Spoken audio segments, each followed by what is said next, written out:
I find brilliant gifts at Saks.com.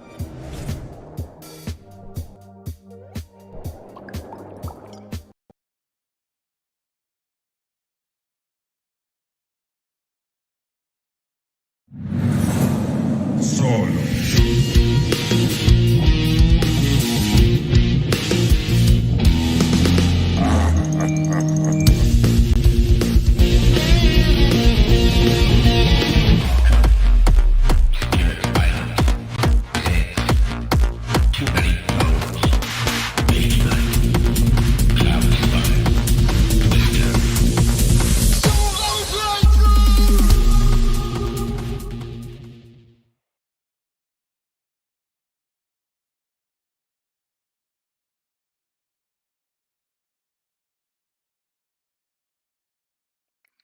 And hello, welcome to Solo Playthroughs. The mic is on, the 3 cameras are working, I'm on time. This is a great day, guys. And girls, because Daelore is definitely open for all. So here we are. I'm doing something dangerous, and that I have not played Too Many Bones in a couple weeks. I like to do a couple of warm-up games before I get back to anything that's chip theory games, but I think I'm okay. I think we'll be fine. I will just have to take a little bit extra time, make sure I get my head wrapped around all of the wonderful keywords that we have come to know and love in this game. We're going back to Locgear because honestly, the last time I put Locgear in the channel, it was an absolute disaster. I think I tried twice and I didn't get up to the tyrant battle. So that's the goal today. Tyrant battle or bust.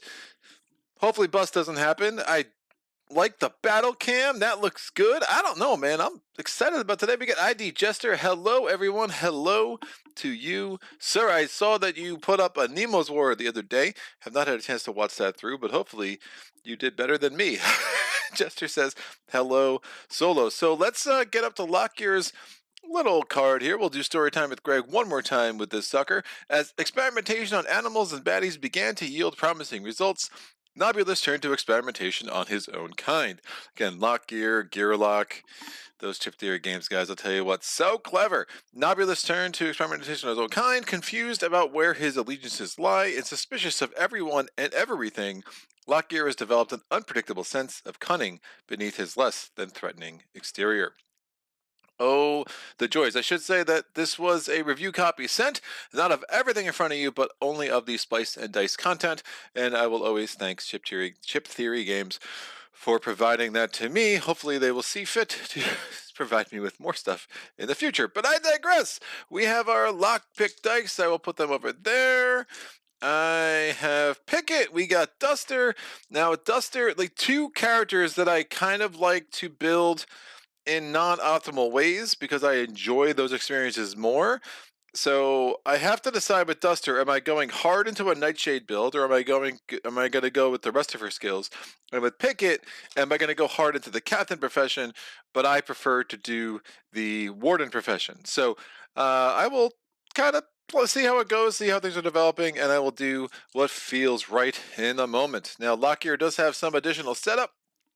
Despite your directive to eliminate him, Luckier has begged and pleaded for you to allow him to lead you to the lab where he was held captive instead. You reluctantly agreed, knowing that this may grant you valuable insight into council activities. Place Lockgear's ship in any prep area at the start of your adventure. I will put him over here with Duster. Duster understands the, tyrant turned, maybe non-tyrant, thing, so she's a little bit accommodating here. And, Lockgear's tyrant encounters contain appeasement requirements, which are considered in play as soon as the tyrant encounter is drawn. Each day, the party must fulfill all appeasement requirements under Lockgear's ship in order to keep Lockgear content. After completing a tyrant encounter, regardless of encounter success, place the encounter card under Lockgear's ship with the appeasement text showing. But if you fail to appease Luckier on any day by not meeting all the requirements that are in play, Luckier will run away after the recovery phase that day. If this occurs, discard all tyrant encounter chips from under Luckier's chip and from your encounter deck. Luckier cards, not chips. Tyrant encounter cards, and from the encounter deck, remove Luckier shift from your prep area. You no longer need to appease Luckier, but you will also not get the benefit of reducing his stats during the Tyrant battle. Alternatively, after any recovery phase, the party may opt to dismiss Locgear and free itself from appeasement requirements. Upon doing so, discard all remaining Tyrant encounters from your encounter deck. Remove Lockgear's shift from your prep area and move all appeasement cards from your prep area to under Lockgear's Tyrant card with the appeasements covered, since appeasing Locgear is no longer necessary. These cards will serve to impact Locgear's stats during the Tyrant battle. You must dismiss Locgear before you face him in the Tyrant battle. So here's the deal. We went out to kill Locgear because that was our directive. He's a tyrant. He's nasty. We have to go take care of this weirdo. He's like, no, don't kill me. I'm one of you. And we're like, okay, we'll take pity on you. But he's kind of a pain in the butt in that we have to appease him at various times over the course of the campaign. Unless I roll, again, I'll shuffle the tyrants and I roll a die to pick randomly every day. So unless I roll very, very odd, we will have at least 2 or 3 of these tyrant encounters. This math working itself out. Now, the tyrant encounters will have appeasements. If we succeed with those appeasements, then at any point before any battle, we can say, all right, we're done appeasing this clown. Get away, we're going to go off and kill you. And then we don't have to worry about appeasing him, but what we've done is reduced his stats.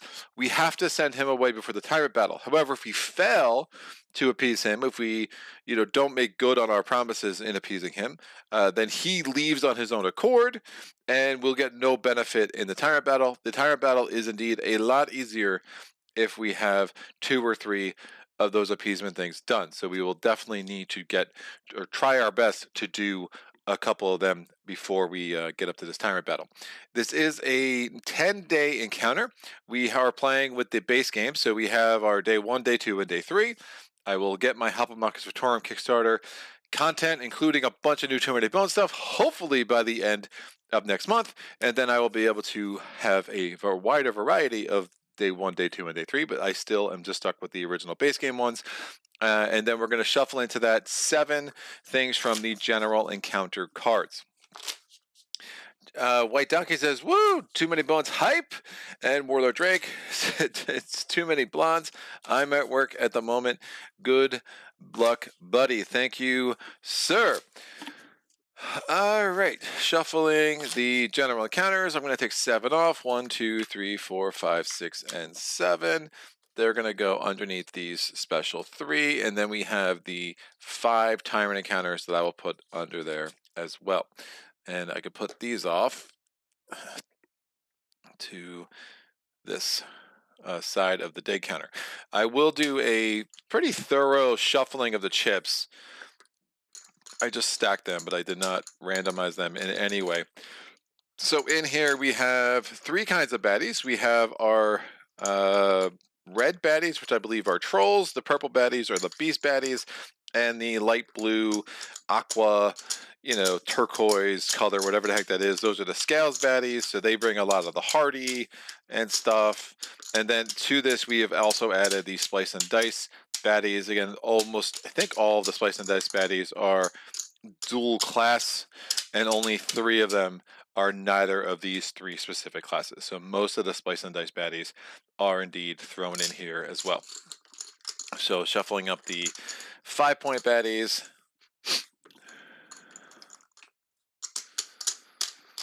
I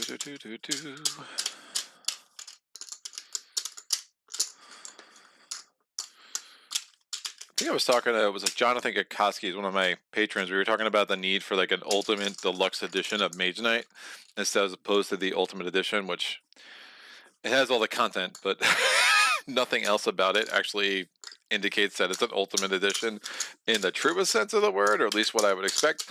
But if like Chip Theory Games like made like an ultimate Mage Knight, and made all the enemies chips and the tiles neoprene mats, it'd be a pretty that would be a pretty wild and welcome thing. I would buy that. I would overpay for that because Mage Knight.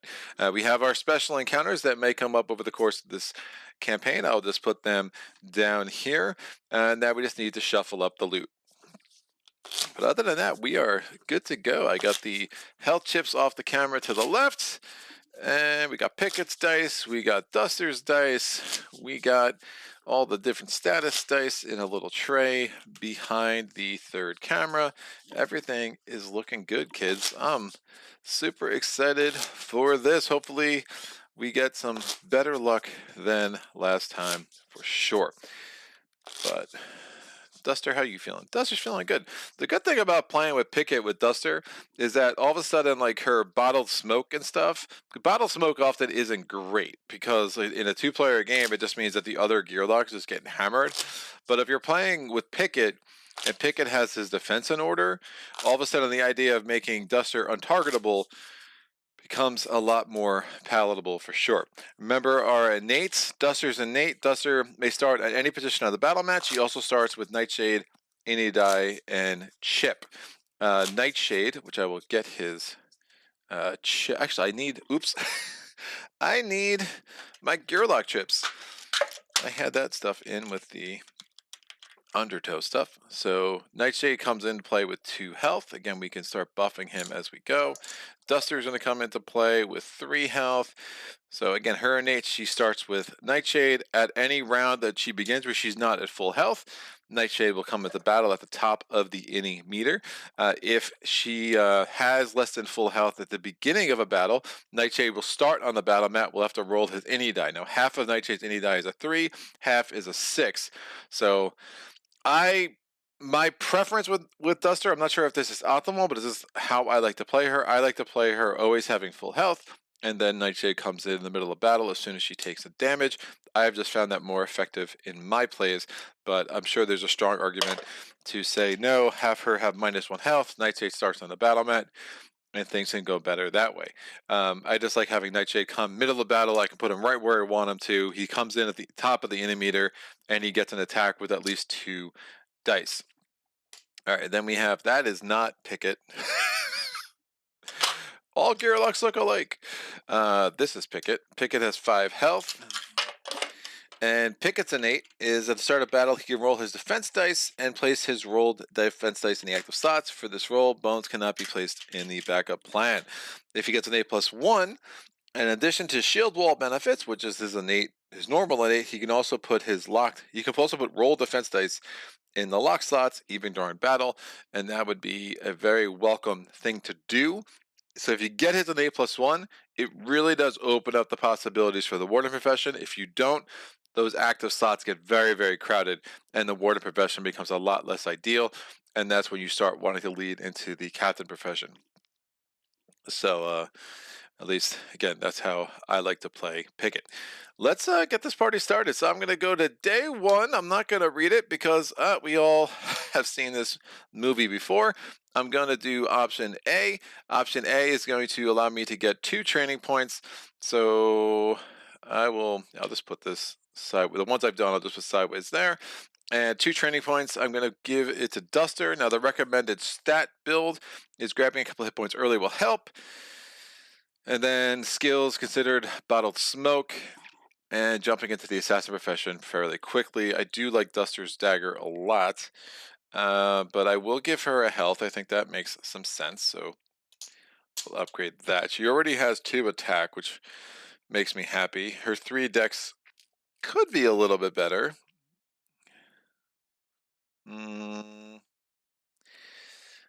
But I'm going to try to do this thing where when I get 2 training points, I'll spend 1 on skills and 1 on stats and 1 on skills. That's kind of another thing that I've started to do with this game, just to make it a little bit less boring than just stat, stat, stat, stat, stat. We'll put Duster's Dagger in play. Now, what am I going to take for Picket? Picket's dex is absolute garbage. I do like to get 2nd attack stat, but I don't think that's going to work if I'm going to do this other thing that I'm mentioning. Let me get up another dex. And his first thing I will take is stand ground, gives him +1 health at the start of his turn, unless for the entire adventure. And then it also unlocks the opportunity for shield form or sword advance. So, sure, I will go with a stand ground and at least get one of the captain professions. So, I still giving myself an option to switch to the warden profession halfway through, especially if I get this in A+1. I digest there was this game like Spirit Island where you just play as many heroes as you want to play with, and the game scales to however many you choose to play with. And Rocket Magnet, what's up, Lee? How are you doing today, sir? Game scales to player count, yes. True solo with 1 character, some special rules, especially for the final boss. Yeah, I played this game true solo for the mostly, and I've switched to 2 gearlocs. I do think Spirit Island, I'm still very much like, I think both ways are excellent ways to play the game. With most spirits, there are some exceptions. This game, I do agree with. It does seem to be the majority that two-handing it is a better experience. There's a couple reasons for that. One, two-handed is generally harder. Um, and number two, I find there's a separate deck of solo encounters. I don't find them that great or balanced, and I really don't like the tyrant rules. In tyrant battle, like the final tyrant battle is very, very nerfed for true solo play in a way that makes it feel very anticlimactic, at least for me. So I don't love that. Climatic. Which is for climate and which is for climax? I don't know. What? Someone put that in the chat. I'm having a hard time with English today, apparently. At the end of day 1, I will scout, so I'm going to roll the D6 with Duster. I rolled a 2, so I can look at the top 1-point baddie. It is just a troll. Don't care about him. Picket rolls. I rolled a 5. Look at the top 5-point baddie. Ooh, a feather dragon with weaken and days. Yeah, I think we can do without weaken on this fine morning. We are going to go to day 2. We also did get a progress point, so let me get a die for that. We need to get 8 again before we can take on our rather strange friend here. Bam, day 2, we're going to take a look at the day 2 special encounter, blah, blah, blah, blah, blah, blah, blah, blah, blah, blah, and blah. Excellent. We're going to do option 2. That was a really good conversation. So if I win this, we're going to get 2 training points and a loot each. Should be super exciting. What is the battle queue? The battle queue is going to be 4 because there's 2 gearlocs times day 2. So we have 4 1-point baddies. Who said there'd be math? I did. Here we go. And now we can put these suckers on the board. All right. In lane 1, we have the Troll Youngin. The Troll Youngin's going to come in with 4 health. He's going to go into a melee position.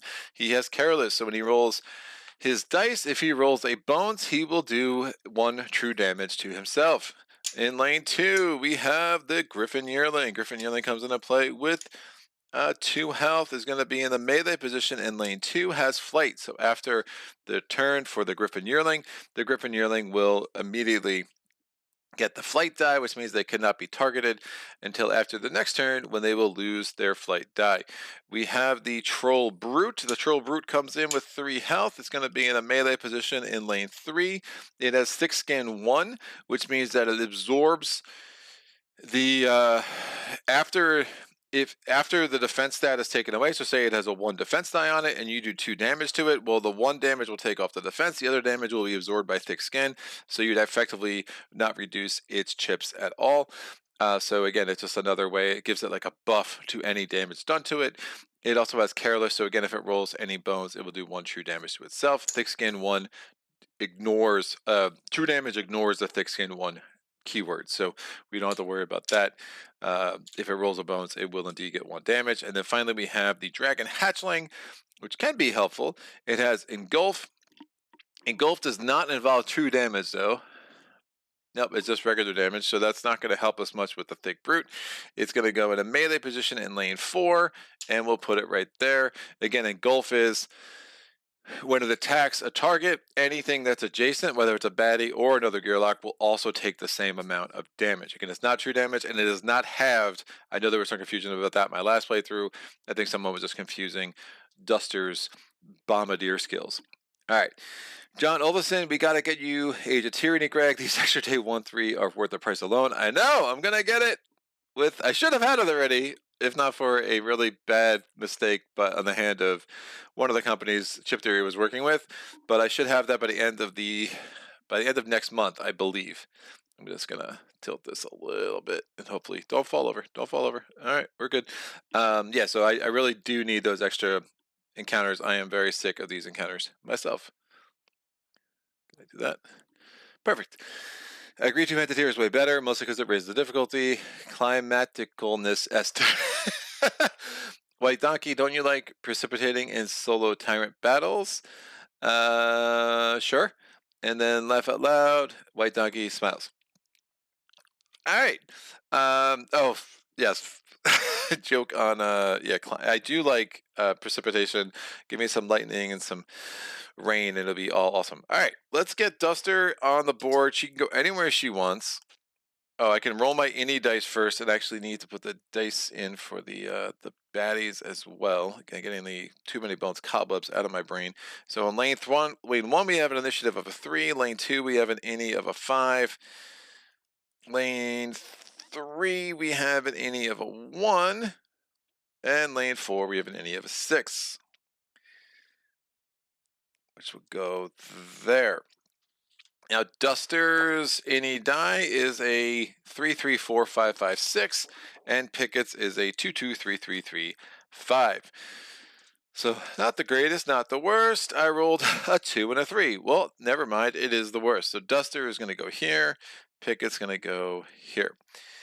So, we definitely want to start killing some of these baddies that are in front of us and start limiting how much damage they're doing to us. This one's going first, so I want to put that somewhere where I could do some damage. I'm going to put... man. It attacks the one with the least health, and of course, Duster has less health. That's a problem. So I got to put Picket here. I'll put Duster here. No, I can put Duster anywhere. I can put Duster anyway. This one attacks the one with the least health too. I'll put Duster up here. Gets here closer to start doing some damage to the dragon hatchling. Alright, while still doing a damage to the troll. I don't want to put Picket here because then Picket would get attacked by 1 die and 2 more dice, and then she only has 3 health. That could be the clear end of her, and I don't like that. So we're going to go forward with the dragon hatchling's turn. It's rolling 1 attack die. It's rolling against the gearloc with the least health, which is going to be Duster. It does 2 damage. Of course it does. 2 damage. Engulf, we're going to get 2 damage done to this guy as well. So that at least paid some dividends. We're now going to go to the Griffin Yearling's turn. The Griffin Yearling, I wish I had Duster here, because then it would have done damage to this person and the Griffin Yearling, but obviously I could not count on rolling a 2. There's only a 2 on one of those 6 sides, so that was a little bit of a missed opportunity, unfortunately. The Griffin Yearling is attacking Picket with 2 dice. Now, the shield wall should be in place, so we will roll 2 defense dice to start. I rolled Bones because I'm awesome. Griffin Yearling rolls 2 damage. Of course I rolled Bones. Is anyone surprised? So now we have a flight die here. And now it is Duster's turn. Duster has 3 decks. Picket has 3 health left. Duster has 2, so I still want the Yearling to attack Picket. Duster has a stand ground thing, so he's got some ways. He also can roll 2 defense dice and kind of hopefully actually roll numbers this time. So I'm going to... This means I just don't want to move them over there. So flight's interesting. At the end of this turn... Yeah, it's not dive. Never mind. Thinking of the wrong thing.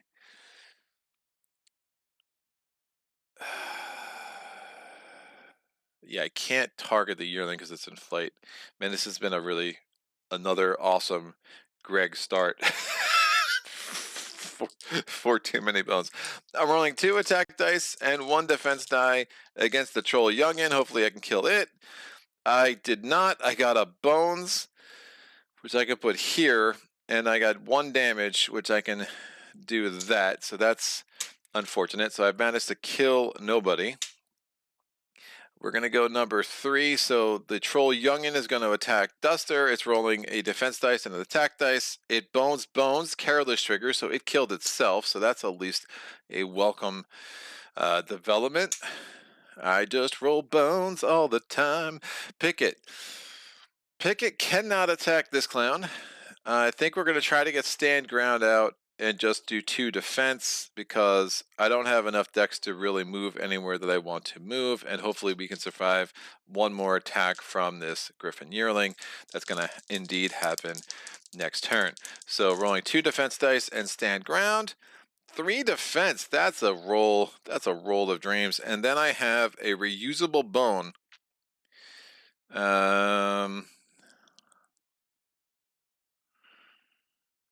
Don't know if that makes sense. Again, if I get the shield bash, it'll be interesting. Move all defense dice.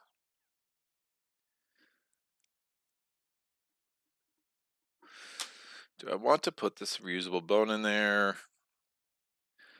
Sure, I'll put it in there.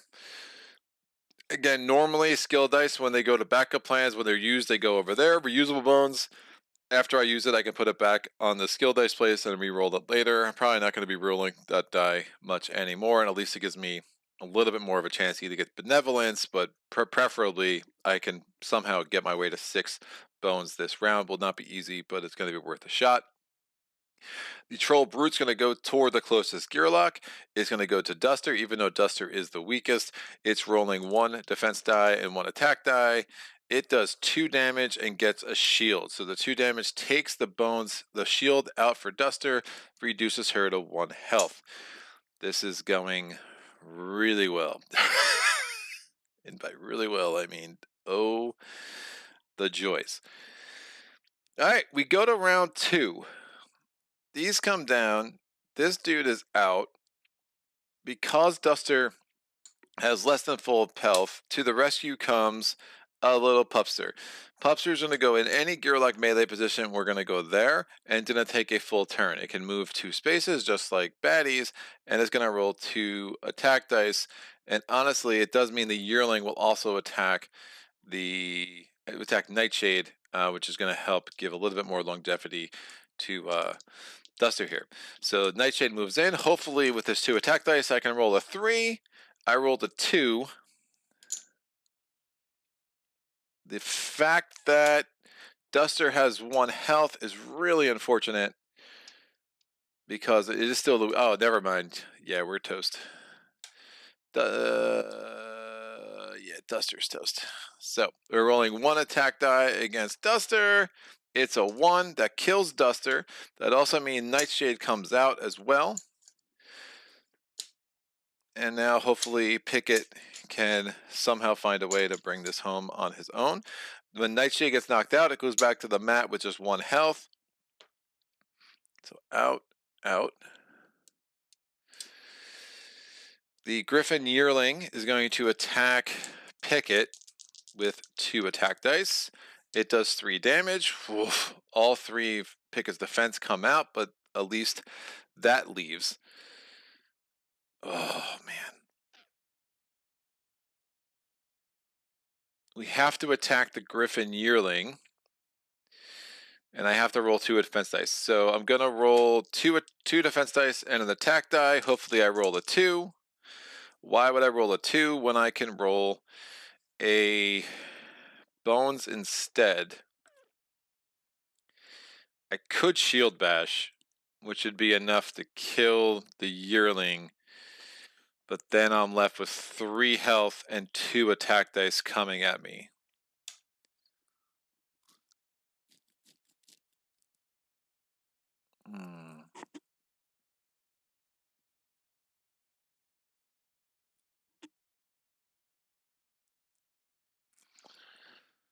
Wow, this is not going well. What else did we expect? I mean, this is, this is par for the course. Yeah,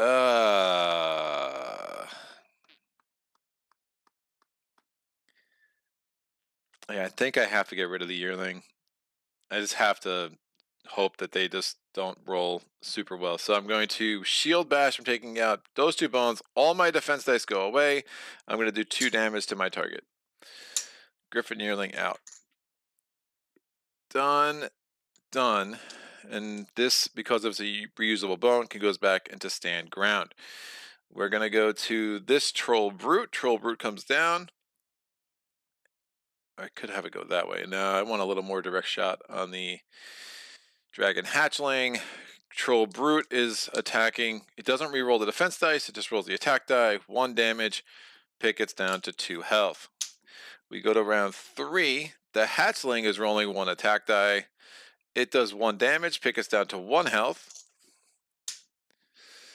And that 1 damage also takes that off.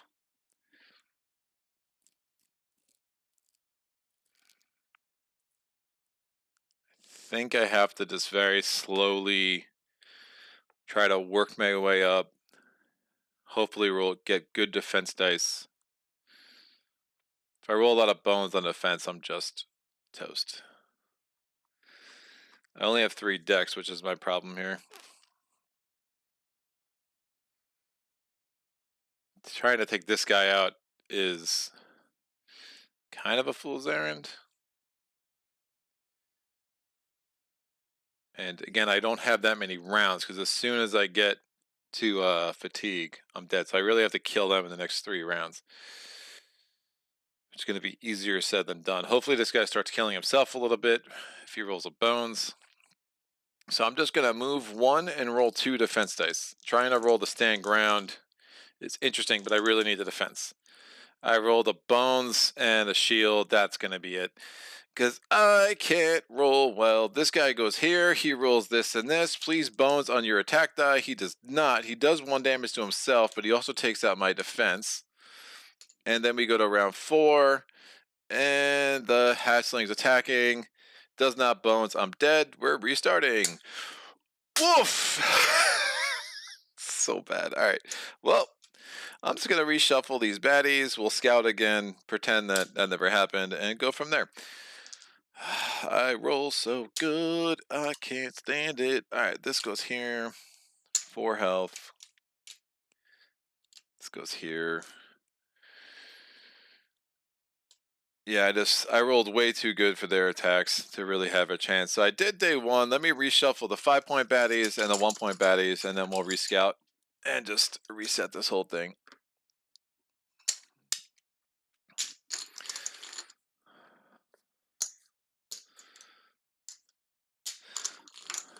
I mean, you just look at like the number of times I rolled a 2 for them or a bones for me.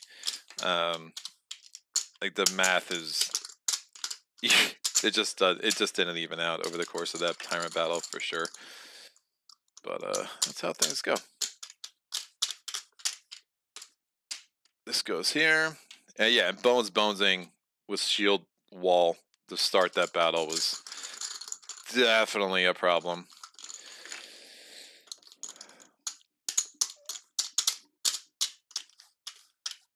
All right, so we did day 1. I spent my training points. We're going to day 2 again. Again, the one thing, we're only having the initial base game day 1 through 3. You know, it's not like there's a wide variety there, so that's fine. So at the end of day 1, I'll scout. I rolled a 5. We're scouting the 5-point baddies. It is the Troll Enforcer, Thick-Skin 1 and Taunt. He does 3 attack, but he's melee. You could do better, you could do worse. I will keep him there. I'm scouting again with Picket. I rolled a 3. The 1-point baddie is the Grunting Thromper. It has Stout as well, and then it has Rating. Now, what is Stout? Stout means that any amount of damage that it takes on any one turn is reduced to 1. So it's going to need to be attacked on 4 separate turns. And then Rating for every other, is it troll type baddie? What's the, and there actually won't be, oh, there might be a lot actually. Rating for every other blue, like orc type baddie. So the blue, this is again a dual class baddie. It's a troll and an orc. For every other orc type baddie, it gets +1 attack stat. Again, there are not a ton of orc type baddies in there. We instead we have the trolls, which are the red. We have the beast, and we have the scales. So we go to day 2. I'm picking option 2 still. And let's get this set up. So we have the grunting Thromper in lane 1. It comes in with 4 health. We have the Griffin Yearling, because the Griffin Yearling cannot get enough of me. We have the Troll Romper. So we have the Troll Tromper and the Troll Romper. They are cousins, apparently. And the Dire Wolf Pup. Well, that's a little bit better. That will go there with 3 health, so we don't have to worry about the ranged attack from a dragon engulfing us and rolling a 2 right off the bat. We're going to look at any dice in lane. This is lane 3 is a 3. Lane 4 is a 2. Lane 2 is a 5 again, and lane 1 is a 3. Put this back to round 1. Re-rolling the any dice. Oh!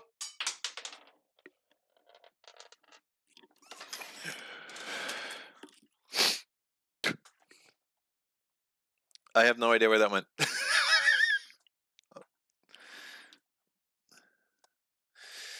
Really? Duster, talk amongst yourselves. I need to go find the die.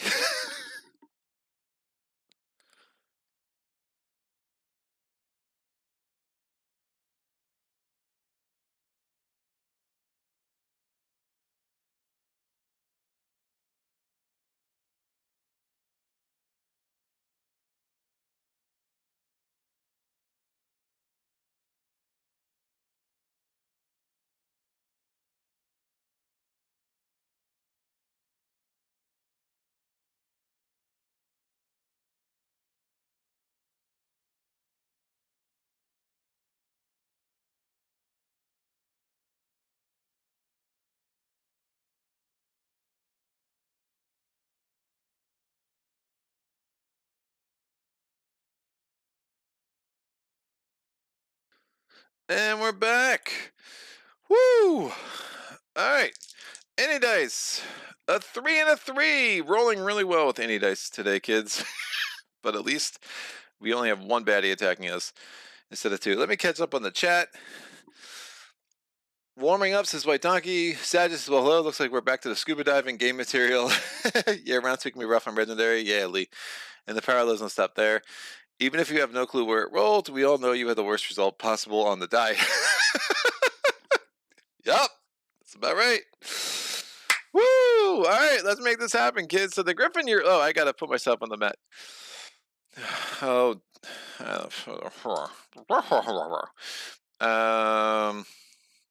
yeah, Picket goes on the map before you do the shield wall. I think that's the order of operations. Someone correct me if I'm wrong. There are no other baddies that have the blue circle, so raiding is not going to trigger. So I could put Duster up here, here. This gives me another outlet to get to the Griffin Yearling if that becomes important. I'm rolling for my shield wall with Pickets innate. A bones and a 1.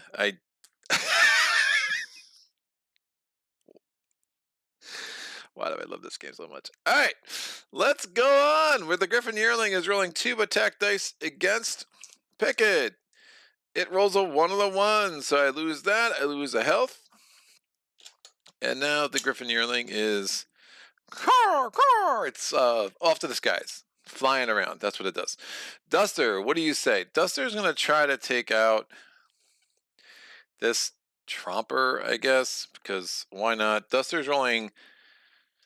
Well, with Stout, we're going to try to use the Dagger. We're rolling 1 attack die, and we're going to roll our 1 defense die. I bones on the defense die, because of course I did, but I did 3 damage. Well, Stout makes that go down to 1 damage, but we did get the bleed effect on the Tromper. So I will exhaust Duster's Dagger, and we're going to put the bleed effect on Chompy Chomps. Bam. Done. We are now going to Picket's turn. Picket's going to roll his 2 defense die and stand ground. All right, +1 health every round. I bones, and we get a shield. Again, that's going to trigger at the start of my turn, I believe. Constant. At the start of your turn. Yes, correct. That stays all adventure as long as I don't get knocked out in any one battle. We go to the Troll Tromper. The Tromper loses the health because of its bleed effect die. And that stays there the entire time. It's attacking Duster with 1 attack. It bones. Oh, look at that. They can bones too, people. The dire wolf pup comes down. It rolls 1 attack die. It rolls 2 damage. That's more like it. Uh-oh, Picket might be out. Picket's down to 3 health. And then the Romper is going to come up here. It rolls 1 attack die. It does 1 damage. Duster's down to 3 health. We go to round 2. This comes down. Since Duster's not at full health, guess who joins the party? We're going to come out with Nightshade.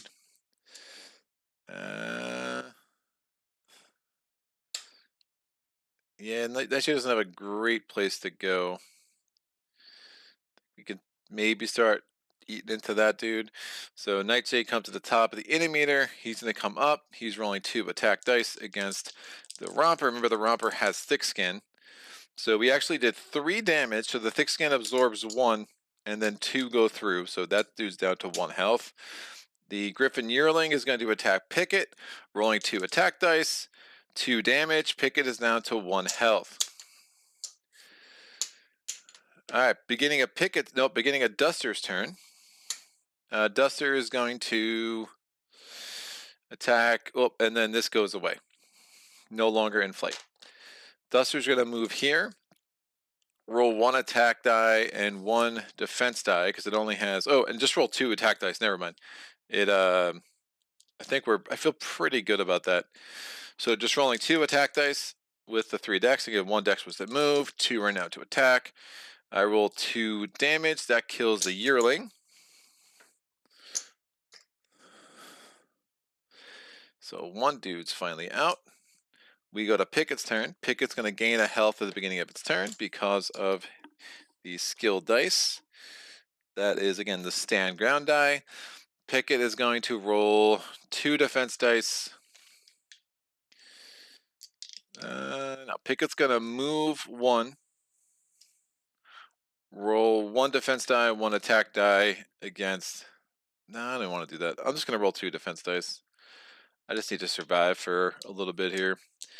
So yeah, rolling 2 defense dice. I'll roll an attack die targeting the dire wolf pup, but remember, if I apply the damage, the lashback will trigger, so I might not want to keep that in depending on what my defense dice are. So yeah, I rolled 1 defense die, up bones, and 1 I'm not applying that because I don't want the lashback, especially since I only have a shield of 1.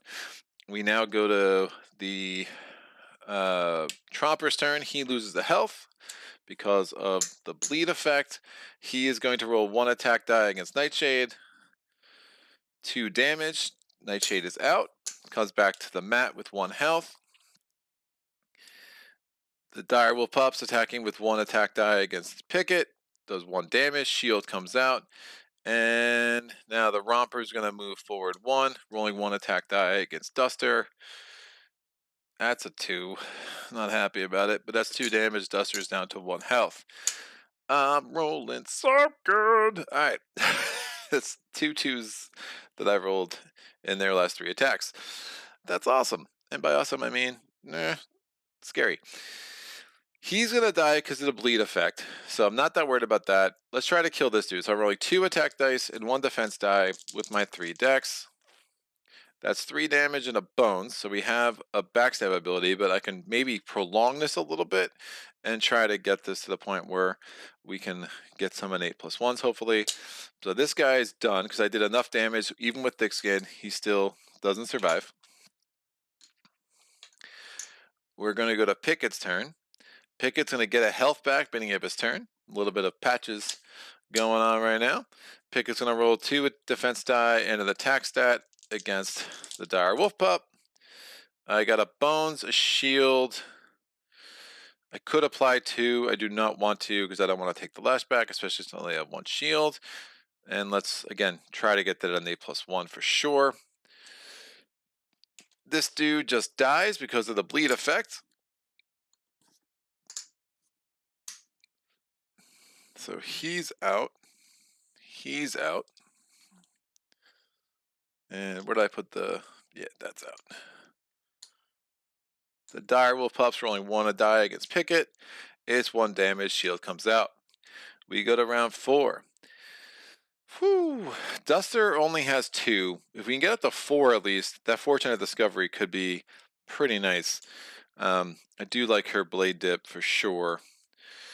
So remember, she's gonna die the first round of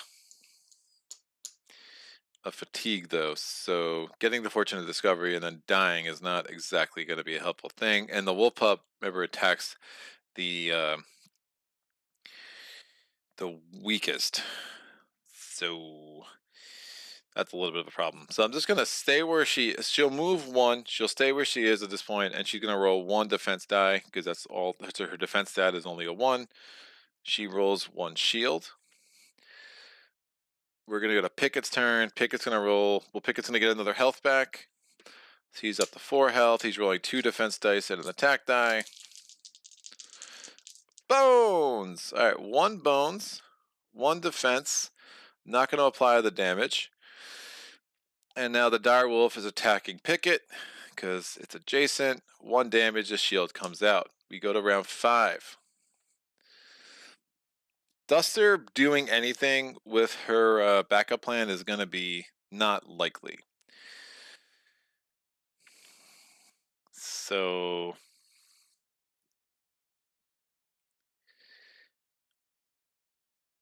yeah, she's probably going to get wiped out by fatigue. I don't really see another way for her around here. But, you know, benevolence, shield shock. Gotta be jerky. What's shield shock again? Perform shield bash, stun. Yeah, shield shock isn't that great. I mean, I guess the stun's fine. Out of the 3 extra bones for 1 stun effect seems not the best. Benevolence is kind of cool, but we really want that in the +1 at this point with Picket. So Duster's just gonna stay there. She's rolling a die. It's 1. Oh, she would have taken this out. She puts this back in. Again, she's not going to survive fatigue. Picket's going to get another health back, so he's back to full health. He's rolling 2 defense dice and an attack die. Can I get 2 bones? I did. I do 1 damage. I'm not going to do it. We get 2 bones, taking all 6 of these out. And we are at an 8+1. Clutch. At an 8+1, there's nothing that immediately triggers. Nope, we just can put stuff in lock dice, which I like. This comes up here. The dire will pups attacking Picket. Oh, that's not an attack die. It's 2 damage anyway. And now we go to fatigue. In fatigue rounds, everything takes a damage. 1, 1, and 1. Duster's out. She has nothing in locked, everything in active, and bones comes out. Picket is going to get a health back, so up to 3. Is rolling 2 attack dice, or 1 attack die and 2 defense dice. Would be important to get some shields this time. Shield of 1, not applying that. 1 bones. The dire wolf pup is attacking with 1 die. It's 1. The shield comes out. We go to the next fatigue round. Dire wolf down to 1 health. Picket down to 2. Picket's turn. He gets a health back. Picket's rolling 2 defense dice and 1 attack die. And 2 more bones. But that's fine. 1 damage is enough to kill the pup. So a couple of pups dying in that round for sure. So that is that. Still a little hairy, but again, legendary starts really hard. But I like it because I feel like it controls potential power spikes later. Duster is going to get her dagger back. We're going to get our rewards. Each of us gets a loot. Let me take the loot for Duster. It is a sparring weapon. Ignore 1 bones during any of your training attempts. It is heavy, so it takes up 3 slots. Taking up 3 slots it's just a lot for that. Some of the heavy's great. Some of it's like, Yeah, I'm not too excited about keeping that one around for very long, to be honest. The loot over here is a mechanical assistance. Increase your dex by 3 for this turn. It's single use. At the bottom, find a sprocket, fill your pocket, gearloc, Book of Whimsy. Bones come out, by the way. This stays in the active slot. So we're going to have recovery options. I will recover back the full health with Picket. I'm going to recover back the full health with Duster. So I'm not scouting at all. And then I think I get the Flint and Tinder, which will give me an option to heal our friend here.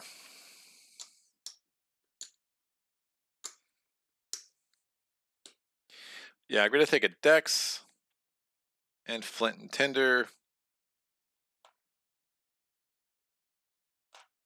So I don't always take, but for some reason, I kind of like, if I'm going to do a Nightshade build, I kind of like the idea of being able to build him. So during the, with the Flint and Tinder, so during the recovery phase,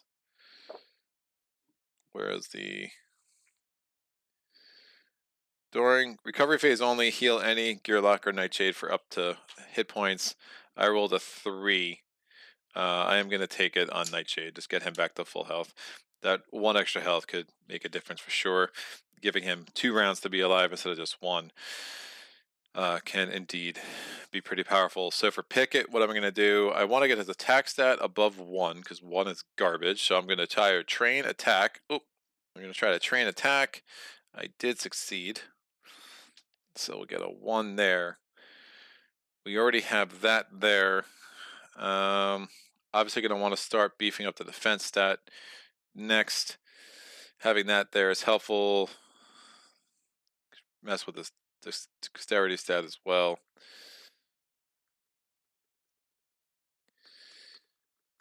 Yeah, I really like the warden profession way more than I should. It's just fun. It's a fun way to play. It's that repost. Sure, let's go to warden. Let's do warden. We're gonna warden it up, kids, and make that happen. All right, done and done. We do get 2. We got 1 point, so that goes there. We go to day 3. And now, so that's a progress point. So we're at 2 of 8. And now we go to day 3.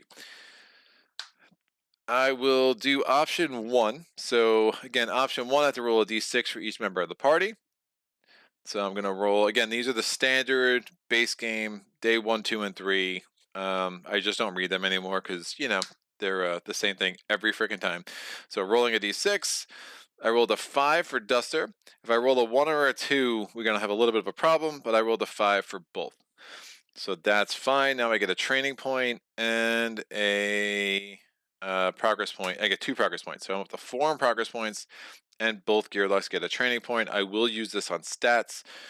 I'm going to get, if I knew that, yeah, that was silly. I shouldn't have taken that last time, but that's fine. I'll take bottle. Nope. I'll take a health. Get her up to 5 health, so they have even health. Gives me a little more flexibility when for baddies or targeting. Yeah, taking Flint and Tinder was silly. Well, now I can scout at least. Yeah, I probably should have taken bottle smoke last time, but I'm good. I'll let it ride. Nightshade's here. I will take a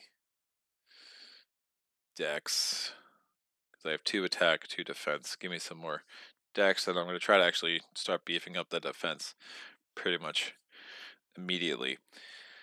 So stats here, I'll probably be going back and forth to defense and Dex a minute, and then we'll have the health stat I'll probably want to increase at some point as well. So we are going to scout in recovery options. So I'm scouting with Duster. It's a 4, so I can look at the next 5-point baddie underneath the Troll Enforcer. It is the Wise Golden Troll Ultra. Stench 2, Poison 2, only 2 attack dice, only 5 health. Melee. He's pretty nasty. I don't really love what he's got going on, so I'm going to put him away. can just make like the mat like really complicated with that stench. I'm going to scout with Picket. I rolled a 6. I'm going to downgrade that to a 4 or a 5. Let's look at this baddie. Oh, owlbear. Nope. No, thank you. Owlbear is the worst. It has Inspire, Terrify, it rolls 4 attack dice. It's just an absolute owlbear's nightmare. We're going to go to day 4. Let me catch up on the chat.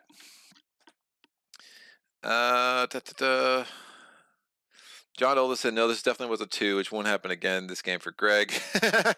Good luck. I will battle as usual. Cheers. Thanks for stopping by, Saget. Rocket Magic Cock Dice are only rerolled if it's not what you want.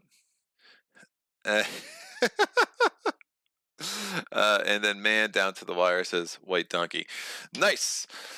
Let's make this happen. So we have how many cards in this deck? 1, 2, 3, 4, 5, 6, 7, 8, 9, 10, 11, and 12. I'm going to get my D12 from back here. We're going to roll that. I find that better than trying to fully randomize this few cards. So 1, 12, 11, 10, 9, 8. Again, I count from bottom to top just for consistency. So we do have our first tyrant encounter. So our first opportunity to appease this weenie. I want to dream of it. I don't have my own bed. Can I use yours? The question seemed innocent enough until Lockier hoarded every soft piece of bedding and fabric in camp, and now comes the snoring, and the terrified screaming in his sleep. Rest is hard enough to come by on this patch of rocks where the camp sits, and now as before, we alerted every creature within 1,000 arrow lengths of our presence. You weren't that tired anyway. Wow, these are nice blankets. Really, really nice. Did you realize how nice they were before you gave them to me? It feels like I'm sleeping on a cloud. And not just a wispy cloud, a big, fluffy, pillowy cloud. Speaking of pillows, did you have another one I could borrow? Immediately draw and proceed yet today with the next encounter in the encounter deck. So it's still day 4. Appeasement. Locgear is appeased if he gets a good night's sleep. To allow him to do so, all party members using the rest and recovery options during the recovery phase must choose to heal their hit points 1 less than full, minimum of 1. So that means we're going to be seeing Nightshade a lot more. Now the Flint and Tinder die actually comes in handy there because that is not the rest and recover option. That is just another thing to do some healing. So that is one way to get around this garbage appeasement. So we're going to put this here.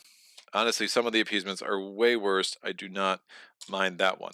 It does mean we have to pull another card for day 4. So I'm going to roll my D12 since we have 11 cards left.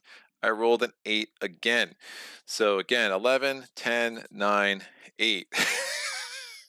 Because there's only 7 non-tyrant encounters, so 8 is once again a tyrant encounter. Do unto others. Help, I'm stuck. Help me, please. Please, I beg you.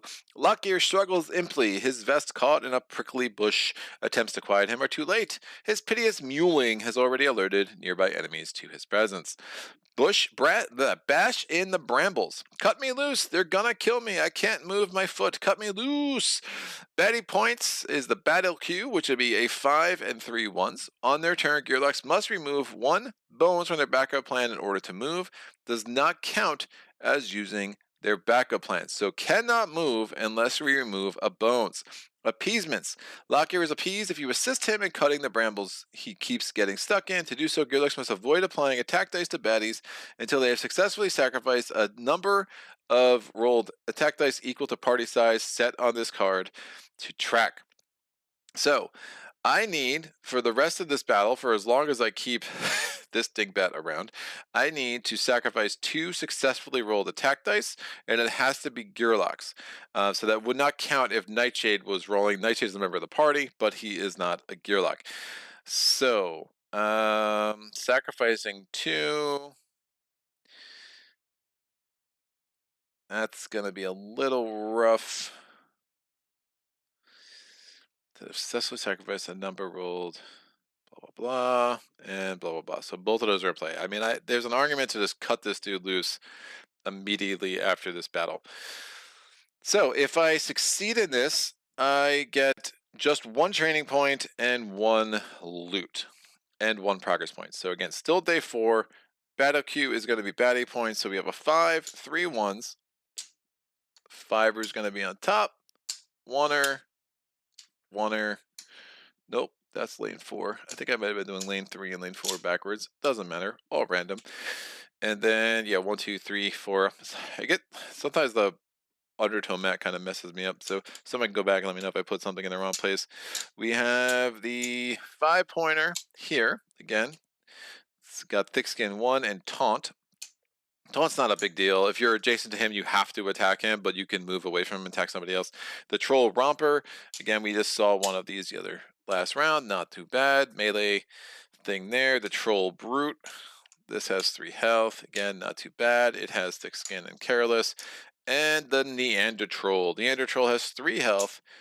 1 attack stat, 1 defense die. Also melee, so nothing in the range positions. And confuse is pretty rough. I think I played this wrong the last thing. Confuse is an effect that lasts until it's undone, I think. Yeah, confuse at the end of a turn, all... Nope, sorry. Placing confuse, and this effect is already there. Remove it. Unit attack and defense die are considered flipped. Now, obviously, it doesn't matter for Picket because it's 2 and 2. It could matter for Duster because it's 2 and 1. And that stays on there until attacked again by the baddie that has confuse. Duster, we'll put the any dice in here. So we have an any die of a 1. Goes there. Any die of a 2. Goes here. Any die of a 2. That's lane 2. We'll go here. And an any die of a 2. So we should have initiative. I don't think there's a way for us to not have initiative. That will go there. Round 1. Rolling these 2 any dice is a 5 and a 3.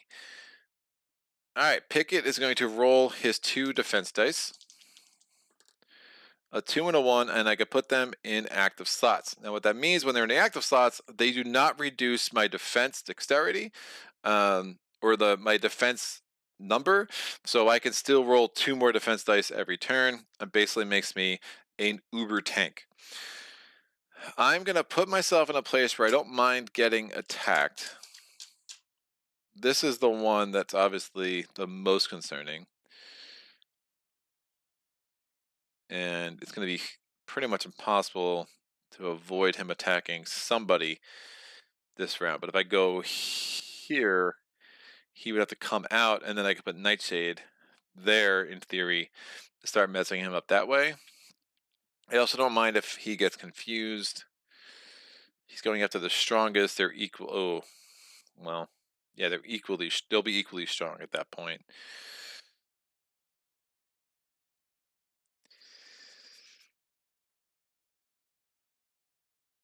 Do I just want to pile on this guy while I get a chance? Yeah, I could just try to kill the brute. I think that makes the most sense. Especially with the bleed. Oh, but I can't. There's 2 attack dice I cannot apply. Never mind. That's not going to happen, kids. He's moving. He's moving.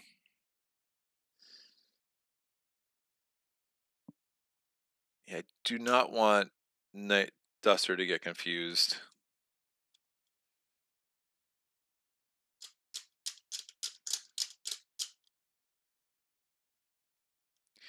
I think if I put them both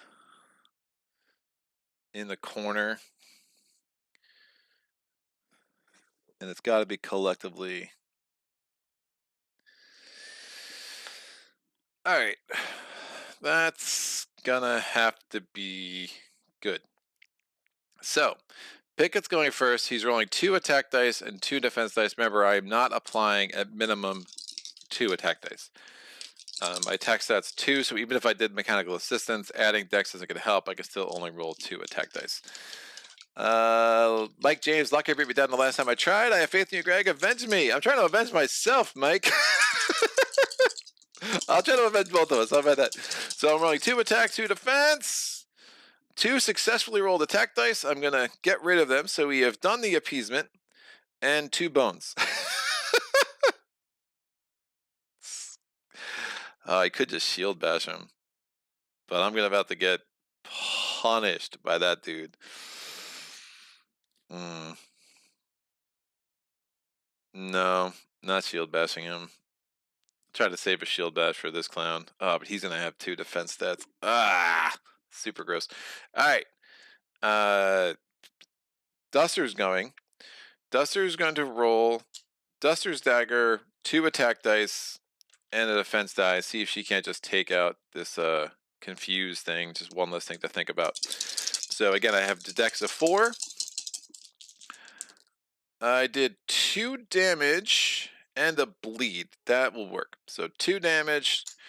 He's down to 1 health. Again, he hasn't gone yet, so he hasn't rolled his defense at all. And we're going to put the bleed effect. So I'm going to exhaust Duster's Dagger, put the bleed effect die on him. He will die at the beginning of his turn. I have 1 bones and 2 shields. That was an excellent roll. Done. We're going to go to the troll's turn. They're equal health, so we can choose who he's going to attack. I think we'll have him attack Picket. That makes some sense. So 1 and 2. He's rolling 3 attack dice, 2 defense dice. See how this goes. So it bones, so taunt. That means that anyone adjacent to him has to attack him. I think the taunt effect is here. So that was the 1 bones there. It has 2 shield. And it does 2 damage to Picket, which means I can just remove 2 defense. So that was fine. We go to the next up is this Troll Romper. He's going to go there. He's attacking Duster, rolling 1 attack die, 1 damage. We're going to reduce Duster's defense from a 2 down to a 1. And this dude dies because of the bleed effect. Out. So take that die out, and then we have the Troll Brute. Troll Brute's going to move 2, trying to get there to attack either of those clowns. And by clowns, I mean gearlocs. My wonderful, wonderful gearlocs. We go to round 2. Picket's up first. Picket is obviously rolling 2 defense dice because, you know, that's what it does. It'll probably roll a riposte as well. And I don't know if it makes too much sense to do 1 attack die. Dude's like already pretty good. And honestly, if I roll really good on my defense dice and I get a riposte, I mean, it might be a good time for a shield bash for sure. So I have, these are 3 of my 4, and I'm going to roll 1 attack die. And let's see what happens. I rolled a bones. I did not get a riposte. Instead, I got a switch. I don't like the switch effect, so I'm going to put that back. Again, the riposte die, half of its riposte. The other 3 are either switch or rush. I did 1 damage, which I'm not going to apply, and I'll take this defense here. So not the greatest of rolls by any means. Yeah, there's no point in doing that. Taunt is still there. That's fine. I still attacked him. We go to Duster's turn. Duster is going to, yeah, obviously Nightshade didn't come in yet because Duster hasn't lost any health. Duster's not going to re-roll her defense die. She's in second to roll 2 attack dice. Yeah, she's just going to roll 2 attack dice. The Flint and Tinder die doesn't do anything at this point. So 2 attack dice against the Troll Romper. It does 3 damage. Thick Skin absorbs 1. We're down to 1 health. Because it would have been 3 damage. Thick Skin absorbs 1, so it becomes 2 damage. So that's a good roll for Duster. This guy goes, the Troll Enforcer. He's just rolling 3 attack dice. He doesn't re-roll his defense dice. I never took them off. So bones, bones. So taunt comes back and only 1 damage. That's a really good roll for me. That comes out. Done. The Troll Enforcer is rolling 1 die against Duster. It rolls 2 damage. So the shield comes out, 1 health. Remember, it's got a careless, so if it had rolled the bones, it would have just died. And then this guy comes in, it's attacking the strongest. The strongest is Picket, who has 5 health left, and Duster only has 4. The Troll Brute should have rolled a defense die last turn. It would have had 1 defense, and then this turn, it's rolling 1 attack die against Picket. It does 1 damage, so Picket loses all of their shield. We go to round 3. Since Duster's not at full health, we have a pup sighting. Nightshade's going to come in.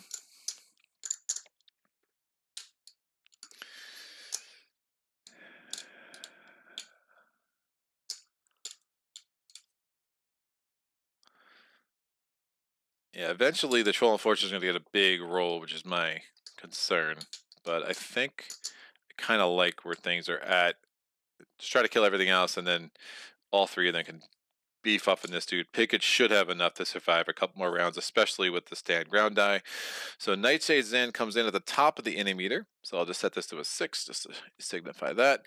Is moving 1, 2, rolling 2 attack dice. Let's limit the number of enemies. So I rolled a bones and a 2. Thick skin makes that at 1 damage. That's all we needed to kill that dude. So that's out. Picket's going to go. Picket's going to roll 2 defense dice, this repost die, and 1 attack die. Again, I got to switch 1 attack. I'm not applying it, and then 3 shield. That will do. Duster's going to go. Duster's rolling 2 attack dice and a defense die. Start trying to take this guy down. He does have thick skin as well. He bones with taunt, so I wouldn't have been able to take that shield off. I would have had to attack him. Duster wow. Duster rolls bones and a 1 damage. No sense. No, I'll do the 1 damage, take that off again, because if it rolls a bones, it will do careless to do 1 true damage to itself. So getting closer to a fortunate discovery with Duster, which I don't mind. The Troll Enforcers rolling 3 attack dice. It does 2 damage. It gets taunt back. 2 damage takes off that shield for Picket. The Troll Brute, Picket still has 5 health, is going to attack Picket again, rolling an attack die and a defense die. It does bone, so careless triggers, but it bones on the attack die, so it gets the defense die on top of it and has 1 defense again. We go to round 4. Now, if Nightshade moves in here, guess what? He's got to attack the Enforcer because of taunt. So we have no way for Nightshade or Picket to attack this dude, because I keep rolling bones with that dude's attack dice, but obviously there is a benefit to that. And I think taunt would apply. Does taunt only apply to gearlocs? Adjacent opposing units, yeah. And Nightshade would clearly be an opposing unit. But maybe it's time. Maybe it's time to start doing some things. Wait, what is backstab? Stab about it's just to both. Ooh, so I could. Is that true damage? Nope, just 2 damage. Yeah, why not? We'll go entering the fray. So coming here, rolling 2 attack dice against the Enforcer. We did 2 damage, so both shields come down. So it's a little more vulnerable. Picket's going to go. Picket's rolling 2 defense dice. I still want this attack dice, man. But, well, the Enforcer would be attacking him. Yeah, I'm going to roll 2 defense dice and 1 attack die. Might be a good chance for a shield bash. Did not get the repost again. I get another shield, another bones. 1 damage, which sure, since the shields aren't there, might as well apply it. And 1 shield and another switch, which I'm just have not got a single repost. The repost, in case somebody doesn't know, it just allows me to avoid all damage and effects. It's pretty strong, so basically it will allow me to save all my shields and to say, oh, your attack never happened, sucker. But again, just not rolling well enough with that die to make it very effective. Duster's going to go. Duster, again, still has 4 health out of her potential 5. She's rolling 2 attack dice and 1 defense die against the Troll Romper. Now, they're both attacking the strongest, so neither one of them is actually going to mess with Nightshade, which is super interesting. So Duster's rolling. She has nothing else she can possibly roll. All right, so 2 damage, a bones. I mean, do I go for her and 8+1 is interesting.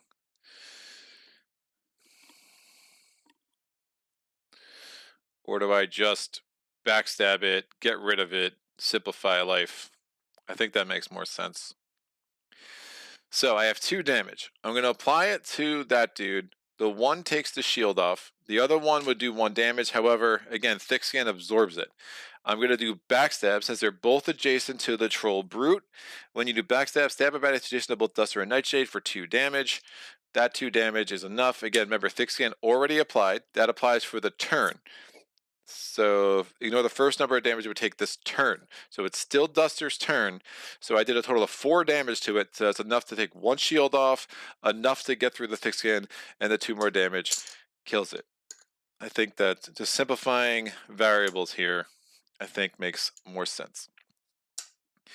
Because Duster otherwise is stuck in that corner, not doing much of anything. So Duster's now going to be free. She can start, I can move Nightshade around, get Duster in position, and they could all start teaming up on this Enforcer. Speaking of the Enforcer, he's rolling 2 attack dice and 2 defense dice against Picket, because Picket is the strongest member of the gearloc party. So does 3 damage and gets 3 shield. That's a lot of shield. So 3 damage takes out these 2 shields and does 1 damage to Picket. So Picket takes his first damage of the day. We go to round 5. Alright. These should also move down. So in theory, we could do another backstab and start working on this guy. So Duster's going to go, remember, fatigue round start next round. So Duster moves 1, or Nightshade moves 1, 2, is attacking, just trying to get rid of some of those shields. 2 damage and a bones.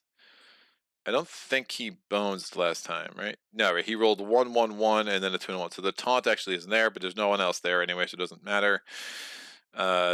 Picket's going to go. Picket is going to get a health back because of stand ground. And is rolling. I guess I give up on a. I guess I give up on this repost. So 2 attack dice and 2 defense dice. All right, 3 damage. So we get rid of that. We get rid of 2 health. Another bones. And I could just shield bash it and be over with. Do I have a chance at a Fortune of Discovery with Duster over here? Probably not. Picket's at full health.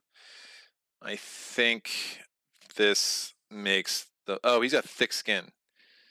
So he actually has 1 more health.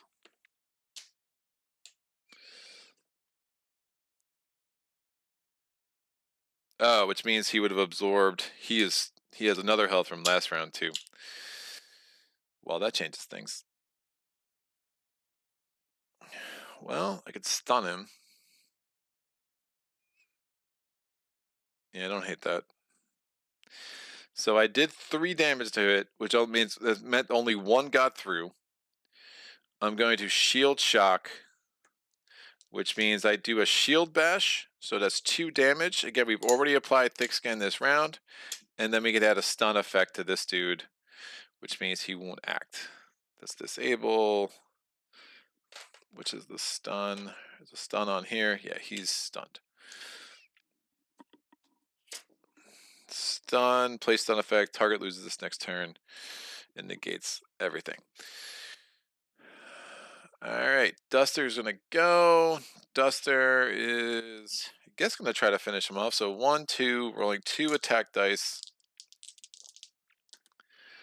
It does 2 damage and rolls a bones. The 2 damage becomes 1 damage because of thick skin. Oh, then they all die because of fatigue. Yeah, I don't think there's anything else I'm rolling for here. That's fine. Yep. So that's done. Troll Enforcer lost its next turn because it was stunned thanks to this shield shock. We go to fatigue rounds. Everyone loses 1 health. That kills the Enforcer.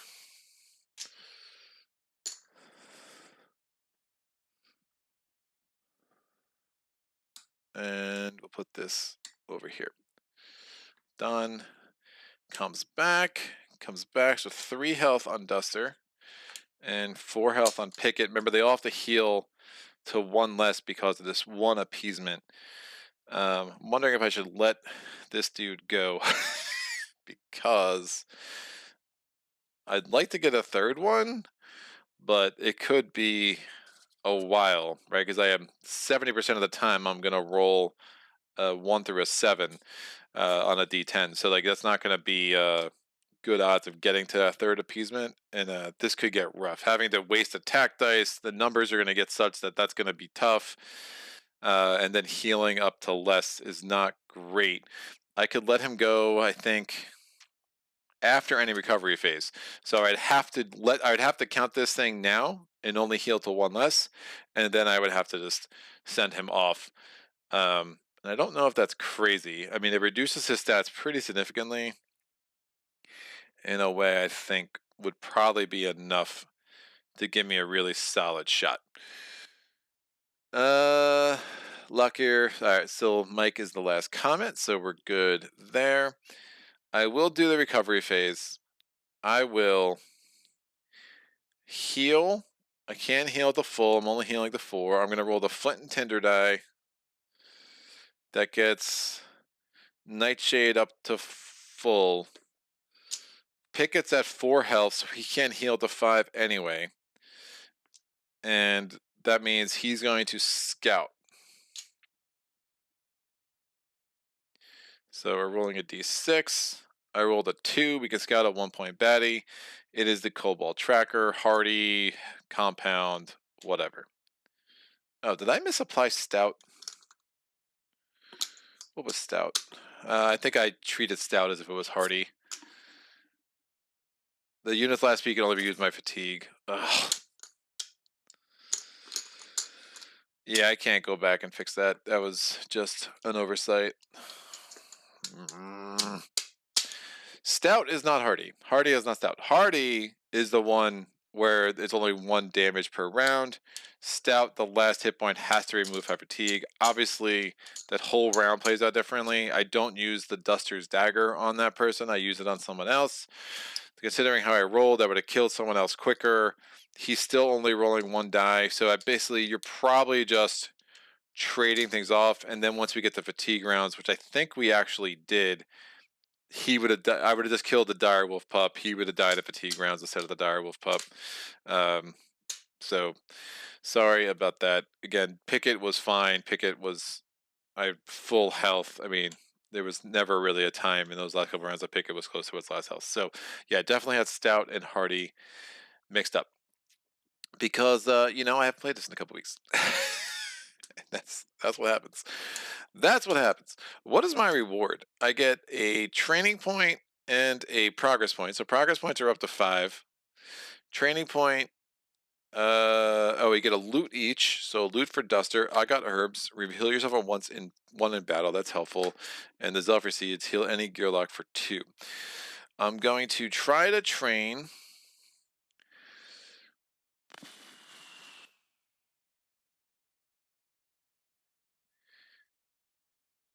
my an 8+1 would have been nice with her. I need to start to train Nightshade quick because I do want to do a Nightshade build. It's just way more fun. All right, I'm gonna try to train my attack, and I can ignore 1 bones. So I think this makes some sense. Yeah, training attack, ignoring a bones. So I ignore 1 bones during any of my training attempts. So the sparring weapon comes in handy. That other one is fine. So these bones come out, by the way. So my training stat is now a 3. And I'm going to train a stat over here for Picket. Again, I'm doing the skill, at least 1 skill whenever I get 2 in 1 round. When I'm only getting 1, I'm probably going to stick here. I'm going to train his defense. Let's get his defense stat up, and then the fact that I can keep putting them in lock slots is helpful. So I'm going to roll 2 defense dice. I did not roll a bones. With defense, if you fail the first time, you do get a reroll, which is something I played wrong for a long time, making it a little bit harder on myself. This will go there. Mike James, sorry, Greg. Sleeving, punching, and sorting MK Ultimate Edition. Only half paying attention. Dude, what? Do not have to apologize for that, buddy. I appreciate it, though. And yes, leaving Ultimate Edition is great. So after recovery phase, I'm done with him because he's just annoying, and I just have a feeling I'm gonna get stuck in a cycle where I'm not gonna roll any more of his tyrant encounters. So I'm gonna let him go.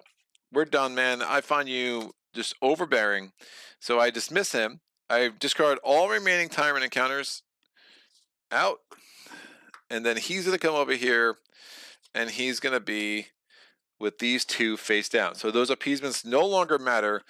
So I can play this normally, but I know when I get to the tyrant encounter, they're going to give me a benefit, and a very, very welcome benefit at that. I prefer to do 3, but I think since I got 2 so quickly, and I think just the right choice for me this game is to let him go early. So we're going to round 5, or day 5. I'm going to roll the D8, because now this deck is a lot thinner. Where are my D8s? D12, D6, D10. I don't know where my D8 is. Huh? There it is. It's hiding. Nope, that's a D4. That's not anything. Huh. What the heck did I play last?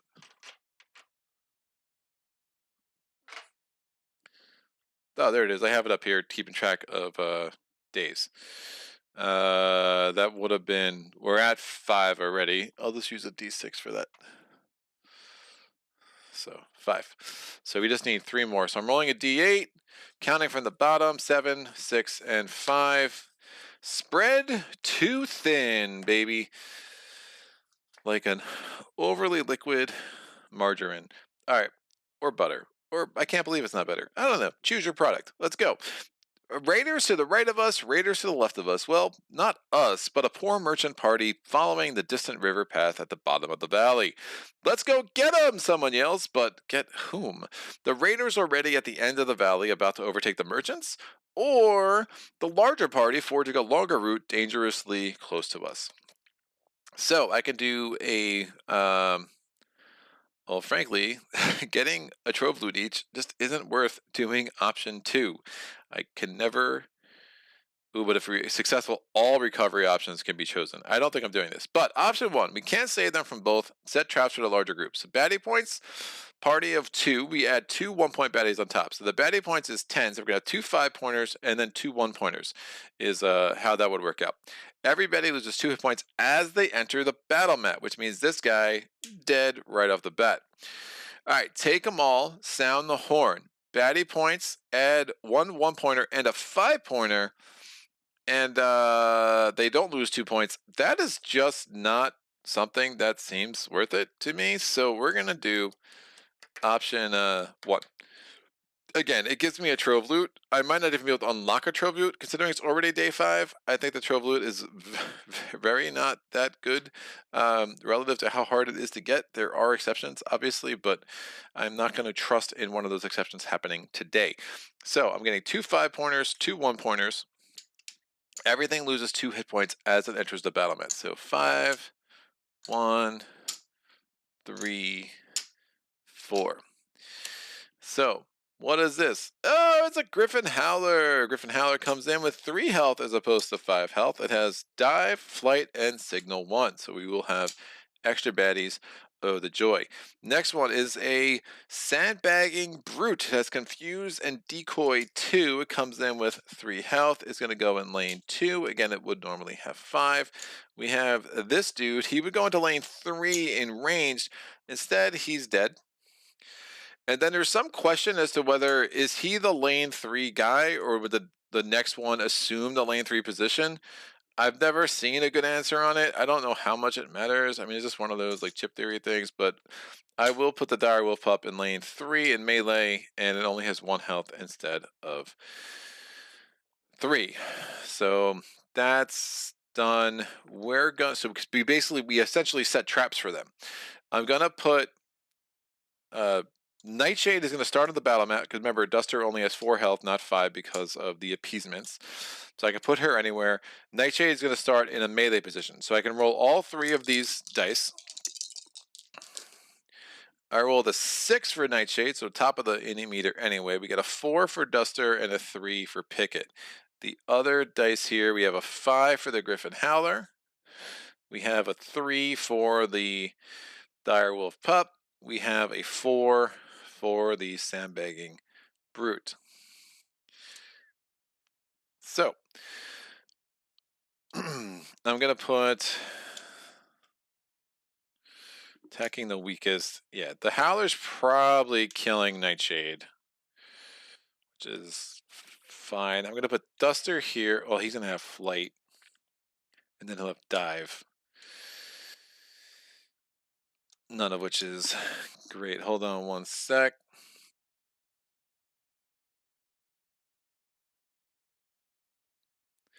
Marty, what's up, Marty? How are you doing, sir? This is definitely time well spent. Have fun. Mike James, White Donkey says noised at Mike James, and Mike. Yeah, I mostly pass on Trove Loot, even for progress points at times, depending how the encounters are going. Yeah, Trove Loot is a lot. I have thoughts. Not a lot of great thoughts, but I have thoughts. Who wants to hear my thoughts? Nobody, Greg. So let's that confused thing is again fine for Picket. Yeah, I think we eat into this dude. Maybe I get lucky with Nightshade. So Nightshade's going there. Duster will go here just to kill this silly pup. And Picket.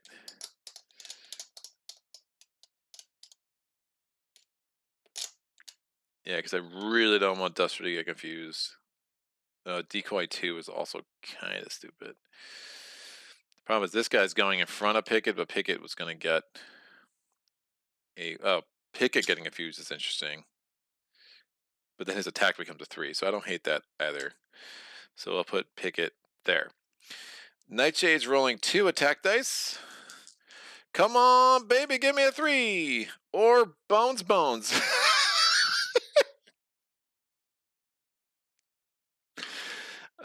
That's close to a 3. It's really, really close to a 3. Wow. All right. The Griffin Howler is going to signal 1, so that's taken care of for the best of the battle. There is an open lane, so this will be coming in the next lane. It's attacking Nightshade with 3 dice, and then it's going to have Flight. Yeah, Nightshade is super dead. Comes back here with 1 health. Flight here. Woof. Duster, what do you say? So yeah, one of the reasons I don't love having Nightshade on the battle mat to start, but again, I guess it was better for Nightshade to take that than anyone else. But Duster's going to... Can't target him. He's going to go toward the weakest. I don't want him going toward Duster per se. Because again, he's going to dive adjacent to the weakest. So I'm going to use these Agot herbs to get a health. We have 4 decks. Yeah, I wonder if I should have started here to try to kill him, forgetting I had 3 attack dice. You know, that changes nothing.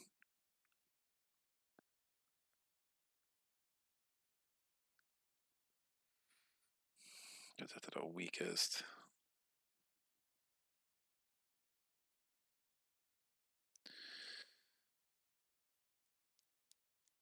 Oh, we have shield wall, so I'm rolling 3 dice with Picket. This should have been after placement. Yeah, I think we keep this. Get rid of the wolf pup. Not have to worry about the decoy for a second. I rolled 3 and a bones, which is fine. That's the shield wall for Picket. I should have rolled that already. Sorry about that.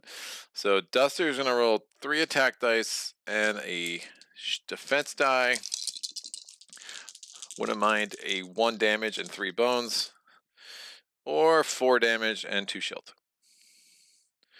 Fine, let's get rid of the pup. To simplify this board a little bit, this comes out. Done. Done. Alright, no more pups. You kill my pup, I kill yours. How do you baddies like it? Alright, now the Sandbagging Brute is rolling 3 attack dice, 1 defense die. and it is going to confuse Picket until attacked again by this dude. I'm very well. There's confused and there's daze, and the two symbols. Right, the daze is that star-looking thing. Great. Confused. You're very confused, Picket. So 3 attack dice, 1 defense die, 4 damage, and 2 bones. So no defense on that. But the 4 damage is enough to knock out all 3 of my shield and make me lose a health. Alright, Picket's turn. Picket's going to get that health right back as a stand ground. Is going to roll the riposte die. Remember, my attack stat is now a 3. My defense die is now a 2. And I still only have 4 decks. I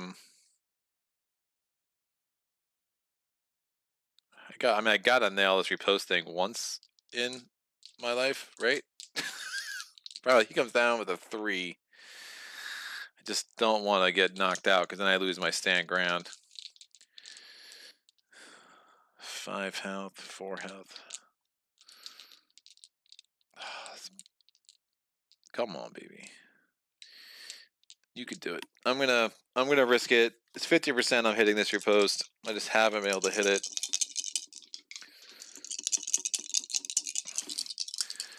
Alright, make it happen. 3 attack dice against the sandbagging brute. Man, I did not roll it again. I killed the brute, but the brute has decoy, so now we have a decoy problem. This thing comes into play with 2 health. I have this switch, which is absolutely useless. And it might be worth healing to full.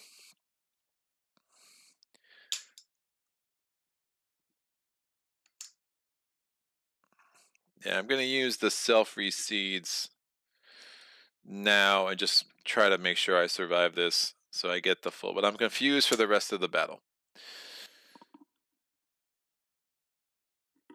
Alright, we now go to round 2. Now, what's the decoy thing? The decoy is opposing unit when decoy to the battle mat, gearlocs may not attack baddies, so we have to get rid of that before we can attack anything else. On the mat, we do have this sucker coming out, and it is a troll youngin. It's going to go into the melee position in lane 4. It comes in with 2 less health, just like everything else. So that is there, and we'll put that die down here. Dive is going to trigger. We're going to put, it almost makes sense to have him attack, right, he's attacking the weakest. Since they both have 5 health, the good thing about that is I'll have him go here and attack Duster. The flight comes off, and dive doesn't add any dice, right? Yep, move it adjacent to the weakest available unit and target it. It's rolling 3 attack dice against Duster. Duster has 2 shield, 3 damage. The 2 shield comes off, 1 health. Duster cannot attack him now, so the decoy is not great. But Duster has 2 decks and is going to go 1, 2, and is going to roll 2 dice against this decoy, and that should open up Picket to do some things. So again, I have 4 decks. Try to get rid of this decoy. I roll 3 damage. Decoy is out. We'll use the Agot Herbs, get another health, just to give me options of who I want to have the Griffin healing attack. Again, it's attacking the weakest. Duster's going to go. Duster is still confused. Has 5 health. It's just wasting the +1. I think we move and we try to kill the troll youngin before that attacks, and then we'll just have this dude that we can just start like kind of playing with. I think that will be fairly effective.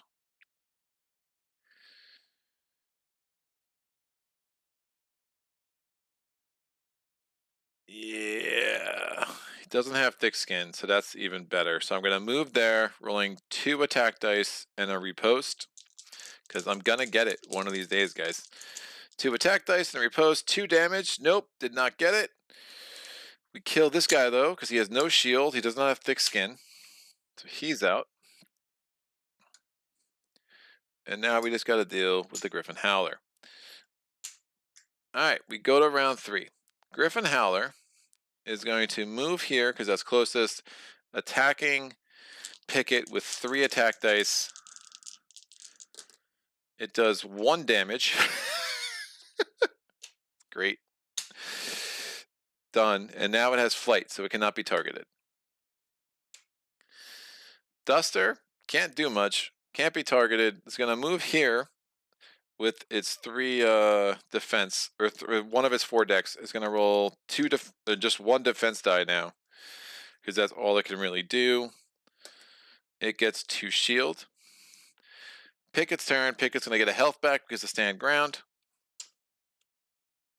Still confused, so it only has a defense stat of 2. It's going to roll that and then the riposte die.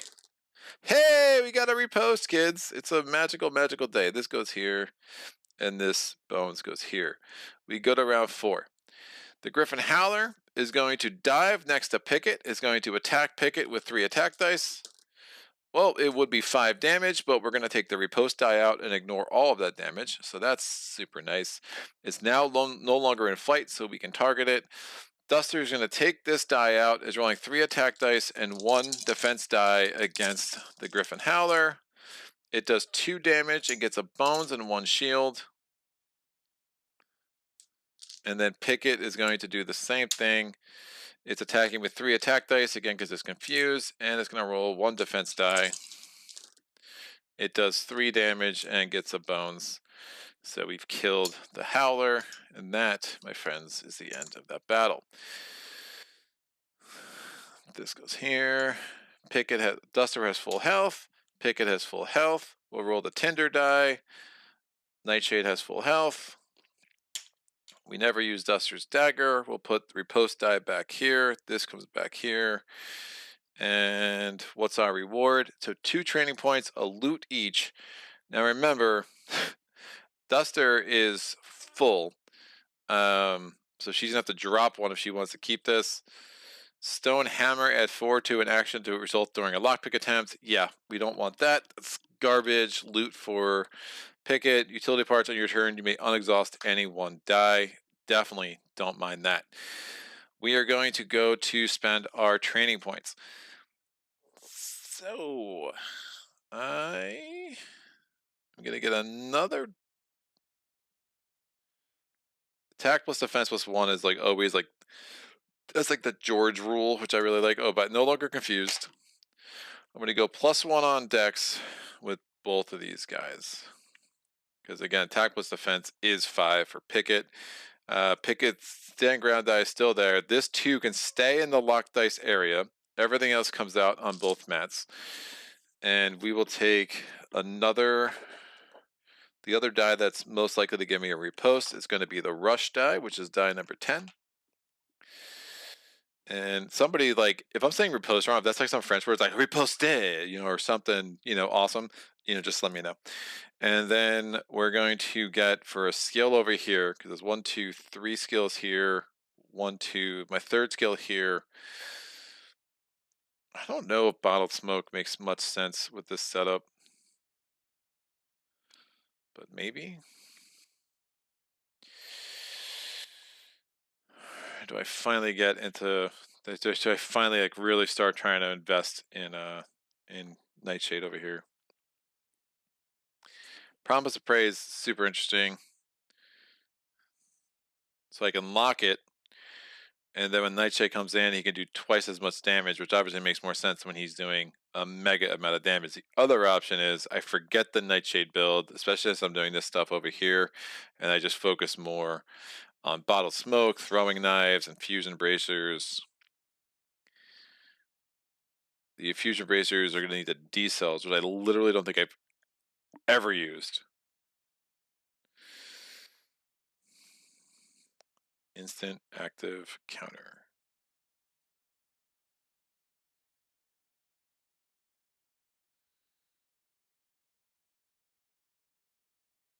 instant, does that mean that as soon as I get it, I have to roll it, or do I have to roll it for dex?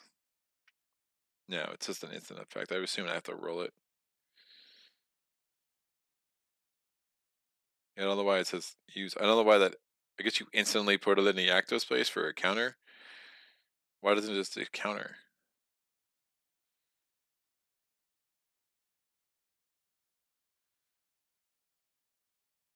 I mean, could I use it with something else? Oh, I could, I guess, instantly use the bones. I don't know. Someone's gonna tell me why that says instant active counter. It's interesting. I mean, it really enhances the vibro braid. With these cells, adds stun effect. So it just stuns the baddie. In addition,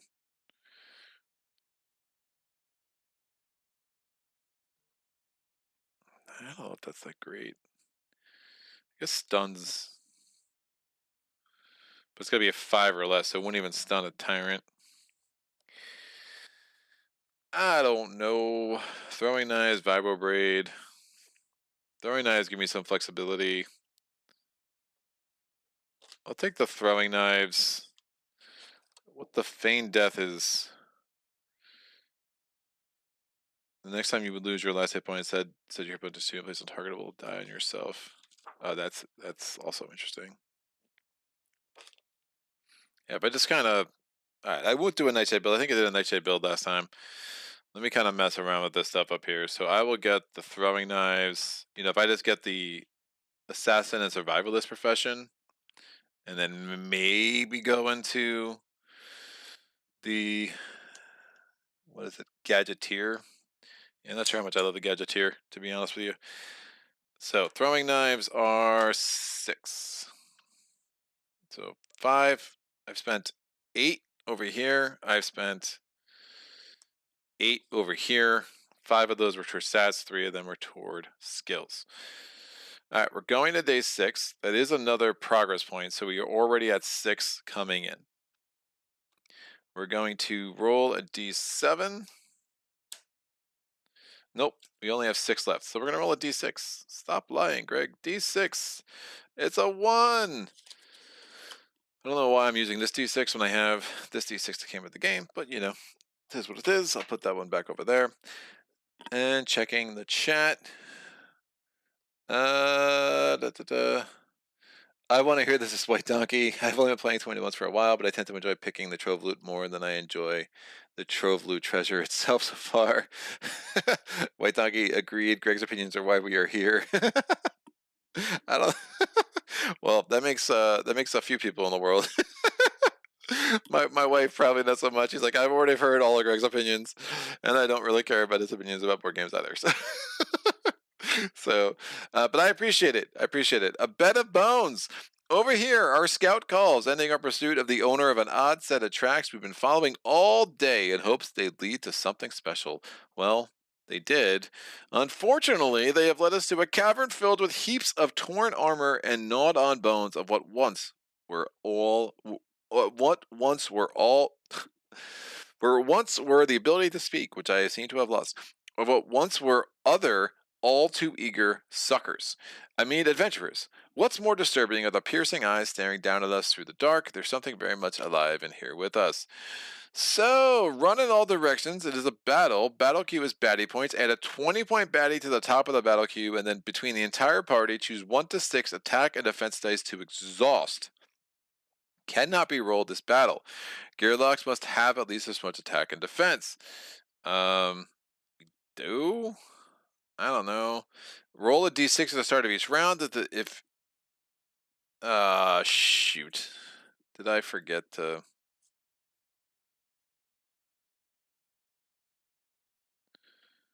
Is that last round? Did I forget to spend the bones? I think I forgot to do that bones crap. Yep. I did. Yeah, this one battle. Oh, man, I like Lockier a lot. I do find there's a little bit too much to remember at times for my little pea brain. But yeah, on their turn, Gearlocs must remove 1 bones from their backup plan in order to move. Does not count as using their backup plan. I'm gonna hope that I had enough bones. I don't know how much I moved. I was that the battle. That was the battle with the enforcer where like Picket like never moved anyway. Duster obviously moved a couple of times. So someone can watch the tape and let me know if I was, if I failed to spend all the bones I needed to. But mm. So that's two things I had wrong, and don't know how much it would have mattered. I'm hoping and assuming it didn't matter much. So I digress. Let's get back to, well, I was digressing. Let's get back to this. Roll dice at the start of each round. If it is less than or equal to the number of party dice exhausted, place a stun effect die on a 20-point baddie. If victorious, shuffle special encounter hunting the hunters into your encounter deck if it's not already, or baddie points. Each gearloc takes 2 damage before the start of battle. Before the start, and does that mean Duster would start off? Like, what's before battle, before the start of battle?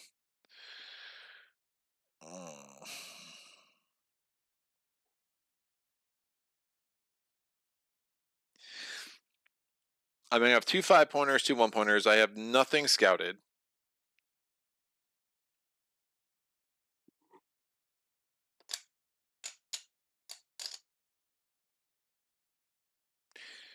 I think I could have scouted.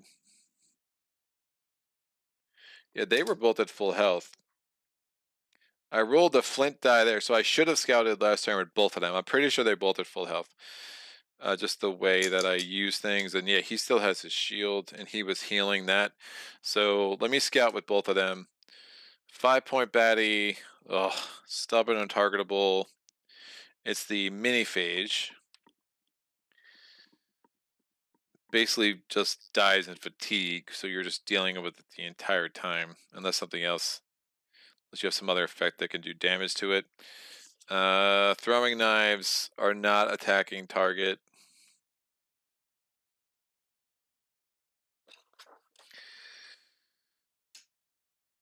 Rolling again. I'll keep that there. 5-point baddie. I just know you could do so much worse. Yeah, the troll enforcer again. I don't hate him either. These 20-point baddies are bad, dude. They're really bad. It's a trove loot and another training point. I mean, yeah, I'd love that, and I wouldn't mind the hunting the hunters encounter. So again, one of the special encounters you could add, but I just don't see how I risk these 20-pointers. So I'm not going to do that. I'm going to do option 2. Each girl takes 2 points for the start of battle. Fine, and I think that's before battle. Where are the rules? Rules. Excuse me. Sorry for coughing into the thing. Before battle.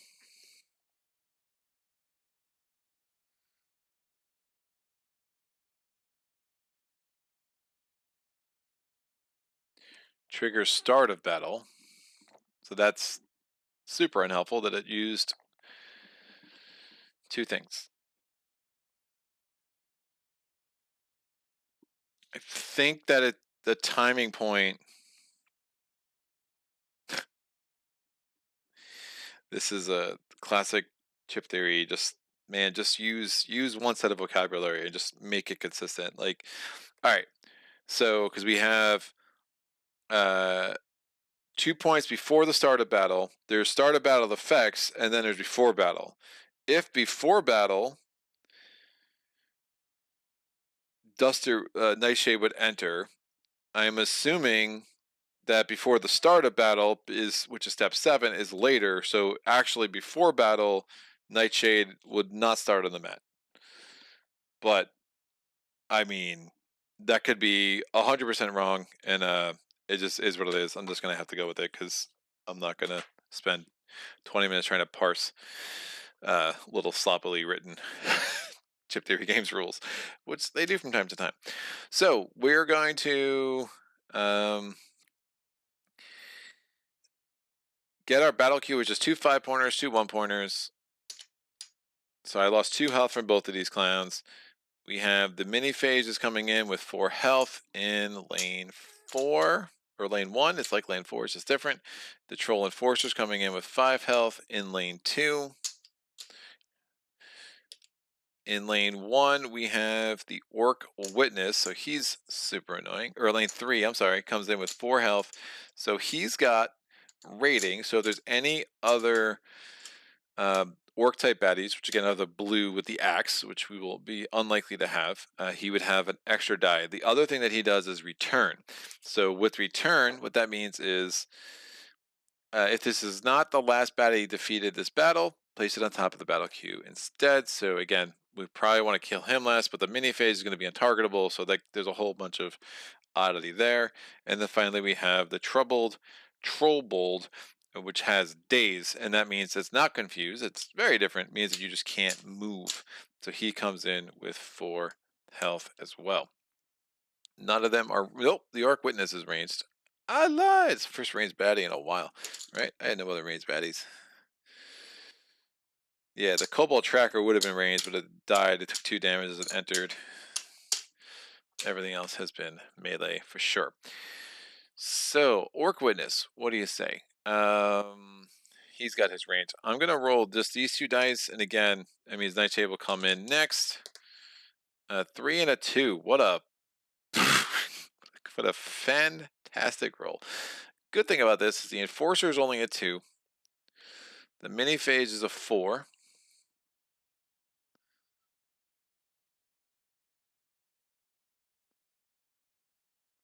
The Orc Witness is a 3. But again, killing that early doesn't make any sense. And then the troubled trollbolt is also a 3 in lane 4. So it's after the Orc Witness. Check the chat.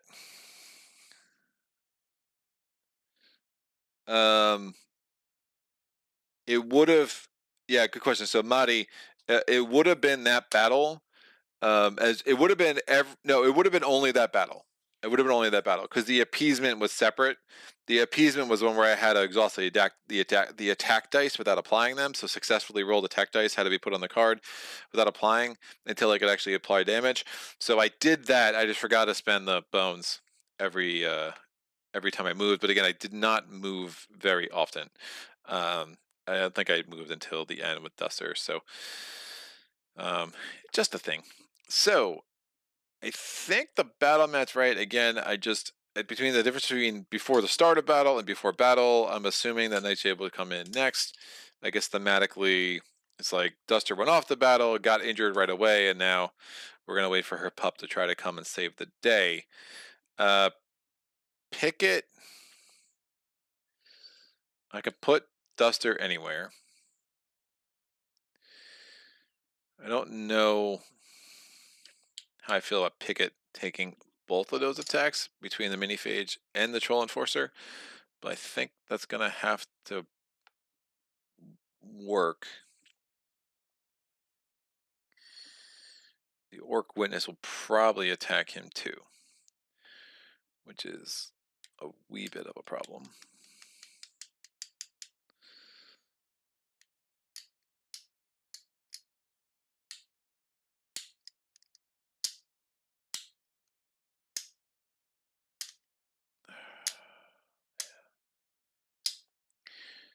Not, I guess I can have the orc witness attack. All right, I just gotta hope for the best here. So we're gonna do that, and orc witness will be around for a little bit for sure. I'm going to roll. Or do I want to put? Yeah, I'll put Duster up here just to give me some more flexibility with some things. I'm going to roll my defense dice. I can roll 3.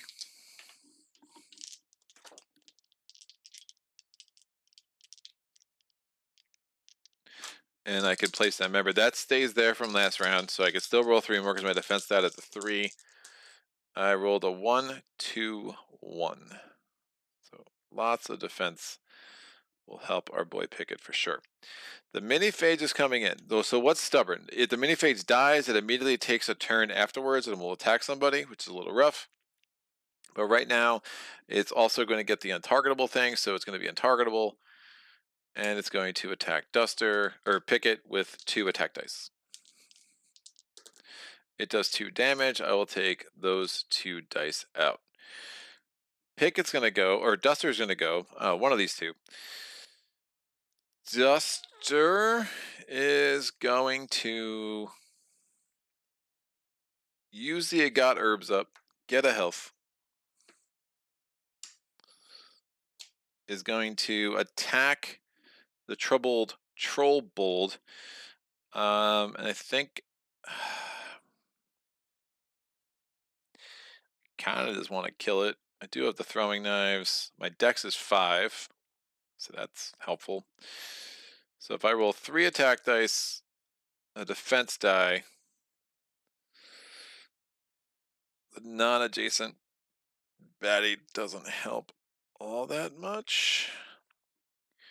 I could roll Duster's Dagger as well. Seems like a little bit of a waste. Probably want to get the bleed effect on that one.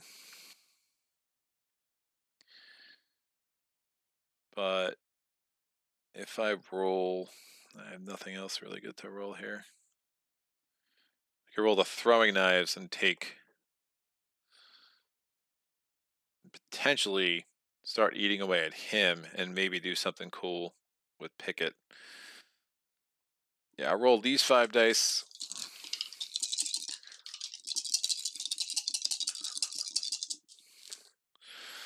So 3 damage to the troubled Trollbold. 1 left. I'm going to apply 2 damage to the Enforcer. The non-adjacent baddie. Yeah, I'll apply 2 damage to the Enforcer. Oh, he can't be targeted, so I can't put Duster's Dagger on him anyway. Woof. Never mind. I'll put Duster's Dagger on the Enforcer. I'll do 2 damage to the mini-phage, because again, it doesn't require targeting. That's out. 1 shield for Duster. The Orc Witness is attacking the weakest gearloc, so the weakest gearloc is Picket. It does 2 damage, removes that. And I rolled a 2, of course I did. And the troubled Trollbold is going to daze Duster, so Duster cannot move her next turn. It's rolling 1 attack and 1 defense. It gets shield of 1, takes away Duster's shield. And now we have Picket's turn. Picket has 5 dex, is going to roll 2 reposts, a defense die, and 2 attack dice against the Troll Enforcer.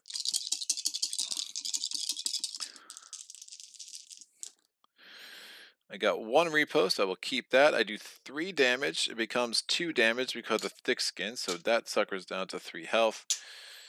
And I'm going to put this die back, and we get a shield of 1. Oh, and Picket would have gotten a health beginning of his turn because of stand ground. The Enforcer's going to go. It's rolling 3 attack dice, 2 defense dice, attacking Picket. It does 3 damage. All of Picket's shields come out. I'm not going to use the repost. I'm hoping to set up a better one later. We get 2 shield on here, and then the bones means that we get a taunt die back as well. Any adjacent units have to attack him. We go to round 2. So that should have been round 1 the whole time. Sorry about that. Round 2. The mini-phage is attacking Duster with 2 dice. Ugh, or Picket with 2 dice.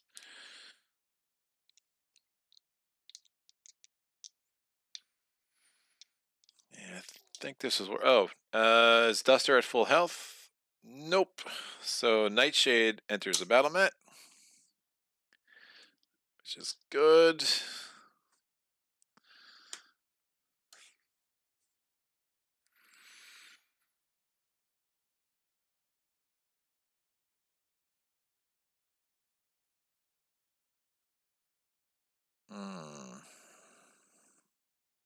He attacks the weakest.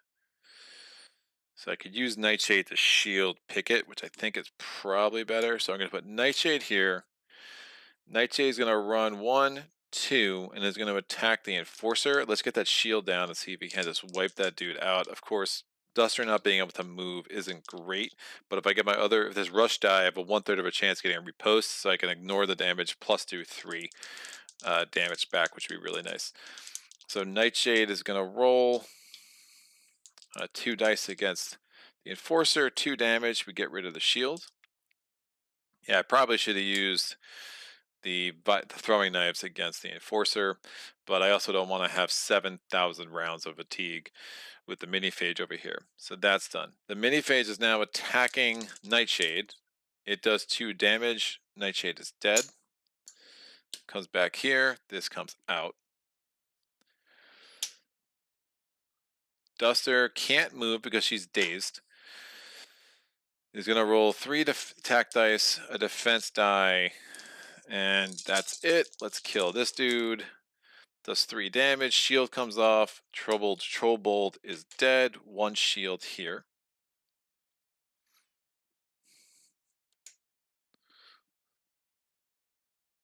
Out. The Orc Witness is, they both have 4 health. We're going to have him attack Duster instead of Picket. 1 damage. The shield comes off. Picket's going to go. Picket's going to heal the health because of stand ground. And then Picket's rolling this repost or this rush die, 2 attack dice and 2 defense dice with its 5 dex. Did not get a repost. We got 2 shield. 3 damage becomes 2 damage because of thick skin, so that's a wee bit unfortunate. So I probably should have used Duster's Dagger here, considering that dude only has 1 health left. And then I have a switch ability, which honestly just isn't doing much. I'll probably use the repost without trying to get the 3 damage this time. It just seems like it makes the most sense. The fact that this guy's going to keep returning is kind of silly, but we should have enough juice to survive a couple of fatigue rounds for sure. So that's Picket's turn. The Enforcer's going to go 3 dice and 2 dice. It would be 2 damage and 1 bones and 2 shield. Fine, I'll take that 2 damage. Could be worse. And has the 2 shield, and the taunt stays. That's done. We go to round 3. Round 3, the mini-phage is attacking Picket with 2 dice, 2 damage. Picket's down to 3 health. Duster's turn. Duster is going to move, has 4 decks left, is rolling 2 attack dice, Duster's Dagger in case the attack dice go poorly, and then 1 defense die. Great, so 3 damage. We've killed the Enforcer. And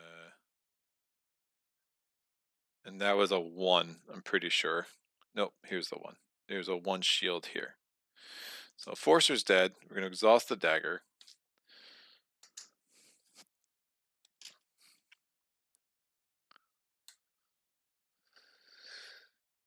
The Orc Witness is going to attack the weakest. The weakest right now is Picket. So 1 attack die against Picket. It's 1 damage. Picket's down to 2 health. Picket's turn. Stand ground gives it 1 health back. Picket's going to roll. Oh, that's way I can kill it that way. If I get this to be another repost, again, that doesn't require a target. So I'd have a way just to do 3 damage just by ignoring damage from it. So I'm going to roll 3 defense dice. I'm not rolling an attack die because I don't have a target. I have 1 more dex though, so let me start moving up toward the Orc Witness. I'm going to move here, roll these 4 dice. That was again a switch, and we do get a bunch of shield though. That was a 1. We go to round 4. The mini phage is going to move up. It's rolling 2 dice. 2 damage and a bones. Take out those defense dice. Still have 2 defense left. Duster's going to go. Duster's moving in. It's attacking the Orc Witness with 3 attack dice. It's got a defense dice in there, so it can't roll any more defense dice. We did 2 damage. Bones, which we'll keep here.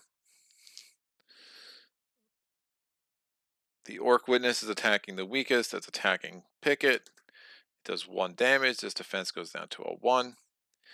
Picket's turn. He heals 1. He's up to 4. Is rolling 3 defense dice. This. And it kind of got cut off by Duster there. That was a little silly. But that's fine. Give me the repost I want. No, not. 2 bones. Shield bash does require a target, if I'm not correct. If I'm not, yep, it does require a target, so that's not going to work. And I'm going to move this down here. We go to round 5. Mini phage is attacking the weakest. That is still going to be Picket because they're 4 and 4. So attack, 2 damage. These come out. Duster's turn. Killing him probably makes no sense, but we can get him down to 1 health. So I don't mind that. So we're going to roll 3 attack dice and not the defense die. Well, yeah, I'll take this out. Maybe I can get some bones here. Yeah, I got 2 bones. I'm only going to apply 1 of the attack dice. Oh, never mind. I'm not going to attack any. So we go to fatigue. I still don't want him to die before that one. So I'm not going to apply any. So we got 2 bones. There's 3 bones. Perfect. Orc Witness is attacking Picket. 1 damage. Picket's turn. Picket gets a health back. Is rolling this. Again, 1 out of 3 times. It's going to be what I want. Can that time be now, please? No. Very much cannot. This goes here. This goes here. We have a bones. We have rush. We go to fatigue rounds. 1 damage to everything.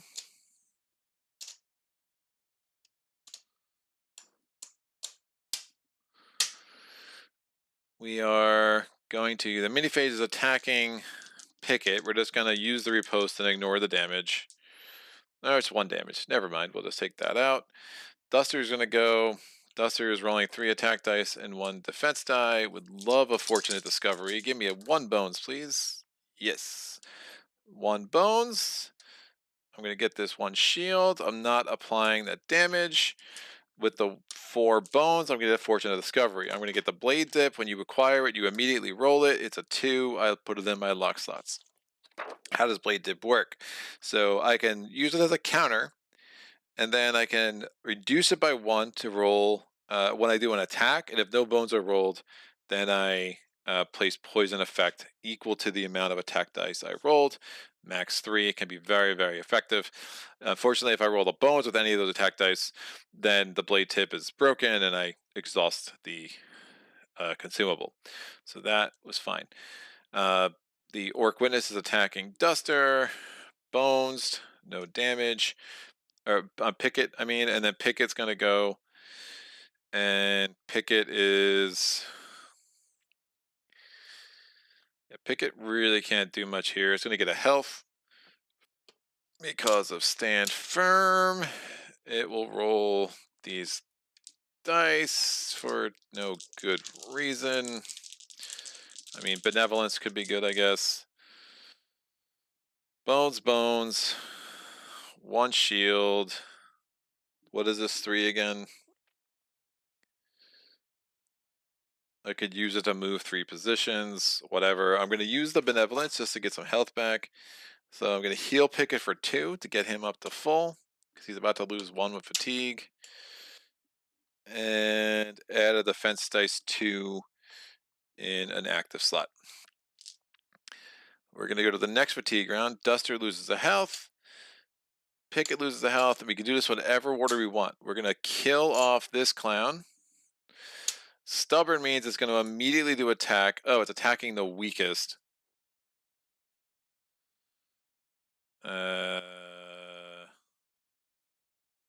Hopefully that's not a problem, because again, the weakest is no longer yeah, that makes sense. There were 3-3.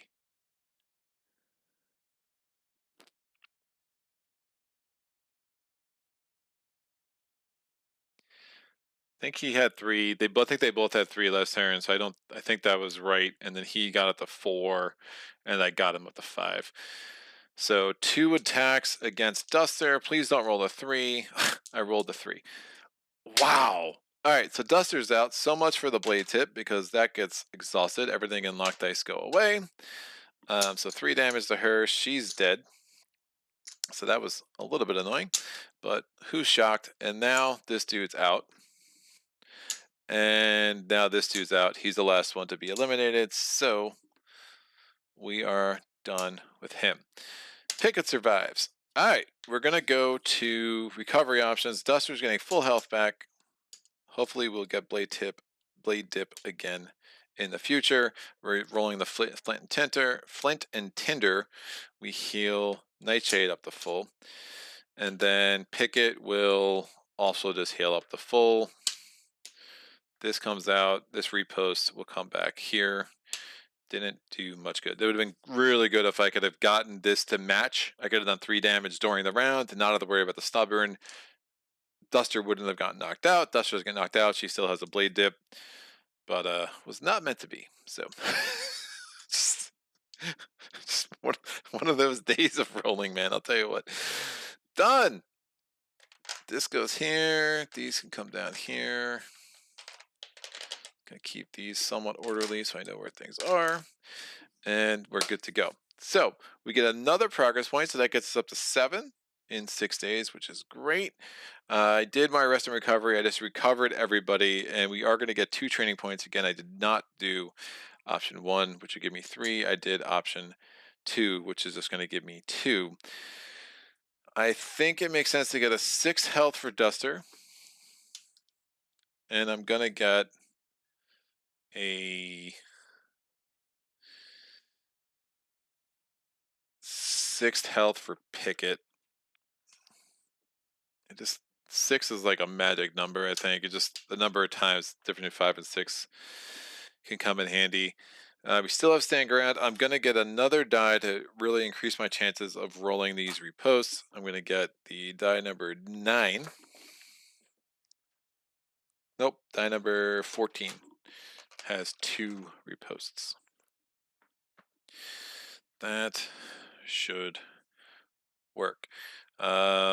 And now I get another thing over here. I kind of don't hate Feign Death. I haven't used it in a long time. It's active. Vibroblade does what? Vibroblade does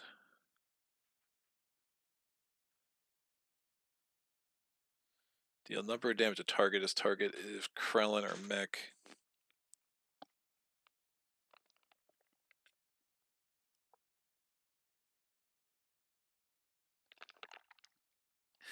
It's really just another attack die unless you have the D cells.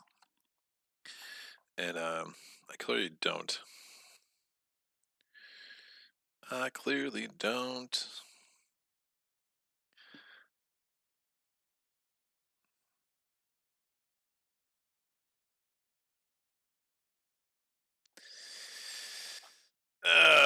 No. I don't think the Vibroblade or Feign Death are strong enough. I'll go with Bottle Smoke. Let me go down the gadget here. Because Vibroblade literally is just another attack die. Although, oh, it goes up to 3. Oh, that's pretty strong. So normal attack die is bones, 4 1s and a 2. The Vibroblade is a 1, 2, 2, 2, 2, 3. There might have been 1 too many 2s. I don't know. Math is hard. This will go hither. Checking the things. The 6 and 1 turn, the dog was attacked to a 1, or do we always take away from armor first? I always forget this. Thick skin one always turns. Did I accidentally take one too much damage away from him? The thick skin one always turns an attack. It always absorbs 1 point of damage from all attacks. Oh, you always take away from armor first. Armor goes away, then thick skin triggers, then you apply damage with whatever remaining, if any of these remaining. So it's armor, then thick skin. So the defense dice are the first to go for sure. I think that's what you're asking, if I'm remembering what happened correctly. Mike James, the randomness in this game can be tilting at times. Sometimes it doesn't go well at the wrong times. Yeah, I mean, it is what it is. Makes you feel alive. So we'll see. Yeah, oof, it's a weird build for me with Duster, but I think just where I was at, it's fun to use some skills I haven't used in a while. Really did want that blade dip though, so unfortunately, it was not in the cards. We go to day 7. Remember, this is a 10-day battle. Things are going fairly well. We have gotten a lot of training points, and we've had all battles, which I like. I really, I've expressed some of my feelings about some of the non-battle encounters before being a little bit underwhelming. But 5-4. I think health 6 is good, and then I could just pick it up at 6 dex maybe, get another attack over here for Duster. So let's make her a crazy attacker. All right, rolling the d6. There's only 5 cards left, so I got number 3. So the one thing about Lockier, when you take those tyrant cards out early like I did, you just have a very small encounter deck. Objects may appear farther. Is he looking at me? I worry, looking at an enemy scout 21 arrow lengths away through my trusty spectral glass. Oh, I guess he is. Given that he's getting ready to blow his bugle. So, attempt to snipe baddie points. So we would have baddie points would be 14 to be 2 5s and 4 1s. Select a gearloc. That gearloc must choose any number of their attack dice to attempt to take out the scout. On 2+ damage, subtract 2 baddie points. On 1 damage, a bugle sounds. You must select another choice. Attack dice used in this attempt must be subtracted from the gear's attack stat for the entire battle. I mean, that's just that's garbage. If we did that, we get another loot. I don't really care about the loot right now, or let him go. The bugle sounds, and soon other shrill notes are heard in reply. So it's baddie points at the start of round 2 or 5, add a 1 point to the bottom. So it's going to be 14, and then we have another 1 every time. I honestly am not that concerned about the 1s considering these 2 gearlocks. So I'm going to do option 2 again. I'm not going to lose my attack dice. That just seems like a bad idea. And let's get to it. So we're going to have 2 5s, 4 1s. 1, 2, 3, and 4. So that's 14. And then I'm going to have a 1 point baddie every round 2 through 5. So I'm just going to put the 1 point baddie stack up here as a reminder. Because I forget things. It happens. If you haven't noticed. So 5, 5, 1, 1. 5 point baddie. Oh man, the other Griffin Howler, of course, comes in with 5 health. Bam. The next one is the poison 3 is gross. 7 health. Poison 3 is no bueno. That is a Shadow Keeper. That is a Splice and Dice baddie. The first 1 pointer we have is the Swapkin Monkey, Stubborn and Flee. So Stubborn is if you kill it, it attacks you before it goes, just like the mini phage. The Flee is interesting. So at the end of round 2, it gets defeated, but the closest opposing unit with a loot must discard 1. Honestly, I could lose a sparing weapon. I don't really care. I do have utility parts, which I never use. I'll try to hold on to that until the tyrant battle, probably at this point. And then we have Decoy 2 Engulf with the Goblin Firecracker. It has 1 health. It's up here in this ranged position. I'm going to roll the any dice for Picket and Duster. A 5 and a 2. So the 2 is down here, the 5 is here. This dude, the Griffin Howler, is here. Oh man, that dude is super nasty. I think I take care of the Howler first anyway, but that poison 3 can be a huge concern.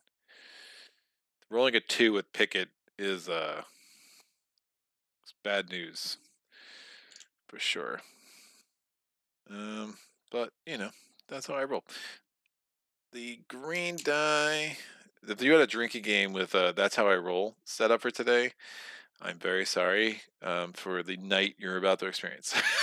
Or you're welcome. I don't know. Like, depends on what you're into. At my old age, I would probably be more sorry. So Picket's going to go first. I think we just take care of the Howler. Then we'll have to gang up on Mr. Poison. I kind of wish I took Bottled Smoke. But I think that poison is just going to have to go to Picket. He's got the heal. We're at 6 health. Yeah. All right, so I'm putting Duster here.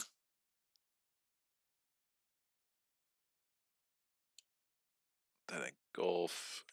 I'll just let him steal something. I really don't care that much. I'm going to put Picket there. Duster's going to roll 3 attack dice. Well, the decoy 2 is stupid. I think I can use that engulf to my advantage more than anything. I don't want to deal with that decoy. 1 defense. And the vibro blade? And the vibro blade. Let me make sure I kill this dude. Or I got Duster's Dagger. No, 5 health for the thing. Let me kill it. Otherwise, it's going to have flight. I just don't want to mess around with it. I mean, I'm almost tempted to not. What's this shield going to do for me? Not much.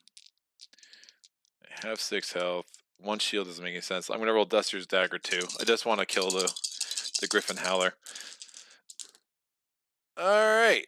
So we did 4 damage and a bleed. I can save the vibro blade because I don't need it. So I did 4 damage to the Griffin Howler, and I'm applying the bleed die. So I'm exhausting Duster's Dagger. Bleed die is going on top of here. And 4 damage to him. Oh, then if I apply the vibro blade, he doesn't even. Oh, I can apply the bleed before the signal, so the signal won't even happen, which is nice. Which is great. He comes up, he's dead. Next in line has a spot. Griffin Howler. It's over here. Yeah, the beginning of turn effects are super flexible to the player's favor, and I do appreciate that about this game. The monkey's gonna come here. It's rolling 2 dice. 4 damage. Wow. I just rolled a 2 too. Like it was nothing. Down to 2. Duster might die again. That's freaking bananas, dude. Alright. Well, the Firecaster is attacking Duster. I rolled a 1, so 1 damage. 1 damage. Remember, he flees end of next round, but I don't know if I'm going to be around to see it. The Shadow whatever is going to apply a poison 3 to Picket. And Picket is dazed, so Picket cannot move next turn.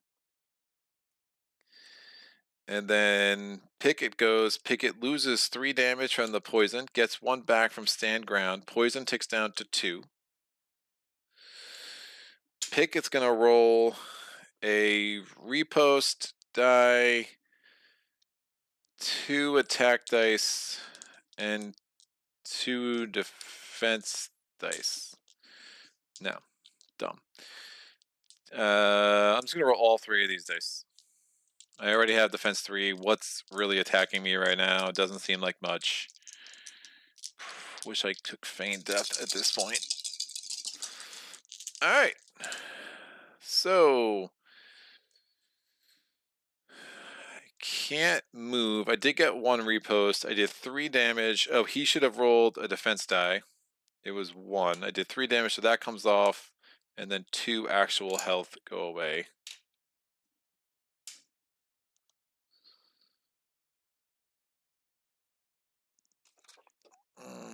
Rush anytime during your turn. Move up to 3 positions, but I can't move because of daze. I could exalt both those I just do 3 damage, but that's probably not worth it.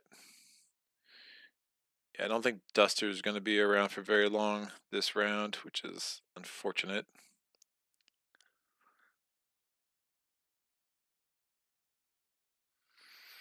I could have Nightshade come in, take out the Swampkin Monkey. But he's just going to go away, so that's probably not worth it either. I don't want to kill this dude because then I got to worry about the decoy.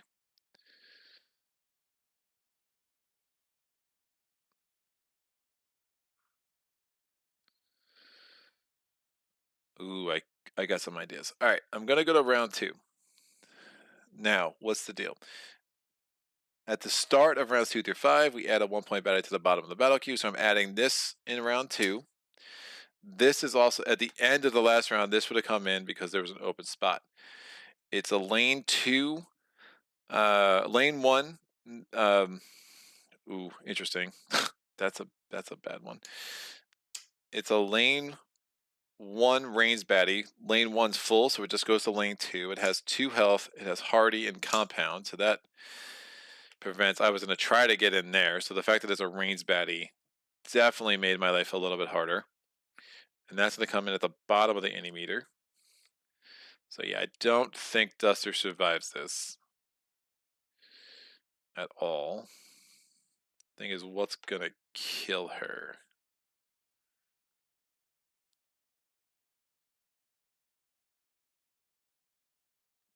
Put Nightshade up here.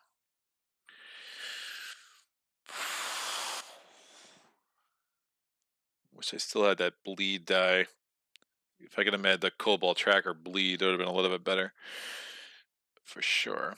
I could do the throwing knives against that clown. I have to kill him. I have a repost. I have those things. I'm going to put Nightshade there. Nightshade's moving, rolling 2 dice, and let's get the Keeper to come down because that 3 poison every turn is going to be super nasty. 2 damage and a bones, so he's down to 3 health.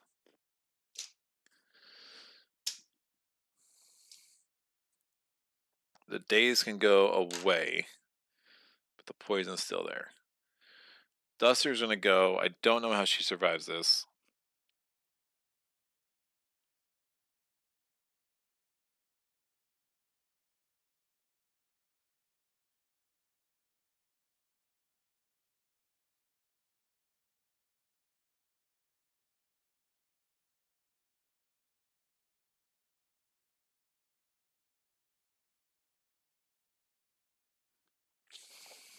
Vibroblade has to go on target, I'm assuming.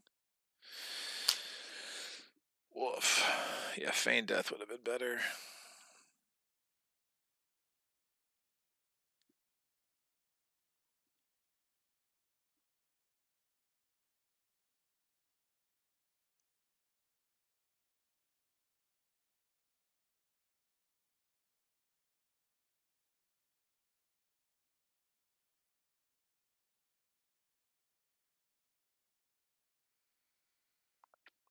That guy really jammed up my plan. I was going to move in there and do some cool things, but that was not meant to be. So I'm going to roll the Vibroblade, the throwing knives, 1 defense die, 2 attack dice.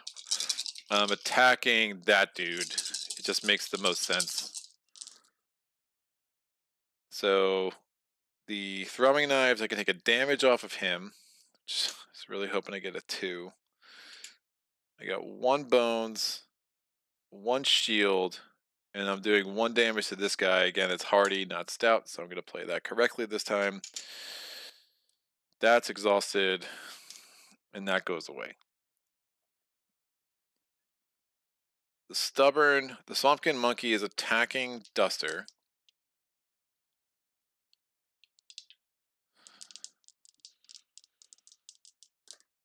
It does 1 damage, so the shield comes off, which is a little bit bad because I wanted actually them to attack Nightshade, and instead it's attacking Duster. Oh, that could work out well.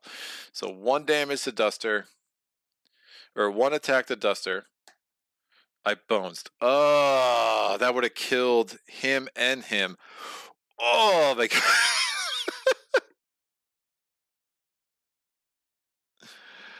That was not the time to bones. That would have killed Duster, but they both would have died as well. Oh, that's so stupid. Alright. It should be poison 3 to Picket with daze. This dude's gonna roll. I'm going to ignore.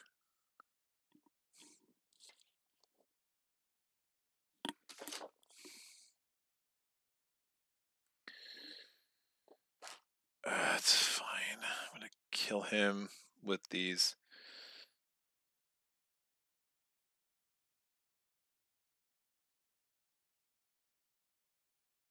Oh, that's so stupid. I'm gonna ignore the poison 3 with this repost. Die is, and I'm ignoring the daze as well. The guy is rolling that. He rolls 1 defense. Picket's gonna go. I'm gonna exhaust both of these. I get the move 3. Well, I take 2 damage. I get 1 back, so I just take 1 damage. And then I can do this anytime I turn. I'm gonna deal 3 damage to an adjacent baddie after the rush. That kills this guy. Which means this happens here. He's dead. Gonna get 1 shield. He had 2 health left, so he's gone. That could be anytime I turn, right? Anytime I turn, yes. Great, so now I can go in and try to kill that guy before he attacks, which is even better. So I have all my decks left, right? And I made sure I wasn't dazed, which is why I used that repost. So this roll of these 3 dice was excellent. I'm gonna move in. I have 4 decks left, 2 attack, 2 defense. And let's get rid of the Cobalt Tracker. Great, 1 bones, don't show off, Greg. 1 bones, 1 defense die, 1 attack die, that's enough to wipe him out despite his hardy before he got a chance to activate, which is fine by me. We have the 1 poison left, we have 4 shield, we should be good to go. At the end of round 2, a couple of things are going to trigger. So we're going to do the flee, remove this unit at the end of round 2. If this happens, great. So it just gets you, it doesn't even attack.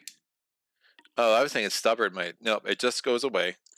And then I'm going to get rid of the sparring weapon, which could come in handy, but it is what it is. I think utility parts and mechanical assistance are a little bit better. So that just gets defeated, and that will go there. So we do have an open lane. 2 new baddies are going to come in, and then that's going to get added to the bottom. So this will not come in this turn. It will just come in next turn, because that doesn't happen to the start. Yep. So at the end of the round is when new baddies come in. So we have a 1-point baddie here. It is a melee baddie in lane 3. That's covered up. So it goes to lane 1. It has 2 health. It's going to come in at the bottom of the innie meter. This guy's also out.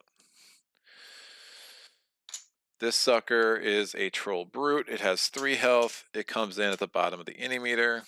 It would go into lane 1. That's full. So it goes to lane 3. Duster has somehow survived, which is insane. And that will go up there. And then at the beginning of round 3, this sucker comes over there. So they'll enter the mat next turn. All right. Nightshade is leading this sucker off. I think it might be time to get rid of... No, because then it's going to have decoy, and I don't want anything to do with that. Yeah, I want to kill the Griffin Yearling. So Nightshade's going to move there. Duster and not attack anybody. Duster's going to go. Duster is rolling 3 attack dice, a defense die against the Griffin Yearling. I just need 2 damage. We got 4 damage and a bones. Kill this dude.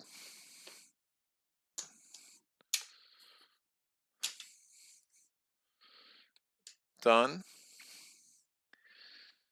The fire. Oh, well, yeah, the firecaster's attacking Duster, so Duster's probably out. But I'm fine with that.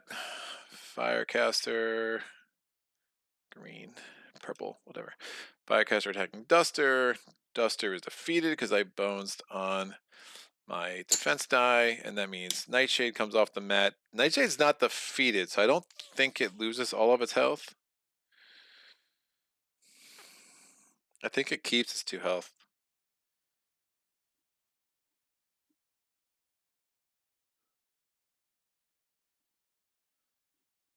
It doesn't really matter. I have Flint and Tinder, but I'm pretty sure I keep that health. But again, Flint and Tinder is going to make that somewhat irrelevant. So Duster's coming back here. They're both out. So Picket for the win, as has been the case. Picket's going to go. Picket loses a health, gains a health. So the poison's finally gone. And Picket is got a million things. We only lost 3 health total. Remember, because he lost 2 the first turn, 1 the second turn, and 0 the third turn. Effectively, is gonna move here, and is rolling 2 attack dice, 2 defense dice against the troll brute. We got 2 bones. I'm doing 1 damage. I can't do 1 damage because it has a shield. It could shield bash.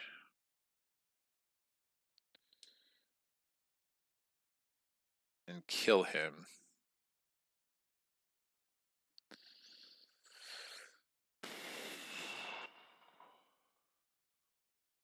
It could benevolence as well.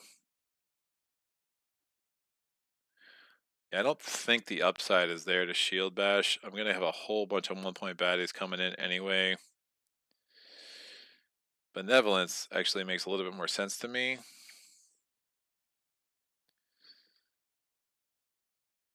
Heal for 2, get back to full health. Add another 2-point shield.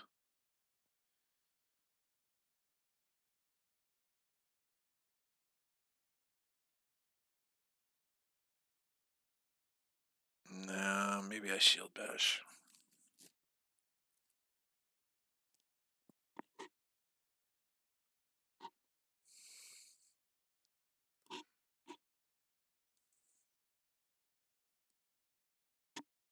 Sorry, I know I'm hitting the mic. Sorry about that.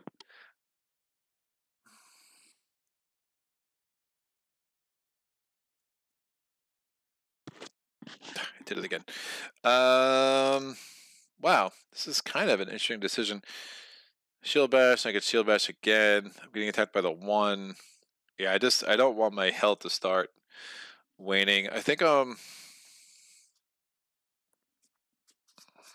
don't think it makes sense to use benevolence. I think I leave all that there. So the 1 just doesn't do any damage, and I have a billion shields. The troll brute's going to attack. It's attacking me with 1 attack die and 1 defense die. It gets 1 defense. I lose 1 of my shields, and we go to the end of the round. This guy comes in. It is the Kobold Green Thumb. He's also hardy. He has 3 health. And he's going to go in the melee position there. It's full, so we put him in 2. At the beginning of round 4, this guy comes over here. So, the Firecaster is attacking Picket. 1 damage, shield comes off, and then engulf triggers, so everything else takes the damage.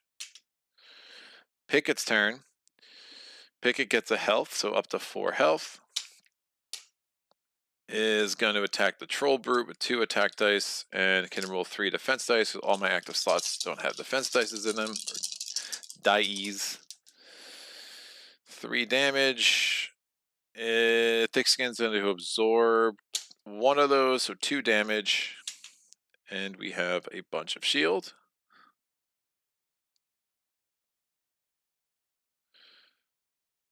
Yeah, Picket's in like true tank mode right now. The Troll Brute's rolling an attack and a defense. It does not bones, otherwise Careless would have triggered. It gets a shield. This comes out. And then the Cobalt Green Thumb is rolling 1 attack die, 1 damage, and a shield comes out. We go to round 5. At the end of round 4, this guy enters. Is the Dragon Whelp, weaken 1. It's going to go into melee, the range position here. And then the beginning of round 5, this guy comes in. There's no open spots yet. There will be fairly soon. The Dragon Whelp is here. So I do have to get over there, which is a wee bit of a concern. The Dragon Firecaster is attacking Picket, 1 damage, 1, 1, and then the shield goes down to 1. Picket is going to attack this guy, I think. Yeah, Picket gets a health. I gotta clear that lane out. Although it's probably gonna be filled again. No, it's yellow. Oh, it's gonna be filled again anyway. Wow. Let me not get weakened, especially by a ranged baddie. So Picket's gonna move up here. This is rolling 2 attack dice, 2 defense dice. As with its 5 decks, it gets a bones. Gets another thing. We kill this dude with my 3 damage.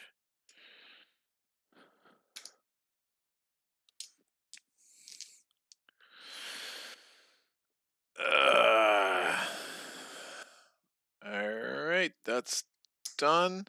He comes here. He attacks with a defense and an attack. It boneses on the attack. Careless triggers. It kills itself. No real upside to that. It was going to die in fatigue rounds anyway. At least the attack die bones, so I guess I still keep on my defense. And then the Cobalt Green Thumb will... doesn't really matter. I mean, it will come here. I kind of always aim center. I guess like super strategically would want to move there, but you can move it wherever you want. I try to keep things in the center so I don't get into that cheesing of like just running around. But I take 1 damage, which means I take out a shield. We go to fatigue rounds. At the end of the last round, though, this last baddie comes in. It is the Dragon Hatchling. It has 3 health. It's going to go into a melee position in lane 2. Everything takes 1 damage. That kills that. That kills that. That means the decoy thing enters the mat. This takes a damage. They take a damage from Picket. I did. Decoy comes on. It's going to be a little bit of a problem. So the fact that, again, this was ranged again gets right in my way, which is interesting. These go here and here. Done and done. Out. And this comes in. These are out. Picket's going to go. He has 5 decks. We obviously need to get the decoy does not take fatigue damage. Picket does get a health at the beginning of the turn because of stand ground. It has 5 decks. 1, 2, 3. It has 2 decks left. It's rolling 2 attack dice. That was not an attack die. That was a defense die. That's 3 damage. So we got rid of the decoy. And now the hatchling's attacking Picket. 1 die, 2 damage. We'll take those 2 defense dice out. Fatigue round. Picket heals 1. Picket's going to move. It's rolling 2 attack dice, 2 defense dice. We killed the hatchling. And I can put this here. Fantastic. What a weird, it's a very weird battle. Done. Out. Picket comes here, still has 5 health. And that's done. Recovery options. We'll heal Picket the full. So long. So much for scouting anymore. We're going to heal Duster to full. She's at 6. I'm going to get, I'll put this bound to round 1. I get a loot for each of them. It is the tattered map. At the start of a new day, draw an additional encounter card, choose one, and place the other at the bottom of the encounter deck. And then we have this, Rusty Optics. At the end of a round, gain 3 initiative spots. That could be super handy for Picket with his little 2 there on his die. All these dice come here. I don't know, man. Like, I know the Gotham profession is great, but I really love this Warden profession so much. So that's fine. We have 2 training points and we get a progress point. So we're up to 8 going into day 8. I'm going to put all of these back here. Throwing knives, vibroblade. I'll take bottled. Do I really want feign death? No. I'll take bottled smoke. And we will take 1, 2, 3. Do I try to beef up my defense stat? Sure. Trying to beef up defense. I failed. I get to re-roll. I failed. I take bottle smoke. Second thing, I try to beef up defense. I succeed. So 5, 6, 7, 8, 9, 10, 11, 12. So I should be at 10 over here. All these can come out. Like, I didn't do anything with any of them. It's fine. 1, 2, 3. So that's 6, 7, 8, 9, 10. Yeah, I'll obviously take the switch die. Let's just finish off the quartet over here, so to speak, and I'll take another dex, considering I'm already rolling 2 attack dice and 3 defense dice, and I'm going to want a chance to roll all of these. Dunskies, we go to day 8. I'm going to use a tattered map to draw 2 of these suckers. Nope, not these suckers. These suckers. I only have 4 left. So the one I don't choose is just go on the bottom. Alright, so I'm going to roll the d6. I roll the 6, not helpful. I roll the 5, not helpful. I rolled a 2. So we can do Finally Open Sky, would be a normal battle, but I cannot use defense dice in battle, or I cannot use anything other than defense dice for the first 2 rounds. Woof. Rough. And, or 1, 2. Battle points. For every baddie with 5 or more hit points enters battle, immediately add 1 point baddie to the bottom. That's potential of 3 training points and a loot. Or, no.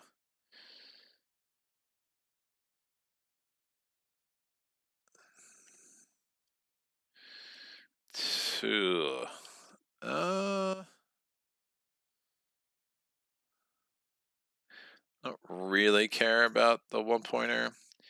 Yeah, I'm going to put this to the bottom. So I will not be an option for day 9. I mean, I might go after Lockier on day 8. Let me shuffle up all the 1-pointers since they're all dead. Check the stats. I don't really enjoy dice-based battle systems, but the way you talk about strategy, about which training point to take or dice to roll, make me think I may like it. It seems so unbalanced, though. Some battle you come out completely unscathed, and some you lose in a few rounds before you can even begin to really act. Yeah, there's a lot of wackiness to this game. There are a few ways to adjust against difficulty. The way you start, taking out certain counters, even player can have a big effect. And then White Donkey adds to that. Also, losing a single battle doesn't mean you lose the game, although it can start a bit of a downward spiral at a time based on my limited experience. Yeah, if you lose battle 1 or 2, I'm restarting almost every time. Get your 8+1. Never mind, you have it. Yeah, already have it with Picket, just don't have it with Duster. Which is, again, if you're not rolling a lot of defense dice, it's really hard to get to the 8+1 for sure, for obvious reasons. Again, just the way the math works out. So, yeah, we're gonna do option 1. We are on day 8, so I have 3 5-pointers and a 1-pointer. It's gonna be interesting because I have not scouted at all. So, lane 1, lane 2, lane 3, lane 4. And for each one with 5 or more health, we add a 1-point baddie to the bottom. So first 5-point baddie has 5 or more health. Of course it does. It is a super big dragon with weaken 2. We're going to put this in the range position in lane 1, adding a 1-pointer to the bottom of the baddie queue.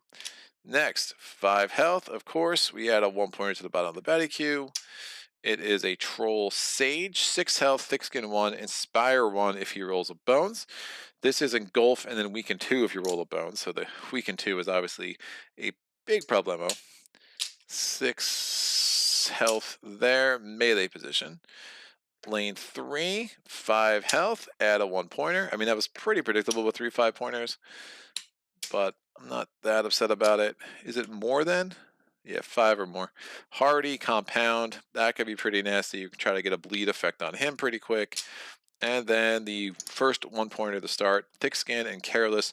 So we have no, we have Inspire, which could be rough, but that's again a Bones effect, a backup plan effect. We have no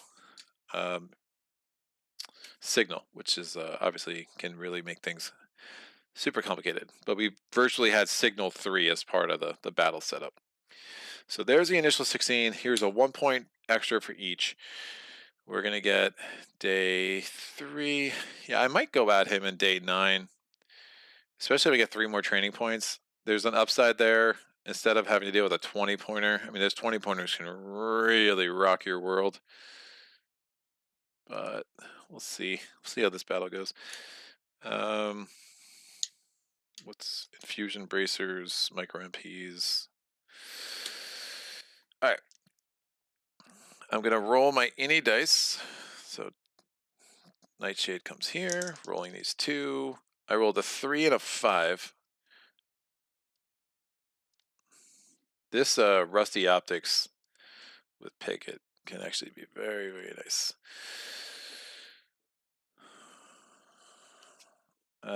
Picket is going to roll his defense stat for shield. Oh, he has to go on the mat first.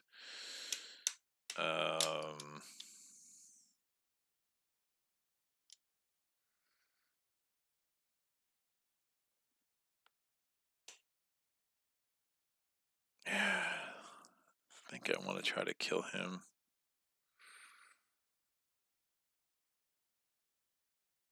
I could put Duster up here.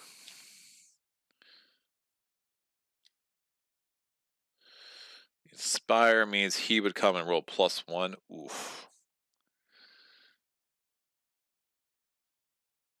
If he rolls a backup plan.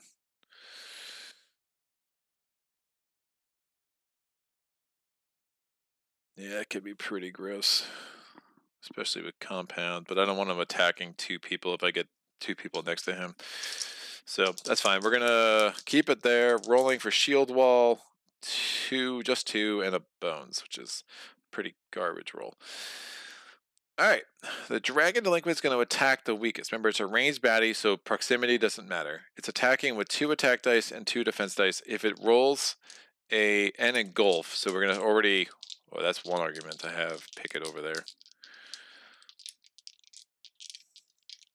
But I want to make him bleed with Duster's Dagger. That's yeah, 2 attack, 2 defense with engulf and weaken 2. Did not roll a bones. 2 damage to Picket, so we're taking these out. 2 shields, which is perfect. No weaken 2, but engulf means 2 damage to the Troll Sage. It's only going to become 1 damage because of Thick Skin, which I actually am remembering this game, which is nice. We go to Duster's turn. Duster is going to really try to make him bleed for sure. Rolling 2 defense dice. Bottled Smoke.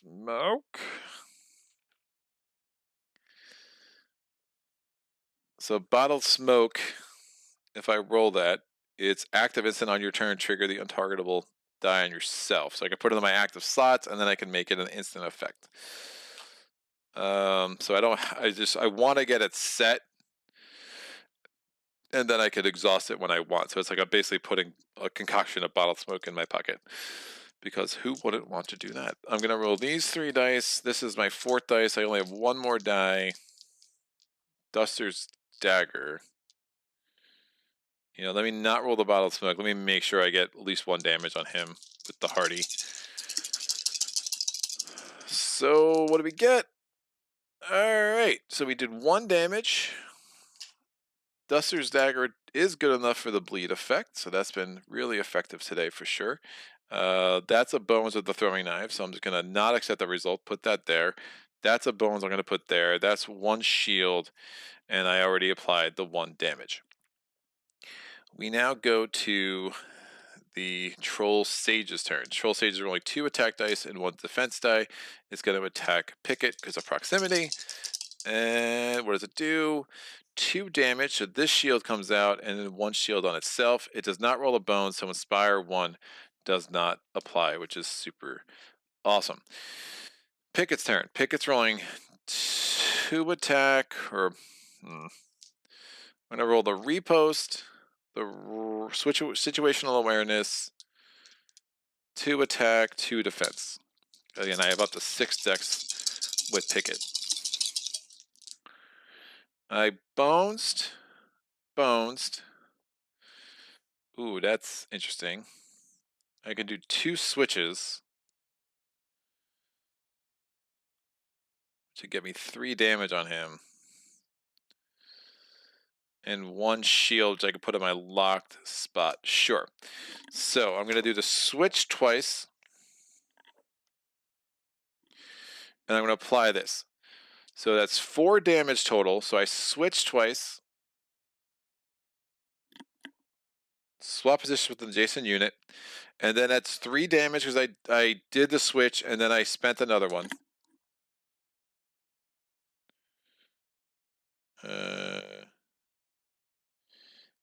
If I use a oh, I have to do it.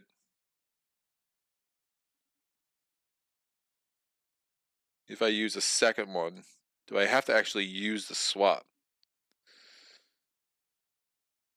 Yeah, so I'm going to have to swap with him again. I do 3 damage, that's 4 damage.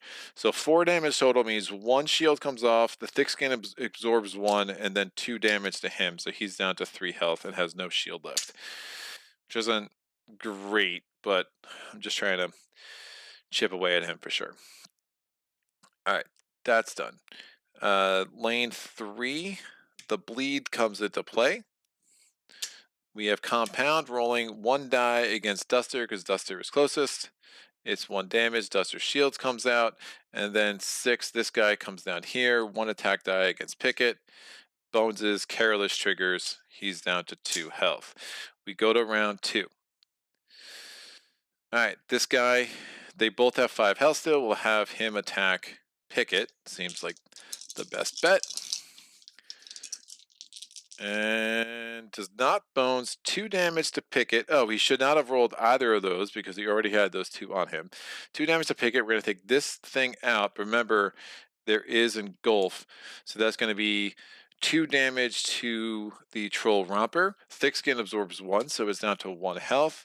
And then 2 damage. This the Sage. Thick Skin absorbs 1, so it's down to 2 health.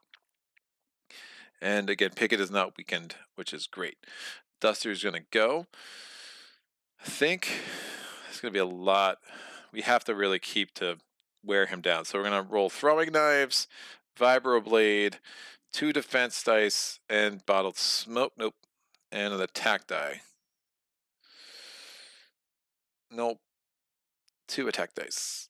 There's no reason to roll Vibroblades right now. But the Throwing Knives, I'm going to try to use on him. So 2 bones, 1 damage to this dude. So he's going to die the next round because of his bleed situation. Throwing Knives, I'm going to apply to the Troll Brute.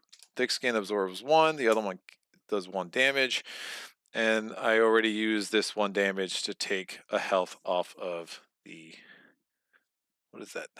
The Kobold Elite.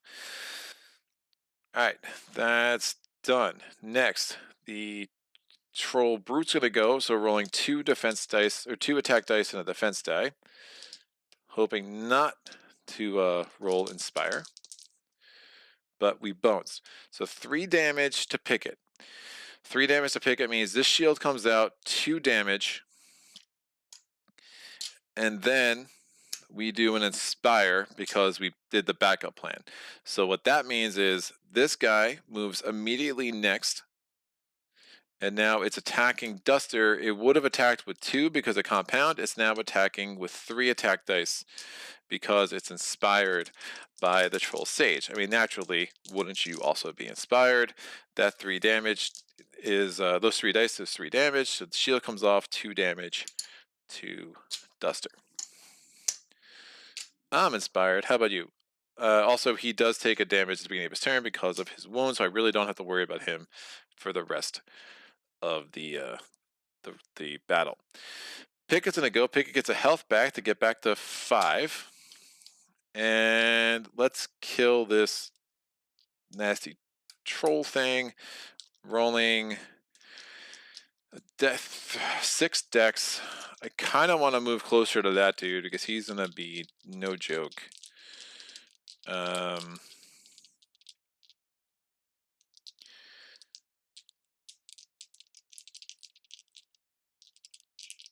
But it's going to be tight. It's not worth it. He's not going to be in the way, so that's fine. I'll just kill him. I might get blocked up, though, which is interesting. But I'll have Nightshade on the battle next turn, too. So with my 6 decks, I'm rolling 2 attack dice, 3 defense dice, and this switch die. See if I can't get a repost result. Nope. So that, I don't want the switch.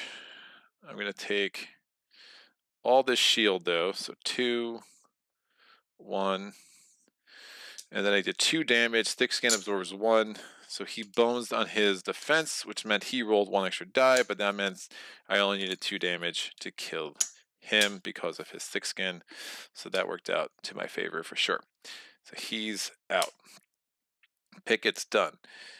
This dude is going to attack Picket. 2 damage. I'll take out these 2 defense dice. And now we go to round 3. At the end of round 2, though, since there's an open lane, we get another 1-point baddie. It is a Troll Brute. It has Thick Skin and Careless. It is going there in the melee position that was just vacated. And we'll put that back here. Picket has 5 health. Oh, and also we get Nightshade at the top of the inning meter. I'm going to put Nightshade here. Let's start chipping away at the big dragon. So Nightshade's going up, rolling 2 attack dice. 2 damage and a bones. Let's get those defense dice off. That's silly. Nope, not doing that. I do not want to clear away those shields. I do want to get it close because we could do the backstab. Yeah, I don't want to clear his shields away. I was only rolling 2 dice. There's no point in that. I don't want to make it more likely that weakness happens. So I would have rolled against this guy. This guy's going to die with bleed. So I rolled against this guy. Thick Skin absorbs 1. Another one goes through. That would have been the only real strategic move. Now, the dragon's going to attack Nightshade and probably kill it, but he's only rolling the 2 attack dice. So the chances of him rolling a bones is fine, but even if he rolls a bones now... Oh, but Nightshade's the weakest. Yeah, but I don't roll... I like the 1-1. That's fine. 2 damage to Nightshade. Nightshade is the weakest member of the party. Nightshade was very short-lived. So when you don't do a Nightshade strategy, Nightshade quickly goes away. That is pretty normal. But that's done. Duster's turn. Duster is going to roll Vibroblade, Bottled Smoke. I have 6 decks, 3 attack dice. Yeah, I think that's right. We're attacking the dragon. Makes a lot more sense to attack with Duster now. So Bottled Smoke is good. I got a Bones, which means I can get a Fortunate Discovery. I wouldn't mind getting an 8+1, however. I do 4 damage. These 2 go away, and I do 2 damage. Oh, he attacked Nightshade with Engulf. I think it was just 2 damage because there was not a Bones. So Engulf would have triggered. This guy loses 1 health, and this guy is out. Sorry about that. That's correct. However, I just forgot his engulf. So when you put the defense dice up and everything kind of gets blocked from your view.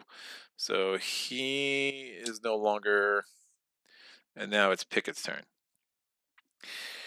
All right, Picket would like to kill one of these. They both have thick skin. Picket's gonna move 1, 2 to get adjacent to him and roll 2 defense dice and 2 attack dice against the troll brute. So 2 more bones. That's a thing that just happened. There's so many friggin' bones. And 3 damage. The troll brute is out. Even with the thick skin, never really had a chance. And now we have space for the rest of our baddie queue. Out. This guy's gonna come 1, 2. It's attacking Picket with 1 die. It does 2 damage. That comes off. Picket also should have gained a health at the beginning of their turn. So it's back up to full health at 6. Duster's sitting there at 4. Picket on their turn.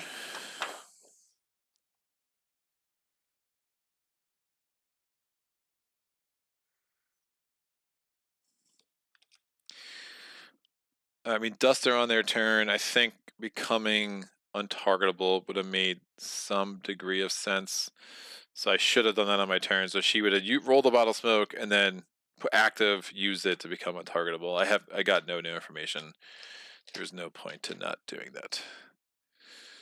So untargetable Duster, which is that. I might have put the flight thing in the mini phase last round. It should have been the untargetable effect. So apologize if I did that. That 2 roll by that guy, that was all sorts of special. All right, let's make this happen. So we're going to go to round 4. And the last 2 were coming in. They technically came in at the end of round 3. So we have another troll brute, 3 health. It's in the melee position in lane 3. And this is going to go in the melee position in lane 2. That's full. The only one that's open for melee is lane 4. And this is a 1. This is a 1. Dragon is attacking Picket. 2 attack dice, 2 defense dice, and engulf. So 1 damage to Picket. Thick skin. No one else is a damage despite engulf. 4 shield, which is bananas, and Picket is weakened 2. So his dex is essentially a 4 right now as opposed to a 6. Because that was like the first time he actually rolled the bones.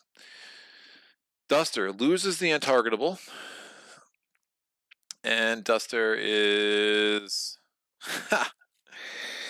that's a thing. That's a lot of shield, yo. Duster's gonna roll 3. I think we still have to.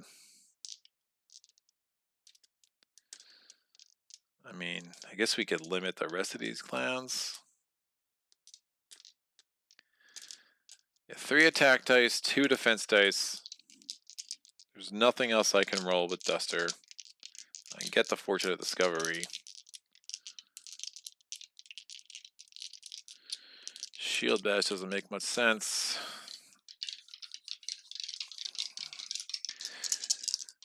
Yeah, I'll attack the troll brute. Start peeling away at the rest of these. So attacking the troll brute with these 5 dice. That is 5 damage. Thick skin absorbs 1. The rest kill it. We get a bones and shield of 1. That's out. This is out.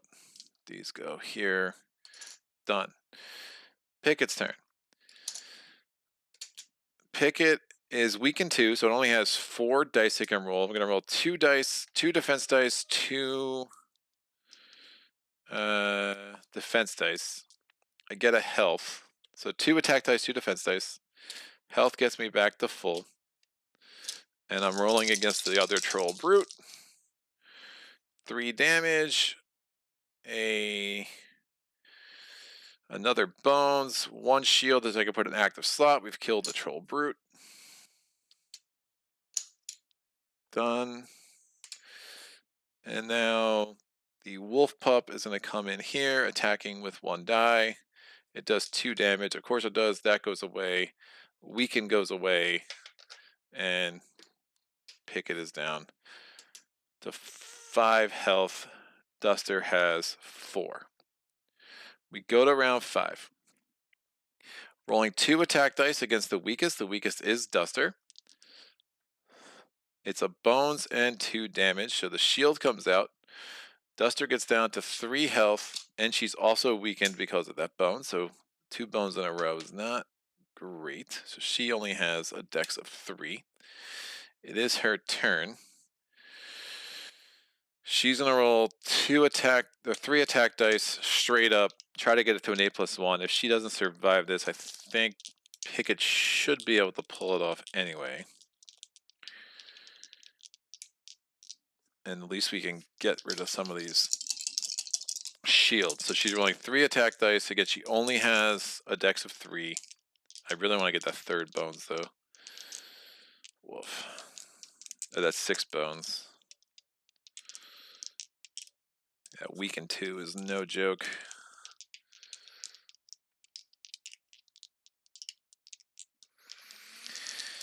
Yeah, let's make it happen. Alright. She rolls 1 bones, 2 damage. I'm going to get both of these shields down to a 1 each. And then we're going to exhaust all of this. And she is now an 8+1. The weaken 2 goes away.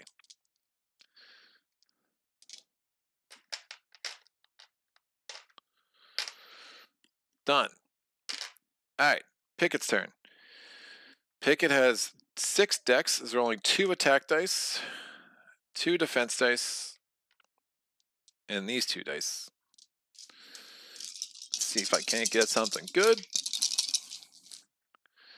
I did not get a repost. What's most likely going to be rolled on the 9 and the 10 dice is an interesting question. It's on 10.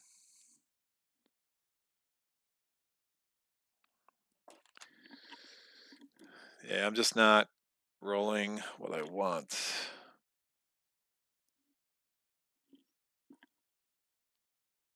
Yeah, they're not. They're the most likely result on both dice. So I'm just going to put them both back. I get 3 shield, which could definitely help. Oh, do I shield bash? It's not crazy. I can shield bash and shock. Yeah, I'm going to do that. So 2 damage. I'm going to shield shock. I'm going to take out this. That's 5 damage and a stun die on our friend the dragon here. 5 damage, and I always pick up the wrong one. Yes, 5 damage and stun. So 2 damage takes off the shields, and then 3 damage takes off that. Oh, and Golf, he attacked Duster. He did 2 damage to Duster. That would have engulfed him as well. That would have absolutely engulfed him. I keep forgetting about his engulf. Yeah, so he attacked Duster for the first time. When he attacked her, he did 2 damage to her because it was a shield and she lost 1 health. So that would have been 2 more, so his shields would have been absolutely gone. So my 2 and then my shield bash of 3, so it was a good roll with my defense dice. That is absolutely enough to do 5 damage to him, so he's out. Don't forget engulf. It's helpful. That goes there. The wolf pup's going to come up to Picket. It rolls. Picket also should have gained the health at the beginning of the turn because of stand ground. The wolf pup rolls a 1, so Picket goes back down to 5. We go to fatigue rounds. 1 damage, 1 damage, 1 damage. That's great. Duster's going to go. Duster's going to go 1, 2, rolling 3 dice against the wolf pup. We do 3 damage, and we've killed the wolf pup. Actually, let me just apply 1. Does that matter? Now I'm trying to think if I get the healing power from Duster, it's not worth it because I'm gonna just rest and recover anyway. Dead. Woo! Alrighty then. That was pretty nuts. So this is out. So even if I hadn't killed the dragon, which I did, again, I would have been stunned. I would have been able to kill both of them between Picket and Duster anyway. Duster comes back. We're getting her back to full health. So she's at 6. Now, what's her innate +1 do? At the start of battle, she's untargetable, which is going to mean that I can put her wherever without being worried about her being attacked, no matter what her any die roll is. So it gives her a little bit more flexibility. Stand ground stays. Picket comes back. He's going to rest and recover, get up to 6 as well. We'll do the flint and tinder die. It's going to be enough. I rolled a 1. It doesn't matter. It's going to be enough to get Nightshade back to full. It hasn't mattered yet, him being at 1 or 2, but some days it really can. So Duster's Dagger, Bottled Smoke, Throwing Knives, Vibroblade. I'm getting 3 training points and a loot each. The loot over here is the throwing axe. Once a turn, roll 1 attack die and deal its damage to any unit on the battle mat. Does not cost dex. And the Tavern Drem. Great. I get a trove loot. Who cares? I'm gonna try to open a loot, guys. It's gonna be fantastic and exciting. I know you've all been waiting for this moment. Woof. Done. So I'm going to get the infusion.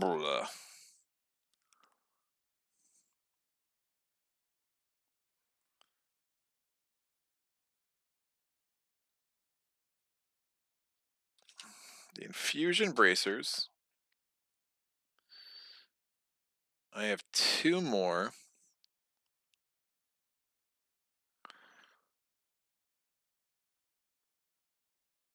Let me try this. I'm going to try to advance my attack stat, so I'm rolling 4. That was success. I'm rolling 3. Well, I only needed 3, but I rolled 4. Why not? I'm going to get that. I'm going to get another dex, and then I'm going to get the infusion bracers. And I think I'm ready to go. So I spent 9 to 6 there. And Picket's turn. Picket's going to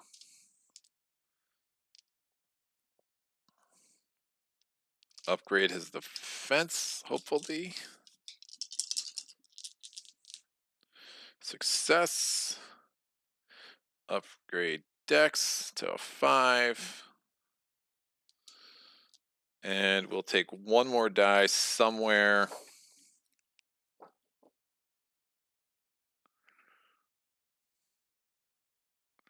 Sword advance, add +1 to the total damage applied to your target. Lasts for the entire adventure.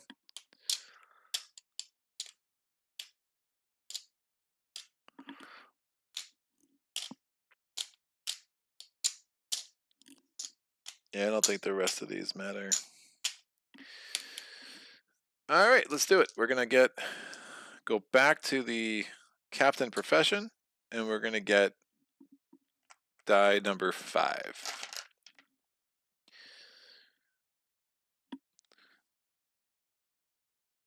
All right, have an A+1 on both of these suckers, and I think we go to day 9, and instead of having to deal with the 20-point baddie, I think I give myself 2 shots at this. I could try to open this trove loot. Why not? It's not going to work, but, you know, it's a thing. Everyone has a turn to open up someone's loot, right? And I think I've always been played that wrong, too. I've always, like, I think every single person can try to get a shot. Your party enters. Gearlocs may do this on their own or another to help them open it. At the end of each day, if your party enters the recovery phase, may be done in any order.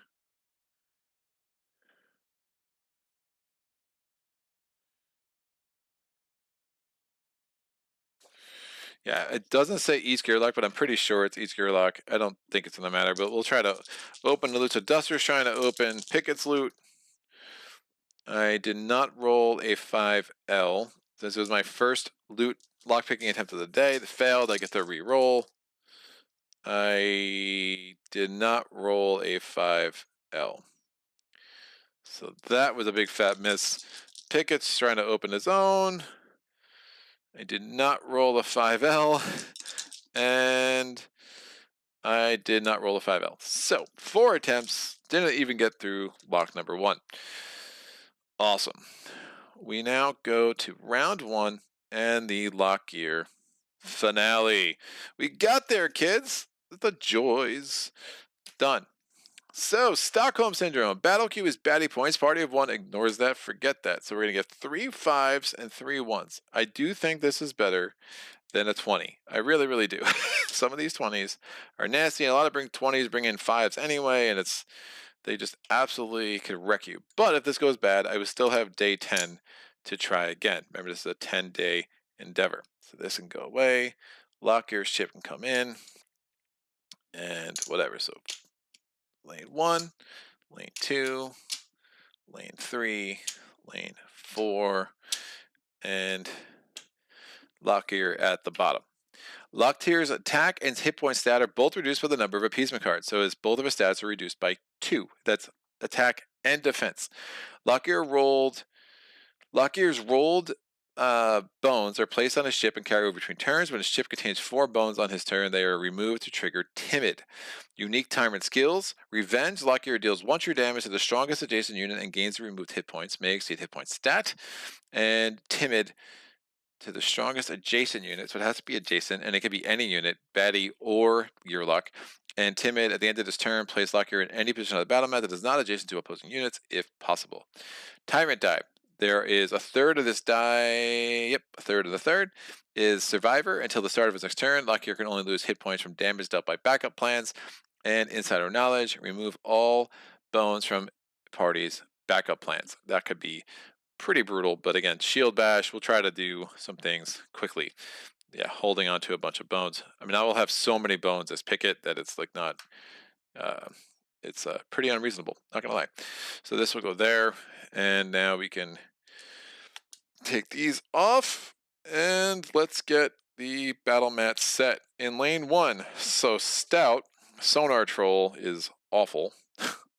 So his last bit of health has to come off in fatigue. Again, it's not hardy, it's Stout. That's really nasty. He rolls 3 dice. We have a Feathered Dragon, weaken 1 in days, 7 health.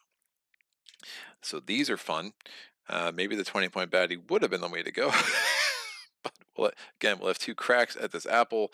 That's another ranged baddie.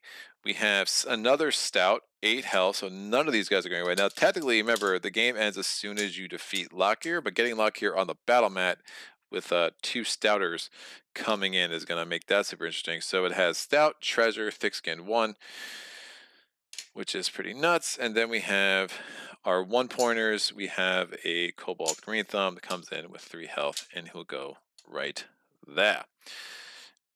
I am... Oh.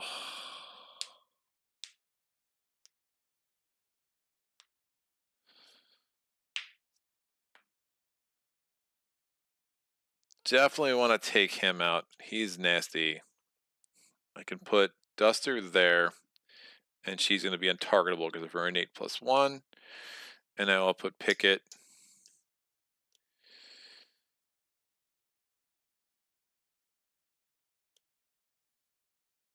Oh, man. Picket here. I don't really care about him rolling 1 die. It's not the end of the world. Doesn't make sense to take too much. I mean, he's the biggest target. We just have to take him down. So rolling my any dice. Remember, I do have the Rusty Optics, which I'm going to need for Picket because I rolled a 2 again. It's really magical. So the Sonar Troll is a 3. Sonar Troll is really rough. That's the worst part. Scouting would have been great. I probably should have scouted and hoped I rolled a 4 or higher. The Dragon is a 5. The Kobold is a 4. That's done. I'm going to roll 4 defense dice. I rolled a 2 and a 1 and a bones and a bones. Done. We are, I mean, I'm really wondering, like, what kind of keywords YouTube puts in when it misses sex 69 fun. Like, this is not a very masked, spamming. It's like, I don't know what they think my live streams are, but come on, man. This is really stupid. So, blocking and reporting. Sorry about that.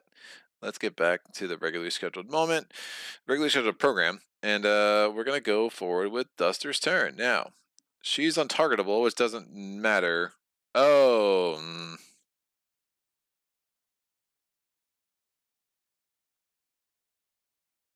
yeah, it doesn't matter. Her untargetable did a whole bunch of squad douche for her.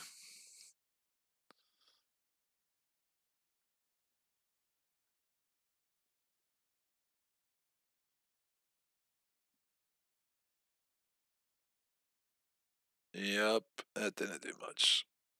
That did not do much for her at all. Yeah, I'm still having these suckers attack Duster. He'll get weakened 1. That's fine. He has 7 decks. So she's gonna roll 4 attack dice, the Vibroblade,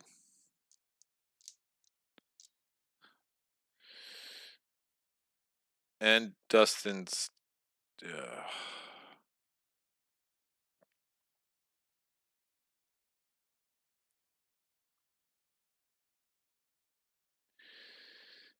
And Duster's Dagger. Sure.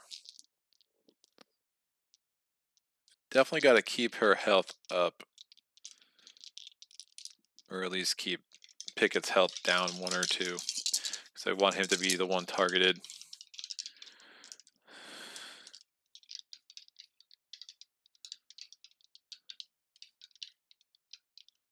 I rolled any dice before I put... Yeah, it makes no sense for me to go there. I'm going to go here. Because I'm not going to be able to get to him quick enough. I want to avoid that attack from the Geophage. And the Geophage then can't attack anybody. It's fine. It's a better play. So the 6 decks, rolling lots of attack on the dragon. Can I get the 7 damage? I can. I can. And a bones. I'm not going to take the bones, so Vibroblade going back here. So 2, 4, 6, 7, 8. That's 6. During my turns, anytime during my turn, I wonder if I can save the bleed.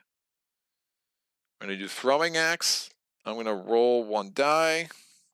I rolled a 2. I'm saving the bleed. I should have done that before I rolled. I mean, it is what it is.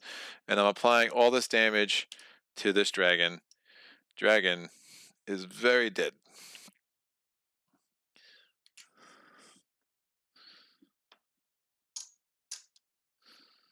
Done. That's a huge roll from Duster. All right. That simplifies some things for sure. Remember, at the end of this turn, I'm using Rusty Optics, so I'm going to get Picket up there as well. This dude can attack either because they both have 6 health, so obviously we're going to have the Sonar Troll attack Duster. 3 damage. All these shields go away. Oh, this one should have attacked first. Sorry about that. Missed the... So we're going to have that attack the strongest. We'll have that attack Picket, and then that's attacking the weakest. So it still would attack the same person. So 2 damage to Picket. And then, well, that would have got it down to 1 shield from there, and then the Sonar Troll would have done the same thing. So net is loss of 2 health, and then this guy's going to move 1, 2. And, yeah, that's a thing. That's going to happen. We're going to then go to Picket's turn. And Picket is going to heal 1. Has 7 decks. I'm going to roll the Sword Advance die, 2 attack dice, and 4 shields. And see if what I can do with all that. So give me some shields. All right, 3 shields. 2 are going to go unlocked.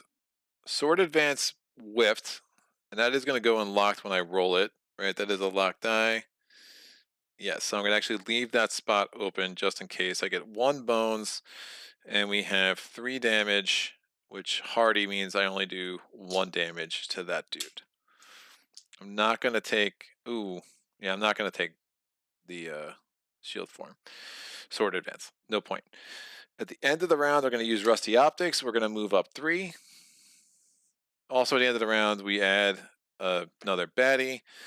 It is a ranged baddie, goes in the range position there. Hardy, Cobalt, so we get another bad timing for ranged baddies, but we've been managed to do okay in the past with them, but not ideal.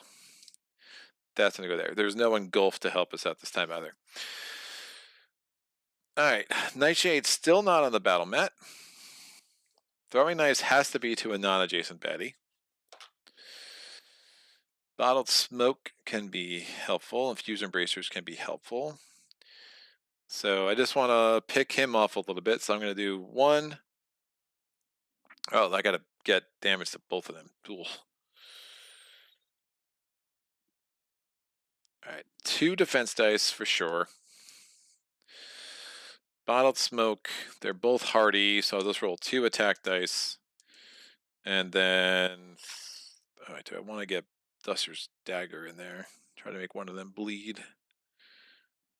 If I can make him bleed, doesn't have a turn, that's great, because he's compound.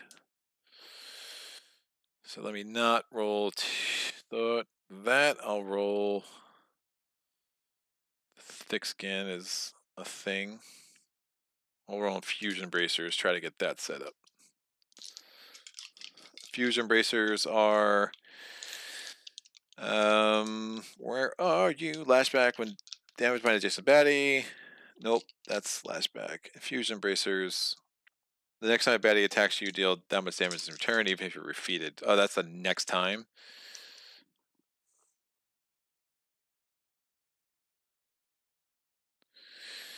Oh, and it doesn't even have to be adjacent. Oh, that's interesting. Yeah, it has to be the next time. I do not want to put that in place just yet. So I will roll the throwing knives. No, probably don't want to use those either. I'll just roll another attack die. Worst case, I get some bones. So I'm attacking him because I want to try to make him bleed. I do. So 1 damage to him.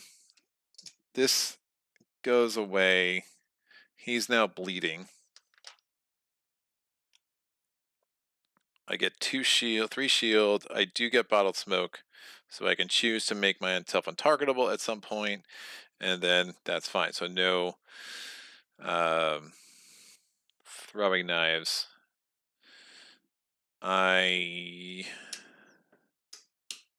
Ooh, do I want Lockier on the battle mat next turn? I mean, it's not the craziest thing. Probably not. I'll wait 1 more turn. All right, Picket's turn. I'm thinking, do I want to kill both of these or just one of them this round, effectively? Picket's turn. He's about to get attacked by this one and this one. We already have 2 shields there.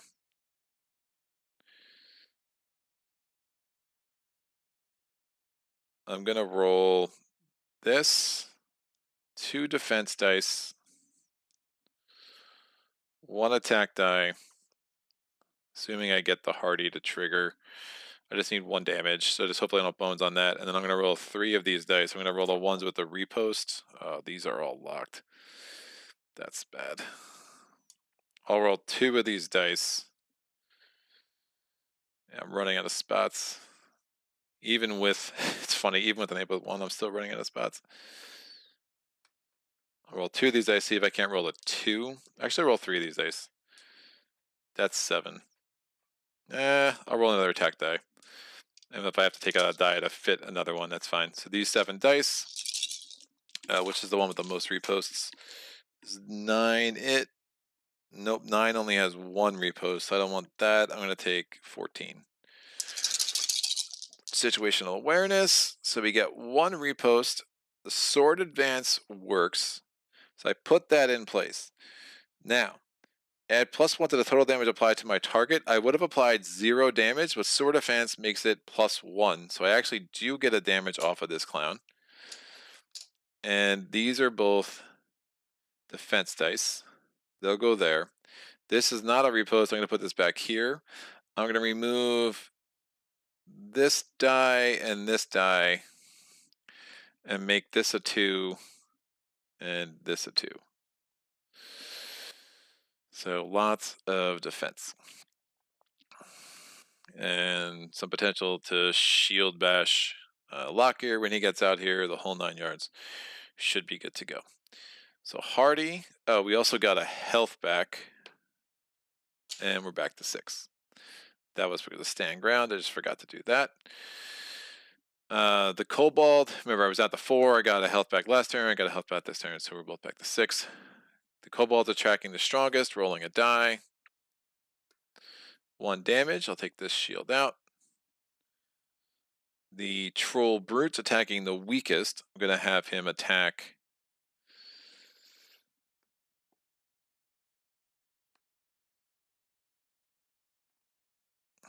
I'm going to have him attack Duster with these 3 dice. 3 damage. Her shields go away. And then, again, they're both the same health. That's been important this game. And then this guy comes down here. He should have rolled a defense die last turn. He does have 1 defense. He's rolling 2 attack dice. And 2 damage. We take out this shield. This guy dies because of poison, so don't have to worry about that compound. Garbage. And that means the last 1 point baddie will come in, and then we have Lockier left, and then we'll be good to go. Luckier is not going to be any. I mean, with the 2 stout baddies making this really complicated, it's going to be super interesting to see how this plays out for sure. So the good thing when Lockier enters, I can use the Rusty Optics again to get Picket up to the top of the battle queue. So I like that. Ooh, the choice. Dragon Whelp is going to come in here. That's going to be at the bottom of the innie meter, which is great. We'll be able to kill him right away. We are in round 3. All right, Duster's going to go. Still has not lost any health, so Nightshade is still staying far, far away. Sonar Troll, Stout. Yeah, 2 Stout baddies is super interesting. All right, just going to kill that guy, get Lockier on the board, and then we'll just deal with it. So Duster is going to roll 2 defense dice. Is going to roll none of this. 4 attack dice. Again, at some point I can make myself untargetable. I do not want to do that just yet. And I don't feel the need to use any of the rest of this. I only have 6 decks anyway.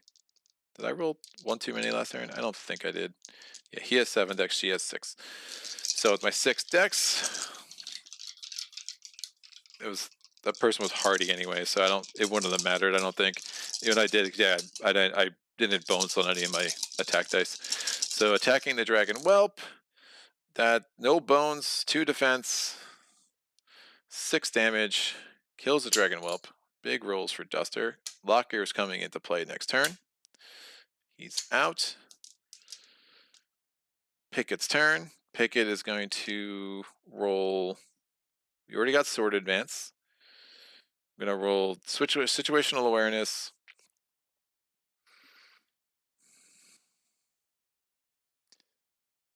Yeah, I just have no room. No room in the end, kids. 2 defense dice.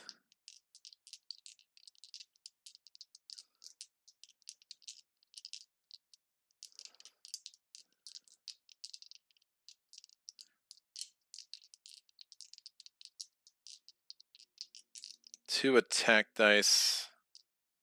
Actually, I'll just roll all 4 defense dice. I mean, at this point, I don't know what I'm waiting for. We're at full health. I can use a repost with the sonar troll. That's probably my best bet. So really just, you know, get a bunch of, get a shield shock ready or something maybe. Mechanical assistance will really help next turn. Kind of get wherever I want to get. So, one's all around. This, I was attacking the Kobold. He's out. That'll really help keep this simplified. These are all ones. I don't want to, do I want to switch? No, I don't want to switch yet. That's fine. I'll just put these two in here. I still have a repost for whenever I want to ignore an attack. Alright. That dude is here. So, Sonar Troll is attacking. It's attacking with 3 dice. Against the weakest, I'll have it attack.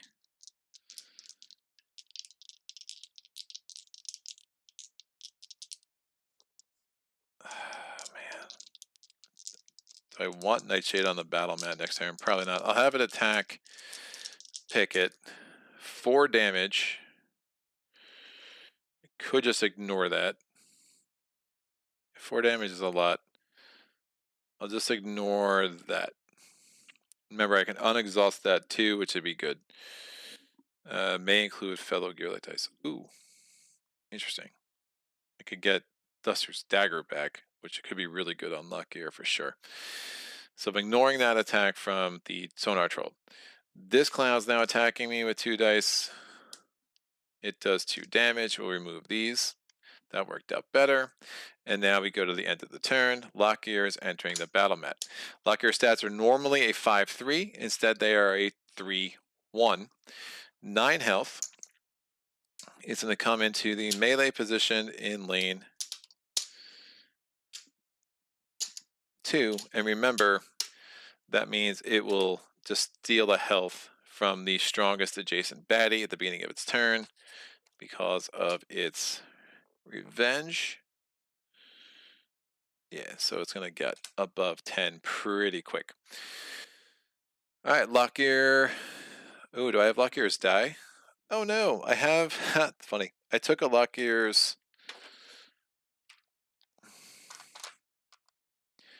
tyrant die. Oh no, it's just my bad. It's just it just comes in at the top because the tyrant always comes in at the top.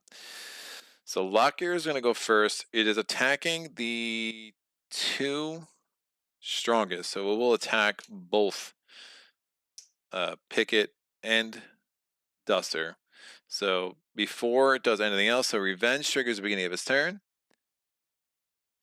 It's going to do 1 damage here and gets a health, so it's up to 10. So again, it's revenge to us because it doesn't like us. It's revenge to the other baddies that were mean to it. It's going to come here. It's rolling 2 attack dice, or 3 attack dice, 1 defense die, and its tyrant die. And again, it only rolls the tyrant die and defense die once. It rolls the attack die separate for both of us. So it's going to attack Duster first. Wait, strongest, they're both equal. So yeah, we'll attack Duster first. Oh, she could have made herself untargetable. Now I kind of want Nightshade to enter the battle mat at some point. So yeah, I think this makes the most sense. So Duster first. So 2 bones, they just stack on top of it. It does 2 damage to Duster. We remove these 2 things. It does not have a shield, and then it rolls this effect, which again, until the start of the next turn, Luckier can only lose hit points dealt by backup plans. That's a little gross. So cannot attack, and now it's going to roll 3 dice against Picket. It does 5 damage, which is a lot. So these 2 come out. This so no more health, no more shields, and then 3 hit points are out. All right, Lockear's done. Duster's gonna go. She still has full health, so we're still not having a Nightshade sighting. Unfortunately, we cannot do any damage to Luckier because it's on an island somewhere. We're not in fatigue rounds. Oh, this should be round 4. I'm pretty sure.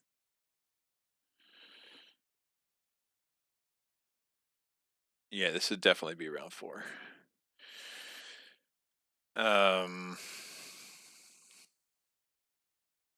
Okay, I'm gonna get rid of this bottled smoke to make myself on target. Oh man, but then I still don't get nightshade.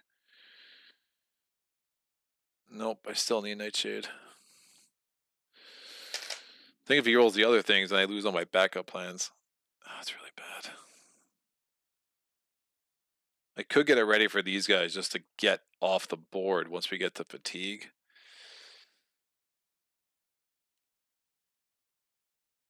All right, I'm gonna move 1.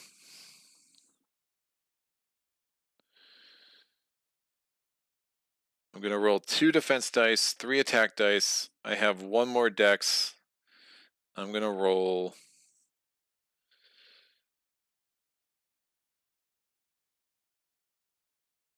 Could only be damaged by backup plans. I mean, I could include shield bash, right?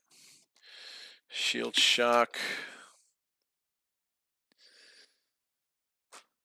I could still target it. I just can't deal damage to it. So I mean, if I get another bones, in theory, I could shield shock it and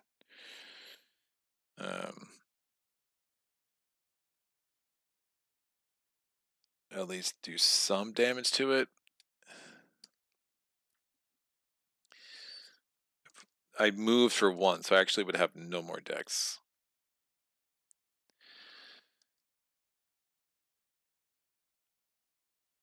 Yeah, I'm just gonna roll these 5 dice.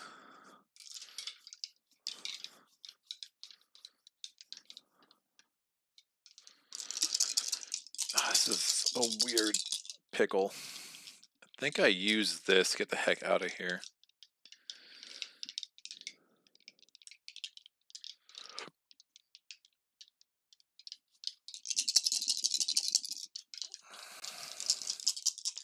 And then if I make Duster untargetable, that could actually work really well. Alright. 5 dice to the sonar troll. So it's a bunch of damage, except stout means it can't lose its last hit point until, except for fatigue, we get 2 shields. And I like that roll a lot.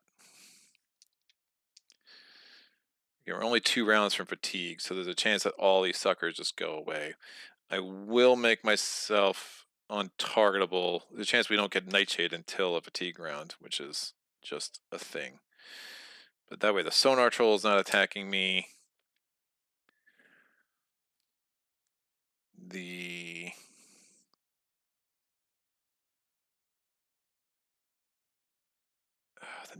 Picket's is gonna get hammered.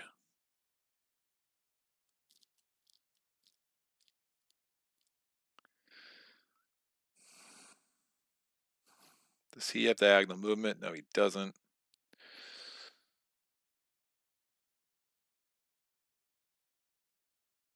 Yeah, I think just no one gets attacked, and we just call it a day. Picket's turn. Picket's going to gain a health back. I'm going to use this mechanical assistance to get +3 dex. 1, 2, 3, 4. I have 1, 2, 3. 1, 2, 3 is fine.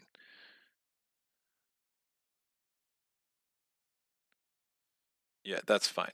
So now I have 7 dex left. I'm going to roll 4 defense dice. And then these 3 dice. And just see what comes up. I could still unexhausted die. Would not mind exhausting Duster's Dagger. She's in a good spot.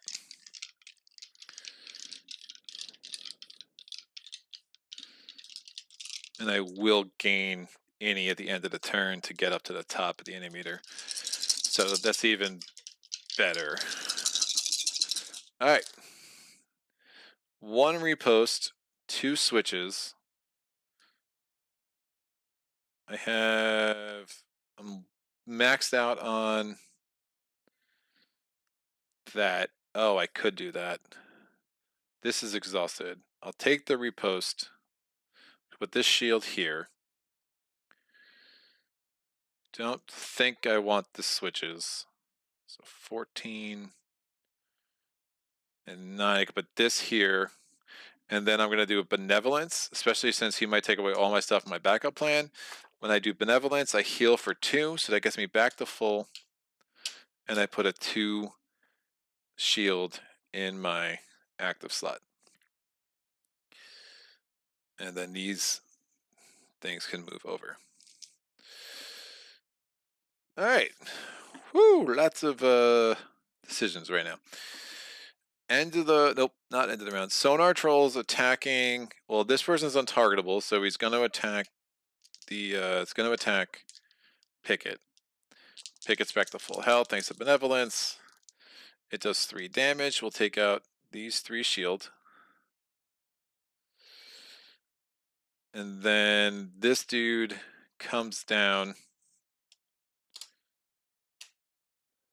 He'll come over.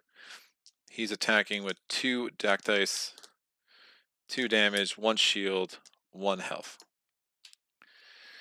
We go to round 5. I'm going to use the Rusty Optics. Gets me back up to the top. And then Nightshade, when he comes in, will come in on top of me. Beginning of my turn, I gain a health, so back to full.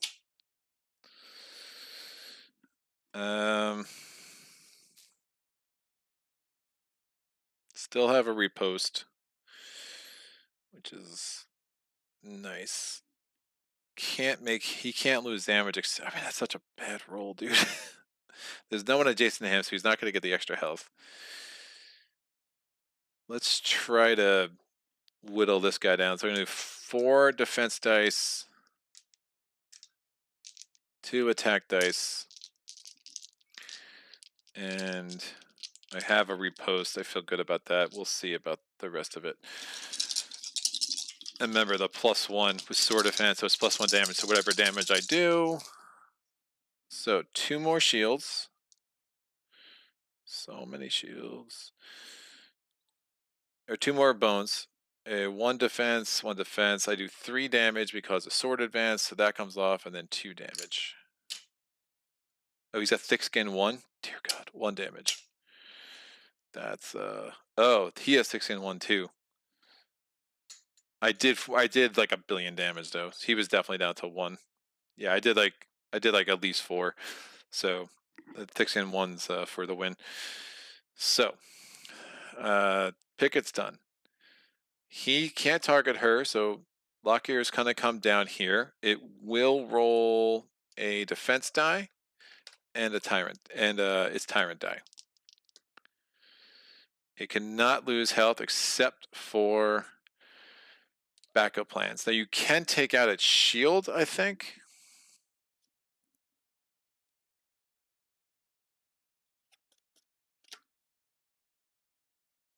So you can take off its shield, you just can't make it lose its hit points. So that's still not ideal. They're done. Duster loses the untargetable effect. And I think we're still trying to pile on him. I don't want to be in a place, though, where Luckier can attack both of us. Seems a little self-defeating.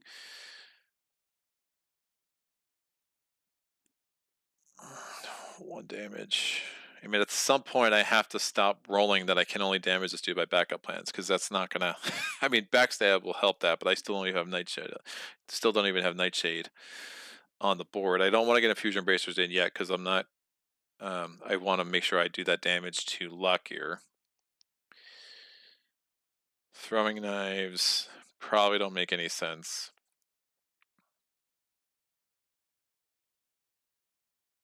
I mean, this guy ain't going anywhere. So 1, 2, I have 4 decks left. I'm going to roll 4 attack dice, and let's just see if we can't really limit his life before we get to fatigue rounds. So 4 dice to the aggressive geophage, 3 damage and a bones. Thick skin triggers just 2 damage. So he's got 4 health left. It's a nasty little 5-point baddie. We're going to the stout, the sonar troll. Sonar troll is attacking with 3 dice.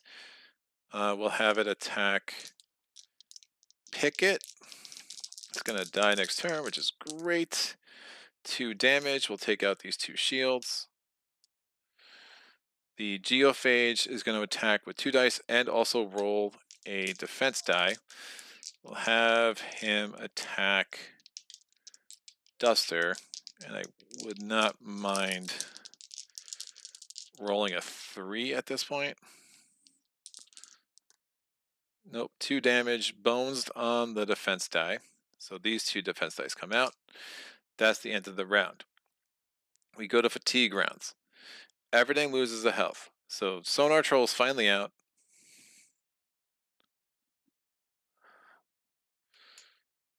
This dude's down to 3. Lockier is down to 9. Picket's down to 1 or to 5, and Duster's down to 5. Nightshade still want to come in.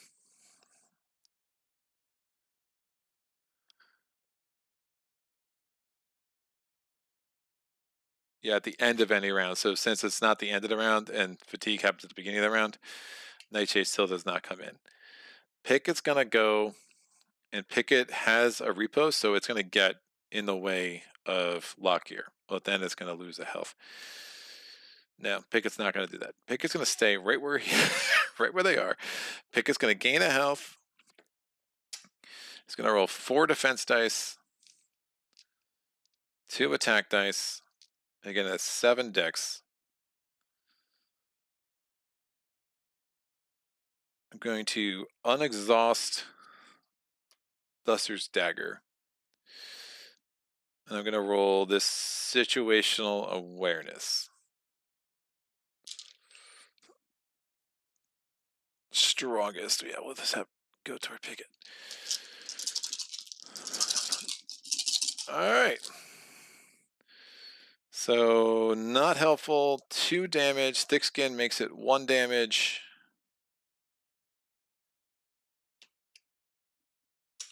And 3 shields. I mean, it could have been worse. It's not exactly great. Lockier is going to go. Lockier comes down here. It's attacking. It doesn't re-roll the defense die. It's rolling 3 attack dice.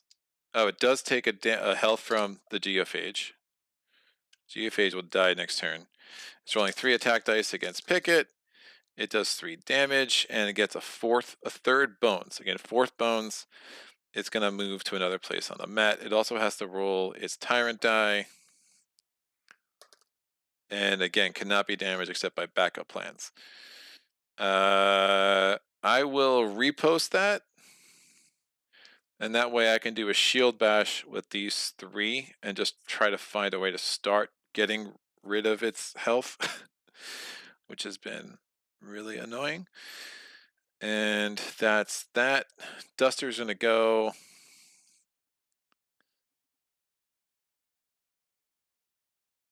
Yeah, that way this guy can attack, and that'll work.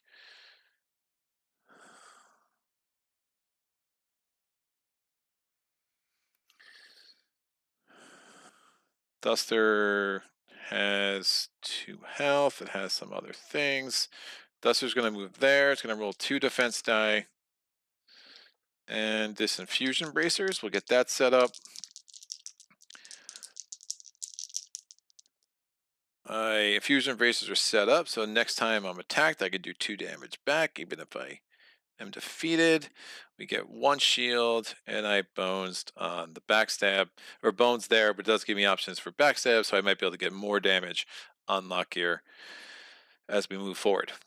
All right. This dude was out. This guy is now attacking Duster or Picket. It's got 2 attack dice and a defense die. It does 1 damage. We'll take out that shield. We go 6. Yeah, that's right. We go to fatigue rounds.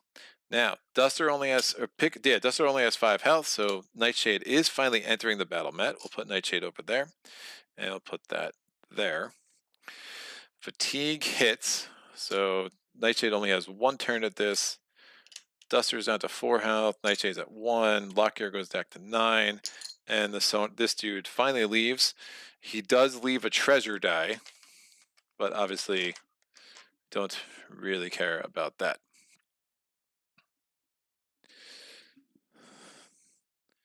Treasure die, I think I can spend 1 dex to roll it and get the reward, but we're just gonna block things up. I don't know if people can move onto it is the question. Treasure die.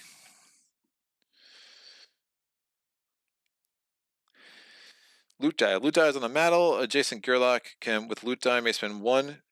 A gearloc adjacent to a position with loot die may spend 1 dex anytime on the turn to pick it up. When picked up, immediately roll it. Units can be on the same position as the loot die. Heal, draw a trove loot, special. I mean, it might be worth it, I guess, especially if I can't actually damage the sucker. But he's dead. 4, 6, and he should be at 9. Yep, that's right. Everyone's at their right health amount. Nightshade's just going to move here to set up a backstab. He's attacking the 2 strongest, so Nightshade would be very dead. Yeah, Nightshade is 100% pointless.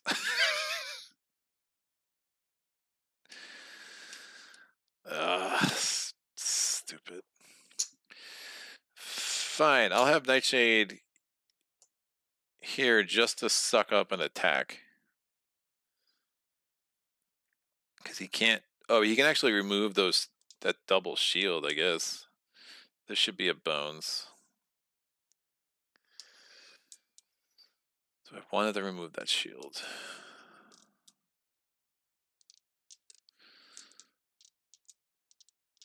Sure. Removing the shield, 2 damage, shield is gone. Obviously, timid might trigger, but that's... I'm going to have to live with that. Picket's going to move.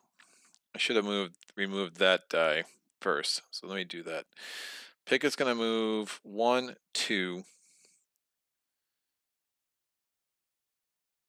I was going to heal 1, 2, so Picket's back to 6. No, was already at 6. I never took Picket's health away, apparently. Oh, he's going to take that away anyway. No, never mind. That was dumb. Nightshade's not doing that. Nightshade's going to stay right the heck there.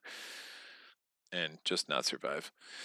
Because if I go there, Nightshade's he's gonna take the health away from Nightshade, and then the whole point of that was moot. I could do this at any point during my turn, I think, right? Adjacent.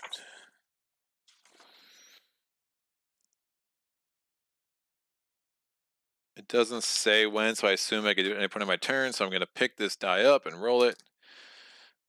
I add a thing to the encounter deck. That's awesome. So that was 1 dex, 2 dex.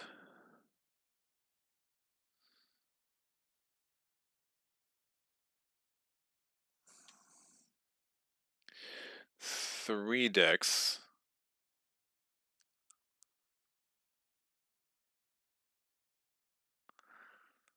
Man, I have to stop rolling what I'm rolling.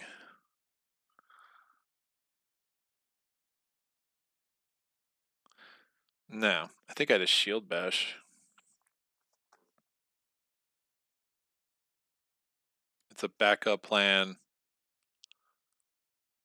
I get the +1 on all attacks. It's not an attack though, so that's not going to work.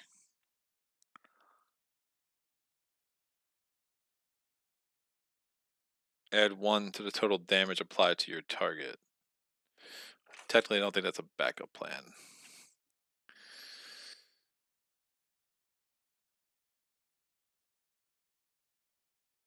Yeah, I'm going to roll 4 defense dice.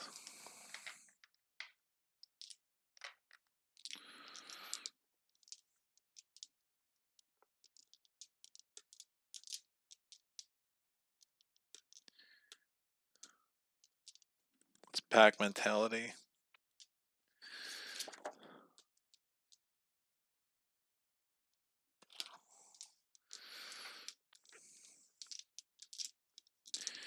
And then I'll roll these two. Hopefully I got another repost. This Dagger's out. Yeah, I'm just going to roll these 6 dice. I use a 7th dex to do that. I'm rolling these 6 dice and just going to try to do a Mondo shield bash.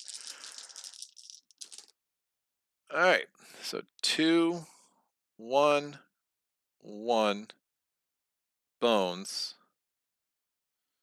I can shock him.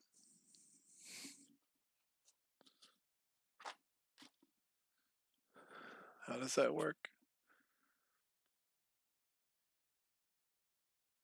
So start of next turn. Ooh, I can shock him. Excellent. Repost. Not going to use this switch. So nothing's going to trigger if they're shocked. So I'm going to spend all 5 of these to do a shield bash. My shield attack. I should have taken that stuff off with Picket, with Nightshade. But if I was going to do this anyway, he's going to get a health back anyway. Yeah, Nightshade comes down there, he takes that off. Because I know I'm going to do a shield bash anyway, because there's nothing else that made sense. So I take all these bones out. I do 4 damage. I don't think that applies. That's not a backup plan. Oh, this shield also has to come out. Yeah, this is what I rolled this turn. I had this in place. That's 5 damage to Lockier. And because it was shield shock, Lockier is stunned. Usually can't stun a tyrant, but it appears that I can with my shield shock. If that's wrong, someone can let me know in the comments. And the nice thing too is now this thing will no longer apply. That was only for a turn thing. And I also rolled a repass, which is even better. We go to Lockgear's turn. Lockgear's turn is skipped. So Tyrant die is no longer in effect. There's nothing preventing us from just wiping this dude out. Duster's going to go. Duster's going to use the throwing axe. Rolling a die against Lockgear. 1 damage. Duster has 6 more dex. She's going to go here. She's rolling 4 attack dice and this vibroblade and Duster's dagger. So she's rolling 3 attack dice, vibroblade and Duster's dagger, which we got back because of the loot. That bones on Duster's dagger, but that's 3 damage, 4, 5 damage. I also have backstab, so even if the other thing did apply, I still could do 2 damage that way, and then ultimately it would just die in fatigue. So yeah, woo, took it out. My head hurts, man. That was a Locgear is a lot, man. I like it though. It's I do like the Splice and Dice baddies a lot. That was a little anticlimactic at some point. You're like, these are very long battles, man, and that's like part of the problem with Picket at times. But you know, we were just super powerful. Went in there around 9. The stout really jammed up the gears in this last round because we were like really had to like figure out what are we gonna do with those 2 5-point stout baddies. How do we work around that? And then just getting Lockier kept like rolling things that we couldn't damage him. But yeah, this made sense. You bring Nightshade down, you take off his defense. Worst case scenario, I don't roll another bones, but I do a big shield bash. He takes a health from Picket, you know, and then he rolls again. He attacks Picket and Nightshade. Nightshade's gonna die anyway, and then Duster can come in. And if he rolls the island thing again, like he kept friggin' rolling, that's super annoying. But hopefully he rolls that. Duster comes in with 4 attack dice. We knock him out that way. So we had a couple different ways that could have gone down. It did make sense. Bring Daiche down there, get rid of that defense die, and then you could just kind of tag team him with Picket and Duster. But yeah, that's a really strong twosome, man. Like I still really love. I did not roll the repost nearly as much as I would have wanted to for a while, but I still love that warden profession so much, and seeing the 2 viable strategies of how to build Duster. I like it, man. I think you kind of do again the top 3 professions, or if you just go total Nightshade all the time, I think that's a really nice challenge and a really cool way to play the game. Sajid, hey, it looks like your favorite commenters are keeping chat busy. Good to see someone has my back when I'm not around. How you all doing? Did you say shield bash? Yes, I did. White comment, are you referring to the spam comment? Weak Nightshade makes me sad. Poor doggy. White donkey, woo! Wait, is he winning something? I mean, this is preposterous. It is preposterous. I do win once in a while. So we knocked out Nightshade, or Lockier. One of these days, I'm gonna pull the campaign stuff out of Splice and Dice and Undertow just to like have like the closing paragraph and be like, ah, blah blah blah. But I guess like, I mean, most of the games I play don't have that kind of stuff. But it just feels like there should be some more narrative, right? We just kept reading all these encounters. That's a lot of battles, man. I mean, it was not a single encounter that had us do something kind of cheese. And I guess there is a balance there. I mean, you could have said, looking at the time of play and stuff, like, hey, maybe if we had like one of those, it wouldn't have been bad. I just hate the days where I get like three of those. Like, then I'm like, oh, and then I'm like, I'm chasing rats or I'm dealing with a stupid, annoying gearloc child or whatever they have. I guess that's a solo encounter. Yeah, never even use the infusion bracers.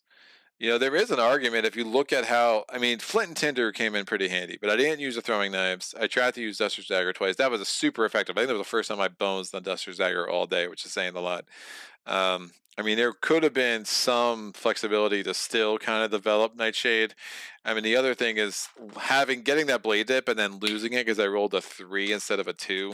That was pretty unfortunate because I love that blade dip. I mean, you get the poison on there. That's a pretty whacked out. I don't. Sometimes I wish with these tyrant dice that have like, oh, you can't do anything. I wish it was like max twice in a row, and then you're forced to do the other result. I think it would change. I mean, it's like, yeah, how many times you're gonna flip a coin? It's always gonna be heads. Like, well, if you played with me, I could do it 8 times in a row, right? Like, I do think there is some unmitigated.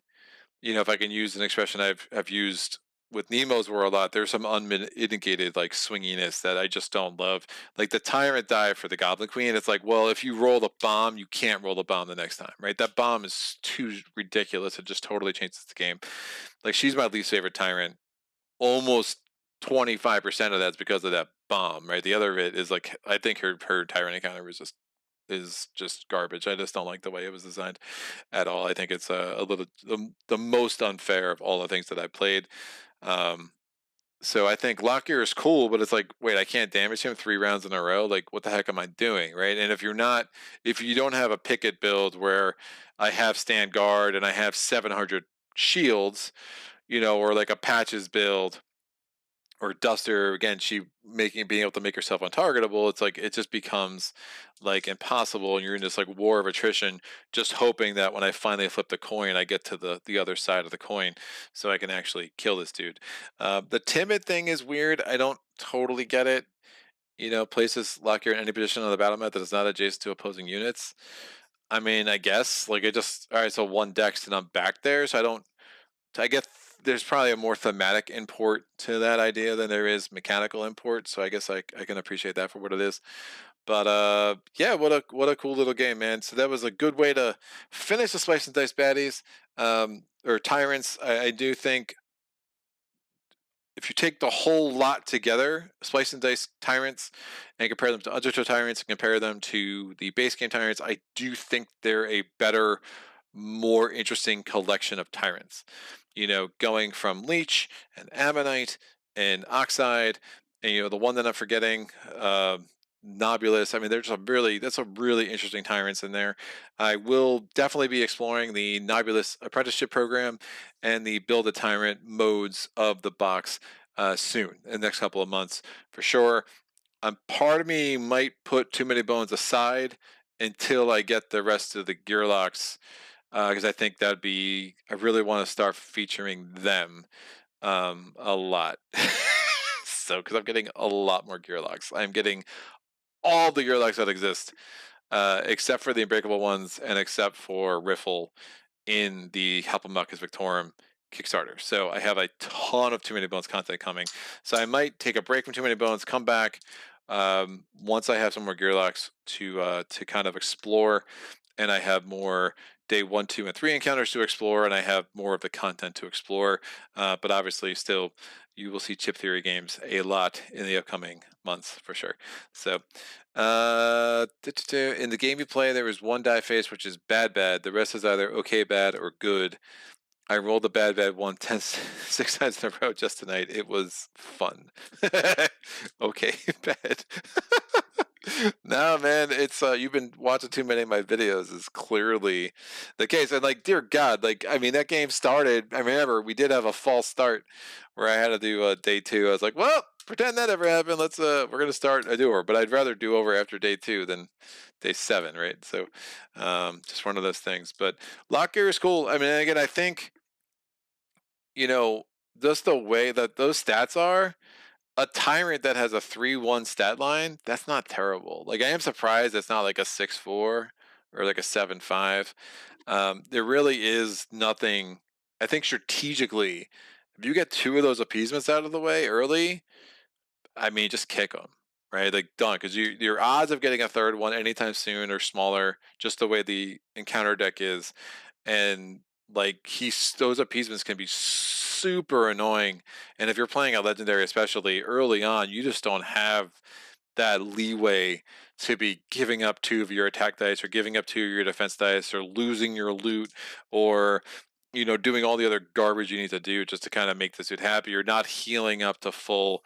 It just really enhances the challenge. But I think that's there's a lot of decision space with the Splice and Dice baddies, which is one of the reasons I like them so much, because it does give you more to think about. It gives you more to kind of ponder as you're going through your builds, and makes you kind of change up from how you would potentially normally approach a certain encounter or certain battle. White Donkey, thanks for the playthrough. I must run. Thank you for all your help and for hanging in there. I hope people enjoy it. It's funny, this third camera, when I set it up, like the battle, like I just forget that it's there. I'm hoping that adds a lot to my too many bones playthroughs. I could see that just being a much richer experience. So, I think that was, I forget what might have been Video Blam's idea to make that happen. So, good ideas from the patrons for sure. So continue to try to work on things around here and improve them. And that's that. I will be back on Friday. We have the second Horizon Zero Dawn. It will be most likely the last. So I want to get the Stormbird boss on the channel. Again, the boss battles in that game are awesome. Rest of the game, I not so much, but I do like the boss battles a lot. Enough that if I didn't like them, trust me, I would not be going back to them. So I like them a lot. I would be going back to it for sure. That was a review copy sent by Steamforged Games. They did just send me the revised base set, one of the revised base sets for Dark Souls. So I'm diving into that right now, learning that. I just learned Australia. That game is nice. Like, I'm not going to say it's great or really good or I love it or top 20. I've really enjoyed learning it, and I'm fascinated by it because it is like Brass Birmingham plus a little bit of Darkest Night plus like Eldritch Horror, like, and it's a mash of all these ideas that I do not understand why it works, and I'm very intrigued to continue to explore that system. I am currently terrible at that game. I won on easy. There's easy, hard, and nightmare. Or an easy, hard, insane, which is crazy. Like, what about like easy, normal, hard? No, it's an easy, hard, and nightmare. There is no normal mode. I'm getting my butt kicked on hard. I won on easy my first try. I was like, I'll figure it out. And then I went up to the next level, and I was like, nope, this is not happening. I have some more exploring to do with that game for sure. Thanks. Dark Souls is woof. I look. What's funny is like Dark Souls gets such a visceral response from people who played the base game, the initial one, and hated it. But then, like, you read like comments on BGG or like different threads, or like listen to like Adam Smith talk on Rolling Solo. It does seem like if you followed the like house rules, that the game wasn't that far away from being really, really good, especially for solo players. And then, so the new base sets, they've actually adopted the community's rules. So I'm exploring it now. I am mildly optimistic, and again, it was a review copy, so it's not a game I would have invested in, but it is certainly a game I will explore. So I'm interested. I will invest the time. I'm not going to invest the money in it, but I'm cautiously optimistic. There's enough people out there saying no. I understand how bad the original was, but this game's actually really good. So we'll see. And Australia is definitely mad. Like, it's nuts, dude. Like, what a weird design. Like, I just can't even, someone who enjoys brass, who enjoys, I played Elder Horror once, I enjoyed it, who really respects Darkest Night second edition so much. Like, it's like, woof, like this game gives me vibes of all three of those at once, and I never would have thought that would have been possible, for sure. So wow, there's a new one. May have wanted to put up the designer wanted sign then.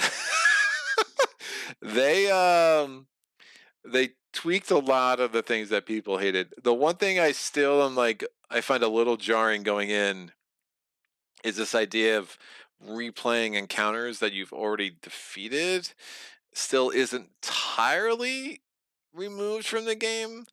So that's interesting. Um, but they did make the encounters a lot more interesting. So I'm kind of down to try it. I mean, the combat systems look pretty engaged. It's, the packaging around it that seems to have engaging, I should say. The packaging around it seems to have been the thing that created the most problems from a gameplay perspective. So I don't know. C4 just funny, man. I said I still love Resident Evil 3. It just encapsulates stealth so well. Horizon Zero Dawn, if they just made that a boss battler, I think it'd be great. I mean, if they just made it like Primal, or what I expect Primal to be.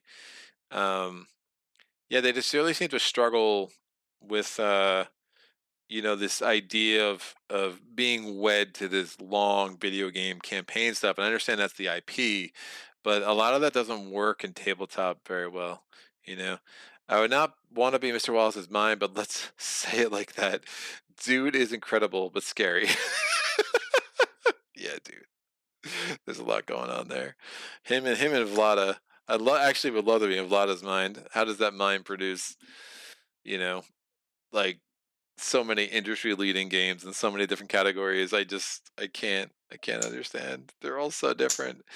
I mean, in some ways, Wallace makes more sense because Wallace is like, well, because you can still see the DNA of like brass in Australia. I mean, I play Maze Knight and I play Codenames and I'll play Through the Ages, and I'm like, there's just no overlap. There is no thematic ties. There's no mechanical ties. It is like 100% a different feel. It's really nuts. So I still need to play like Dungeon Pets or Dungeon Lords. I have Galaxy Trucker. It's a good game. I had a lot of fun with it. I mean, it's not it's one of those games that clicks with my brain too well, and it's not really competitive anymore. Vlada is like a lot more of a jester. His stuff is truly all over. Yeah, it's crazy, crazy, crazy. All right, this has been long. I'm gonna put this away, go get some food, hang out with my wife, all that stuff. Mrs. Playthroughs actually still does enjoy my company once in a while, from what I understand, so that's a good thing. But I hope everyone has a great day. Questions, comments, epiphanies, put them in the comment section below. And until next time, happy gaming. Solo.